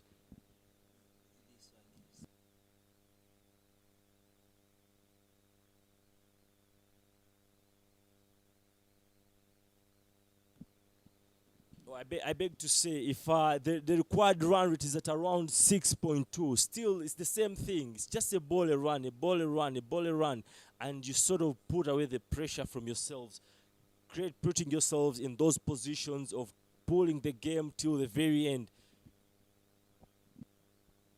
Now the new batter, the wicket keeper who wasn't used in the first innings, Maria Star goes straight away for a big heave, but straight as an arrow that ball was, and she will only have to depart without troubling the scorers there. Maria 0 of 1, golden duck. Mary Namiro should be really disappointed about herself, because such a dismissal at such a point, with the experience she's had, with the level of coaching she has been with under the guidance of Mugarula back in Ginger, and the under-19 over the horizon. So she must be really disappointed. But nevertheless, a dismissal, and all the reasons for the Victoria Pearls to celebrate with a score 22-4. So my question will be, is there any life left in the Uganda-A side at the moment? Having lost 4 wickets, is there any life left in your opinion? Yes, once again, I'll take you back to the morning game. We saw how the USA team was dominant in the first 3 overs, and then out of nowhere, the Victoria balls, and it's a hat-trick, the first of the tournament, and the first for the young girl there in Sarah Akiteng, a celebration for the Victoria Pearls. Ripper, really Ripper. left the batter bamboozled there, not knowing whether to come forward or go backwards. But the turn off the surface from Sarah Chitengi was what was really much of an advantage there. What a length that is. Every left-arm spinner's dream it is to place the ball in that area at the right time to the right person. A player who has just come in with no foot movement whatsoever. She hasn't gotten her feet into moving, and you give him that dream ball. What a delivery that was. 3 wickets for Sarah Chitengi. Already 4. She picked 4 in the morning, now totaling 8 wickets in only 2 games she has played. More so, she has only bowled 1.5 overs. It's these moments that always sometimes separate the girls from the women, and we see exactly the Victoria Pearls exerting their dominance. Because initially you asked about if we're seeing the Uganda-A side getting back into this game. When you look at the morning game, the first over, the USA team chasing the 103, they went. The Victoria Pearls went for 11 runs, and by the end of the power play, they were 33 for 2. And everybody thought that the Victoria Pearls have really thrown away the first match of the tournament. But once again, going in to win that game. But again, here we are. So they have 5 wickets in hand. Sarah Walaza is yet to bat. She's a quiet. She can really come in handy. So you can expect anything for as long as the Uganda-A side can hold their nerve and just go that ball a run, and create that pressure back onto the Victoria Pearls. Sarah Nandera off the mark straight away. Matchlet Nandera, pardon me. But Sarah Chitengi finishing her second over, but picking up 3 wickets. The first hat-trick over in this tournament. And 23 for 5 is the score after 8 overs.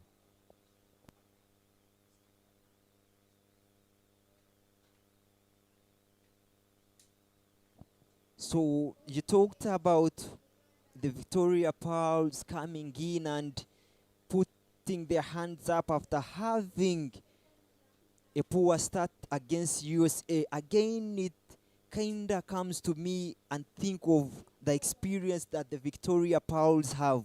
Most of the players in the Victoria Pearls have more than 50 T20I games. But how many players in the A side have that experience? It also comes to experience, leave alone the talent. You're young and you don't have that experience. You haven't been exposed so many times in those situations. How do you come back? How do you make a comeback? Sweep shot. Oh, chance of a run out. Direct end. Good end and completed. Matchret Nandera has to depart for only 1 run. The throw was to the right end. The captain is happy there. Sarah Chitengi is happy, not only with the ball in hand, but also in the field. And here matches in Sarah Walaza, very experienced player too. She's been in the Victoria Pearls X-side initially, so you can expect that the kind of experience that she holds. She can build out something out of nothing and possibly put up. What we need to see is now that resistance, and it is in such moments that can easily propel you into positions that you never expected. I'm just imagining Sarah Walaza seizing this moment. She's a good thumper of the ball and then just snatching this game away from the Victoria Pearls. So it is a very crucial moment, but we have to see. She's a champion player back at Ginger Say, so a lot of experience with her. She has been in such crunchy moments, so we can expect anything from her. Leave alone picking up the runs or taking her team past the finishing line, but the knock she gets today counts so much to her return into the yellow jersey with the 11. Given that she had so much of a good day with the ball, she bowled decently, perfectly I might say, but now she has to go on and score runs today. Oh, loose delivery from Stefan Nampina. We saw her coming up with the bat, opening the bat, and only scored 4 runs. And now coming into ball, doesn't start off so well. That's the control that is always asked, and it's a no ball called. That will be much of a reprieve for Fiona Eguru. She has to capitalize on this. She has the liberty to open up her hands. Shuffles across, but misses. Turn and bounce low in the air. I think she was too early into the shot. You just have to wait a touch later and then just go through that. That could have easily gone for 4 runs, but Nampina goes away with that. Another flighted delivery. Stefan now trying to buy a wicket here. We've seen those 2 deliveries being flighted up in the air, but Stefan gets away with 2. With 78 runs needed from 11.5 overs, I feel the Ugandan, much as the wickets are not on their sides, with now Sarah Walaza onto the wicket, they stand a chance at this. Again, up in the air, will land safely. The boundaries have been patrolled with precision. Fielders have been placed in the right areas, and boundaries haven't come for the Ugandan A side. And Sarah Walaza is now on strike. Is yet to get off the mark and is yet to face a ball. Another flighted delivery, a little shuffle across the crease. This might be a boundary, but protection in the deep. They will only settle for 2 runs. I can assure you this, if Sarah just gets her groove today, she's not going to shy away from anything. She's played against the likes of Nampina, Nakisui, so she's not going to really shy away from anything loose. She's just going to dispatch that. I can assure you, she gets her groove, she could put up a match-changing performance this evening. Yeah, they only need to recollect themselves. They are not really in bad positions. Look at the loose balls that they are getting. They only need to recollect themselves, get into the game, the rhythm of the game, put away the loose deliveries like that one. Another rather no ball from Stefan Nampina. Free hit is called, this time really deep and square, rather finer. And they will have a chance to take on the 3rd. Yes, she goes for the 3rd run. Good running between the wickets, really good running, despite not having put the loose ball to maximum use. But with 3 runs to finish up the over, the score reads 27 for 6 after 9.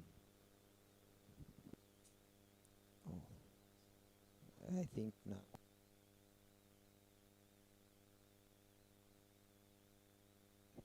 Pardon me, 30 for 6. Make that 31 for 6 after 9 overs. Forgive our graphics. We are trying as much as possible to update them.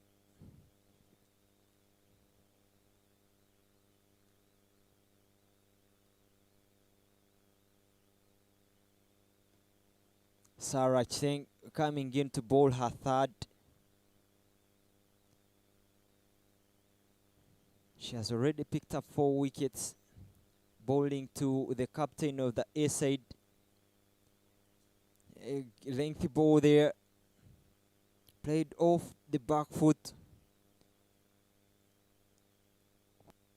This is exactly where the modern game of cricket comes. Some of the tactics that I use, the most important thing of matchups and reading out situations properly. When you look at Nampina, you can be very sure that she's low on confidence at the moment.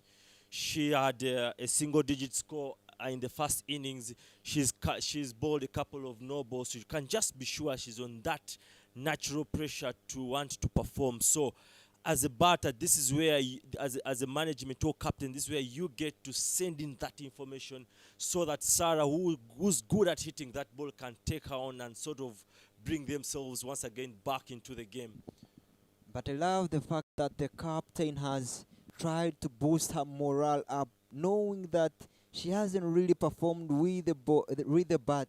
Now she gives her the chance to perform with the ball. It only takes a team feel and a team energy to boost her morale up, and hopefully she comes back in this tournament. There is a chance of a 2, and they do get 2 runs. Again, coming back to Stefan's situation, it takes the whole team to bring back her confidence. We have seen her not performing with the bat. Now with the ball again, she hasn't performed. So everyone on the team has a role to boost or bring back her confidence. Even a word or two, come on lady, come on mate, you are going to make it, don't worry, don't keep your head up, will do and mean so much for her at the moment. I'll have to disagree with you a little bit. You've played cricket, you know that, yes, much as cricket is a team game, but there are those what we call individual brilliance moments that whereby, for assume you're into an over, you've gone for 15 runs, regardless of what happens outside. It takes on you mentally, but very unlucky for the Uganda-A side as Sarah has to depart. Yeah, good bowling figures, really good bowling figures. That is her 5th wicket so far in this game. Fiona Eguru Kulumi has to depart with another single-digit score, scoring only 7 from 10 balls. You are still saying, I would love to continue and hear your point. I was carried away by that wicket of Fiona.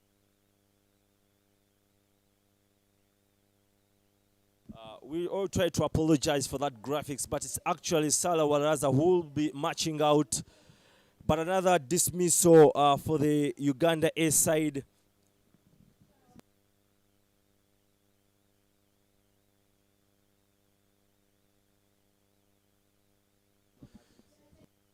So I would love to continue about that. Fortunate that you feel that yes, cricket is it's a team game, but there are those more crunchy moments, that spectacular catch, that fantastic 6, that and then you just take you back to that T20 where Carlos Brathwaite took on the English side and individually ideally won the West Indies that T20. So you need those moments to really size up and get results for your side. Yeah, again coming to that, I would love to defend my point. In that moment, assume if Stefan is not given another chance to prove herself. So, like I said, it needs team effort to trust him. If she picks a wicket, like in this moment, had she picked that wicket, she would be proud of herself. So it would have been the captain that has trusted her with the ball and to boost her morale. Assume Carlos Brathwaite in that moment, had he not been on that team of the West Indies, maybe because he didn't have a great tournament before until that moment in the finals. So it is all about trusting someone. Look at India's side. We saw Abhishek Sharma didn't score runs throughout the World Cup, in the playoffs, in the group stages, until that moment in the finals where he came in and clobbered a quick 50. That is the team effort that I'm trying to mean at the moment.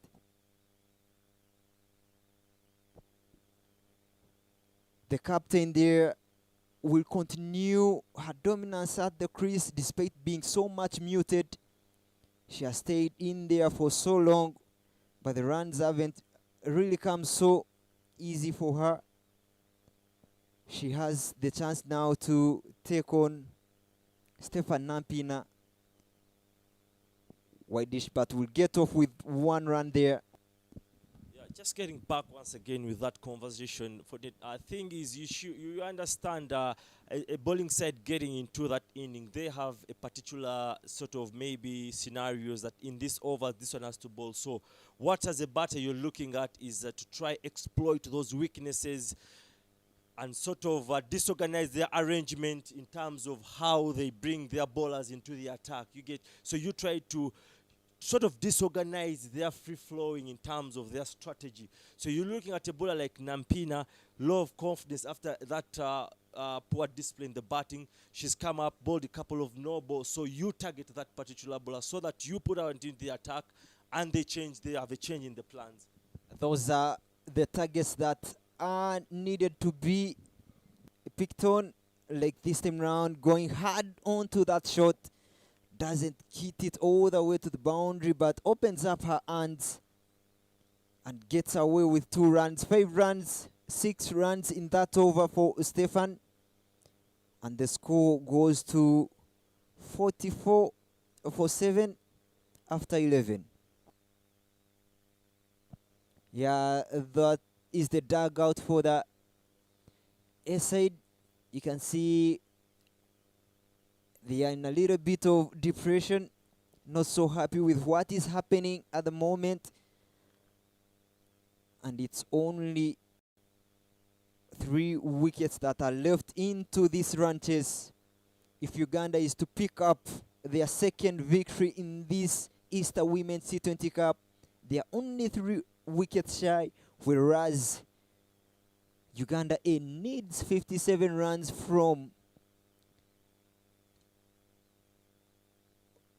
they need 67 runs, rather 57 runs from 52 balls.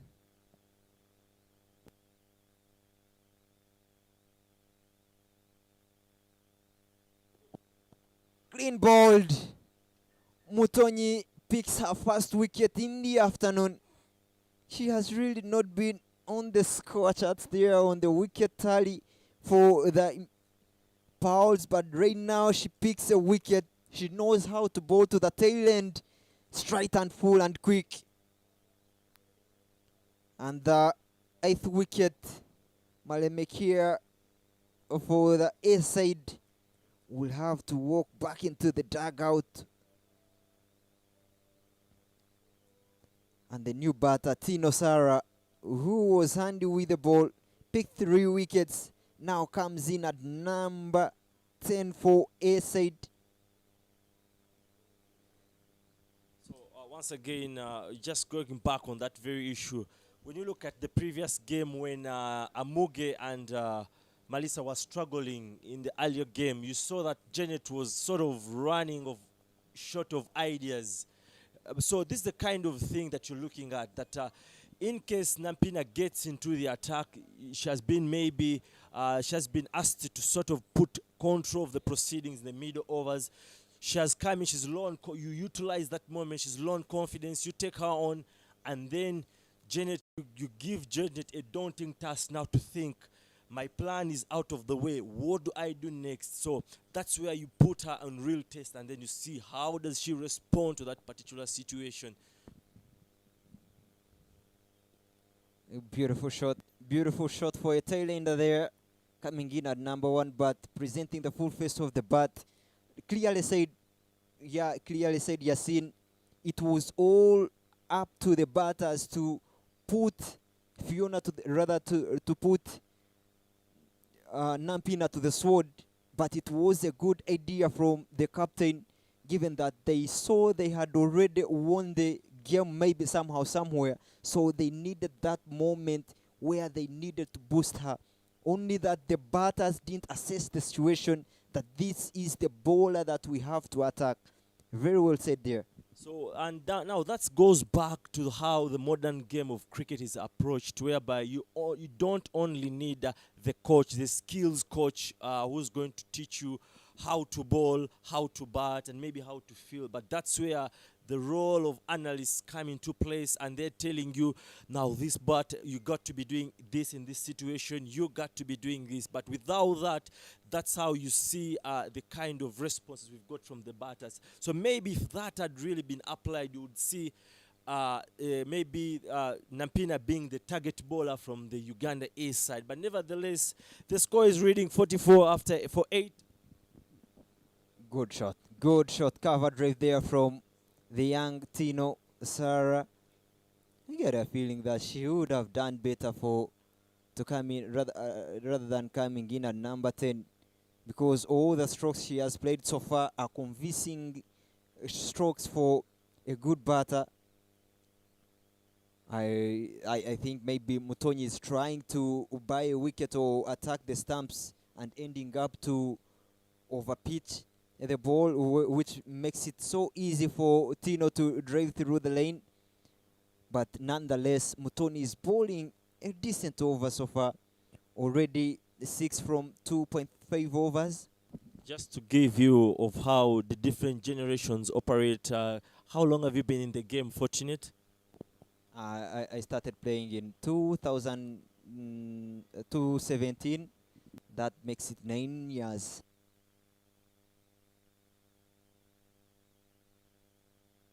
Of the early 2000s. So I saw you playing those reverse shots and what in our encounter against the Abojo.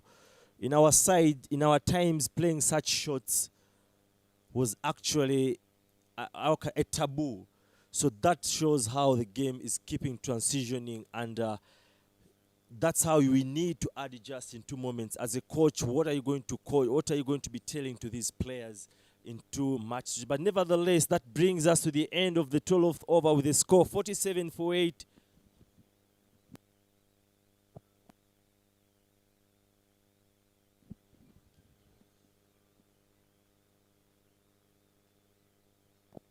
Yeah, well said, Yasin, on that point. Evolving is the order of evolution. You have to keep on evolving if you to mature into this game and cope up with the new standards of T20, especially where you don't have time. You have to post scores. We've seen 200s, we've seen 300s in T20s. So it doesn't only come by playing only simple strokes. It calls for extra efforts, extra yards. But again, not every player plays in that way. If you're to say it, even the young generation, you will see that Dual Brevis plays the other way. Australians will still continue to play in their decency. Indians will play in their natural aggressive. So it all takes, and it all comes to the skill set of a player. Even the youngsters in this team, I've seen Melissa sweep, I've seen the captain Janet playing the reverse sweeps and the sweeps. So, but I've never seen the likes of Proskovia Lako do those things. So different players, different skill set, but it all has to be marinated into one player and bringing up the quality of what do you want the players to be. It all also comes to the coaches to maybe try and implement such skills. Along the ground, that is the captain still putting in the last kicks of a dying horse. 13 from 14. Very interesting insights. The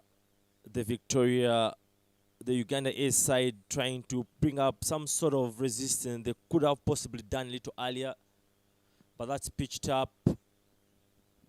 So there's a beautiful conversation between Mike Atherton and the Zimbabwean commentator Pomi Mbagwa about how cricket is actually played. Mike Atherton, just for reference, is a former English captain, and how it was, and the experience of being an English captain, and of course speaking about high performance cricket, that it's all beyond skill and skill alone. Actually, he says the higher you go, it becomes more mental aspect here. So you have to understand as a batter coming to play, what do I need? How do I go ahead of this particular bowler that maybe is low on confidence? Can I just give myself the chance and step out, maybe hit him over the covers or over the middle for 4 runs, and maybe sink her further and maybe disorganize the captains, So that's when you talk about evolving. These are some of the things that are now into place, and that's why coaching now has gone beyond skills on the field, but even many different aspects. But that closes out the 13th over with the score reading 49 for 8.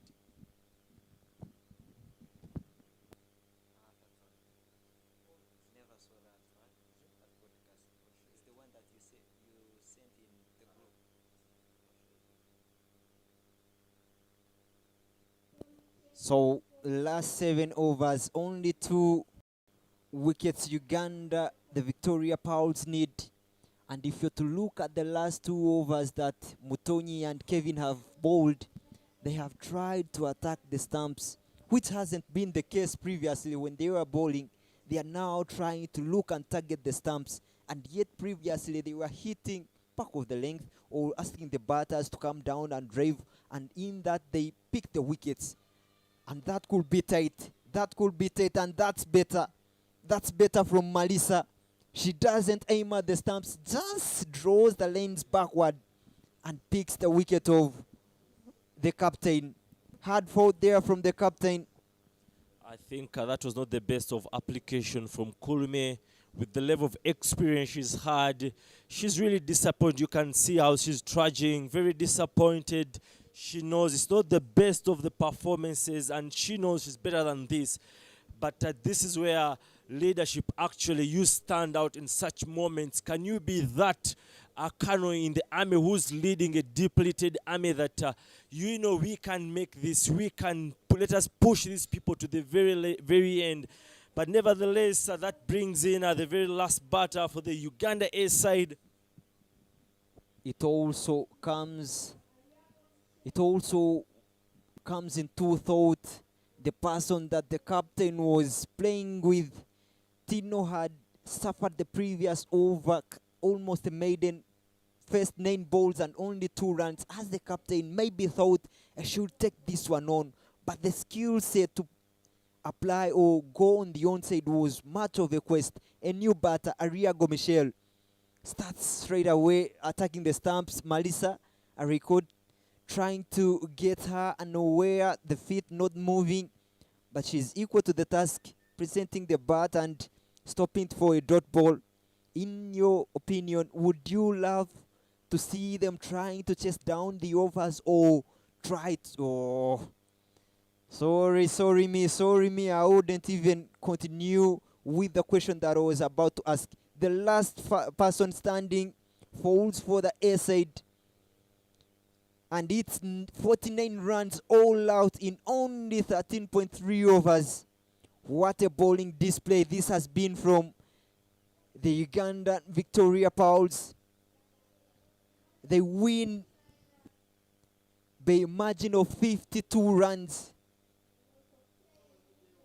And they have really outsmarted their young fellas. So let me just go away with that question. The thing is, the best approach could have been, in such a situation, you are the captain, you're batting with the tail under.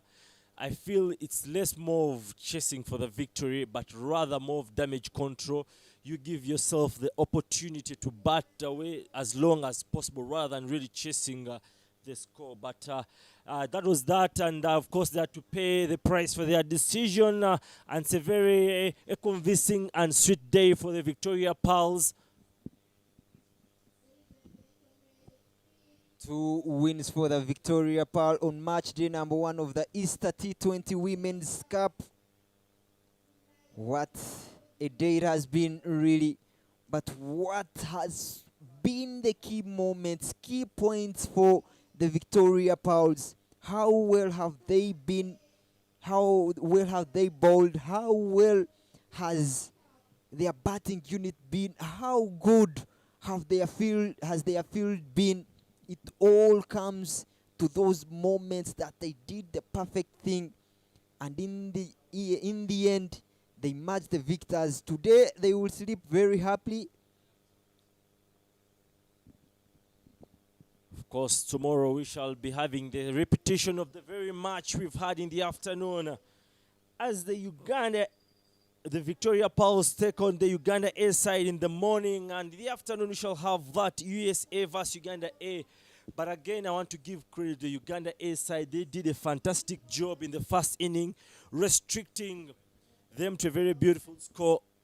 Only 2 double figures there. Asumina Crew 12 from 25 and 13 from 15 from Fiona Eguru Kulume, whereas the others suffered to get the double-digit score, and Ariago Michelle was the last person to depart for 0 from 1, and they ended up at 46 runs.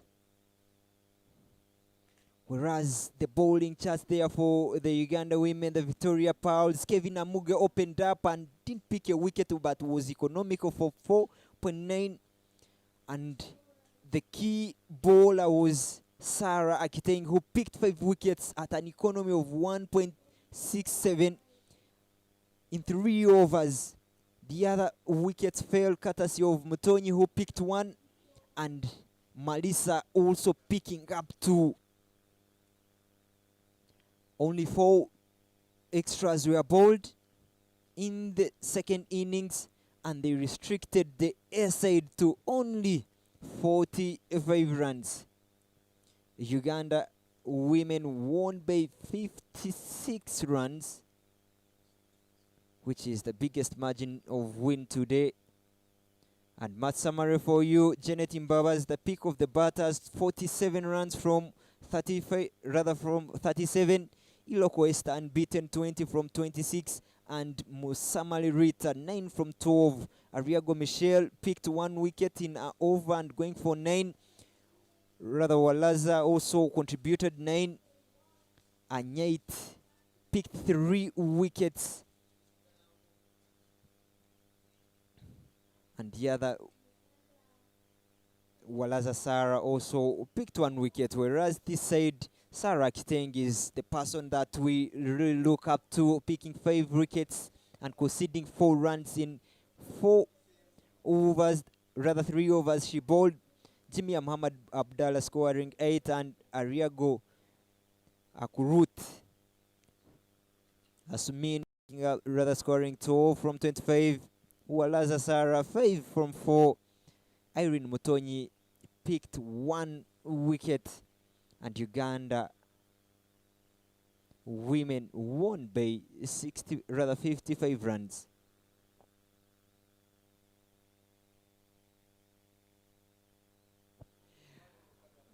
And tomorrow we shall be back here, same venue, same time, 2 games. Uganda-A, Uganda, and the USA will be back in the action tomorrow. 2 games, and we shall come back to the post-match presentation by Michael Ndeku, and that will be all from us on behalf of the commentary team. I've been Aljuna Fortunate, and I've been with a great team of commentators. Till then, I sign out. Goodbye.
Yup. Ndi clear. Mic check 1 2. Mic check 1 2. Mic check. Mic check. Tuli good.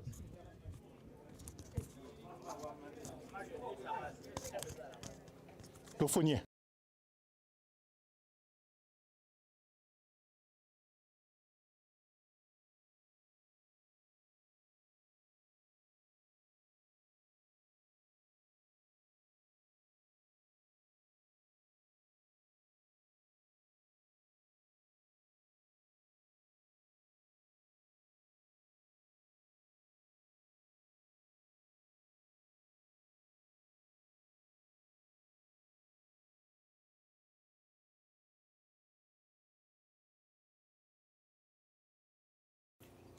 Welcome back to the post-match for the game day 1.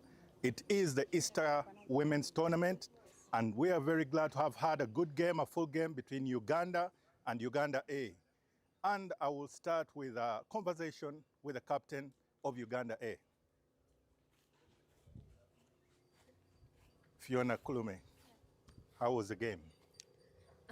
I think my team bowled really well. We fielded really well. As we opted to field first, we said we were going to restrict them to a score of less than 100, which we did. So what could have gone wrong in terms of your strategy? In terms of our strategy, we gave in a lot of dot balls while batting, and then we didn't have any partnerships. Hoping that you'll definitely look to bounce back in the rest of the games. Wishing you all the best in the rest of your games. Thank you. And that is the captain of Uganda-A, Fiona Kulume. And right now we want to have a conversation with the captain of Uganda, Janet Mbabazi. Yes, Janet. Another game in the bag. 2 good games in a day. How are you feeling about your team? I think it has been quite a good day. Very long game. We rarely do 2 games in an actual match. In practice, yes, but I think the practice matches have paid off. So, yeah, we're happy. 100 is what you posted. Were you happy with that? I think we're like in the morning game, we're so many runs short. Considering how we started with the power play, I think we had a very decent power play, and we tried to manage our wicket column also, to a good extent. We did lose Stephanie quite early and Kevin, but having Immaculate come on, we had quite a decent partnership in my opinion, and Rita also coming on. So I think maybe we were like about 20 runs or even 30 runs short. But again, you bounce back with the bowling. How do you feel? Are there really any changes that we can expect in the future, or you're going to still go with the lone major spinner? I think there's going to be definitely quite some changes on the field. Akiteng obviously being the senior spinner on the side right now.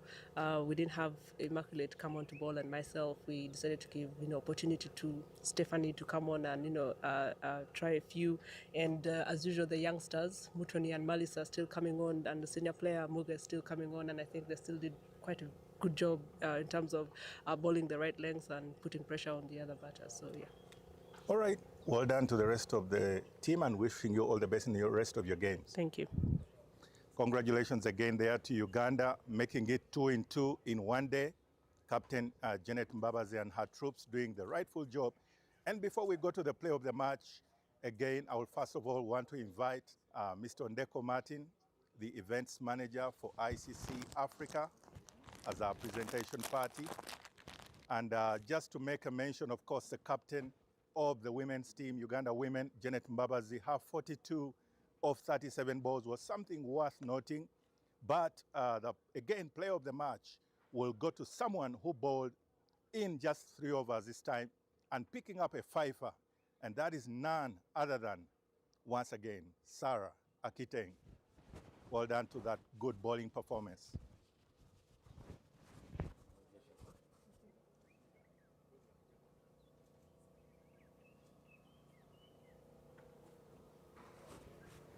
Well done, Sarah. Congratulations once again. Thank you. 2-2. How are you feeling? I feel good. Yeah. And what did you do differently in the afternoon? I think it was just about trying to keep every ball in the stumps. That's what I did different compared to the morning game. Balls were a bit outside, but this time I wanted to bowl every ball in the stumps. And the ends didn't matter to you, whether you change what end, you will still do the job for the team? Yeah, it's not about it's not all about the ends, it's just about putting the ball in the right area. All right, well done to you, and enjoy your celebrations. Already 2 players of the match for the day. Thank you. Congratulations. Thank you. And that is it from the middle. Indeed, today we've had the game day number 1, and it has been matches 1 and 2.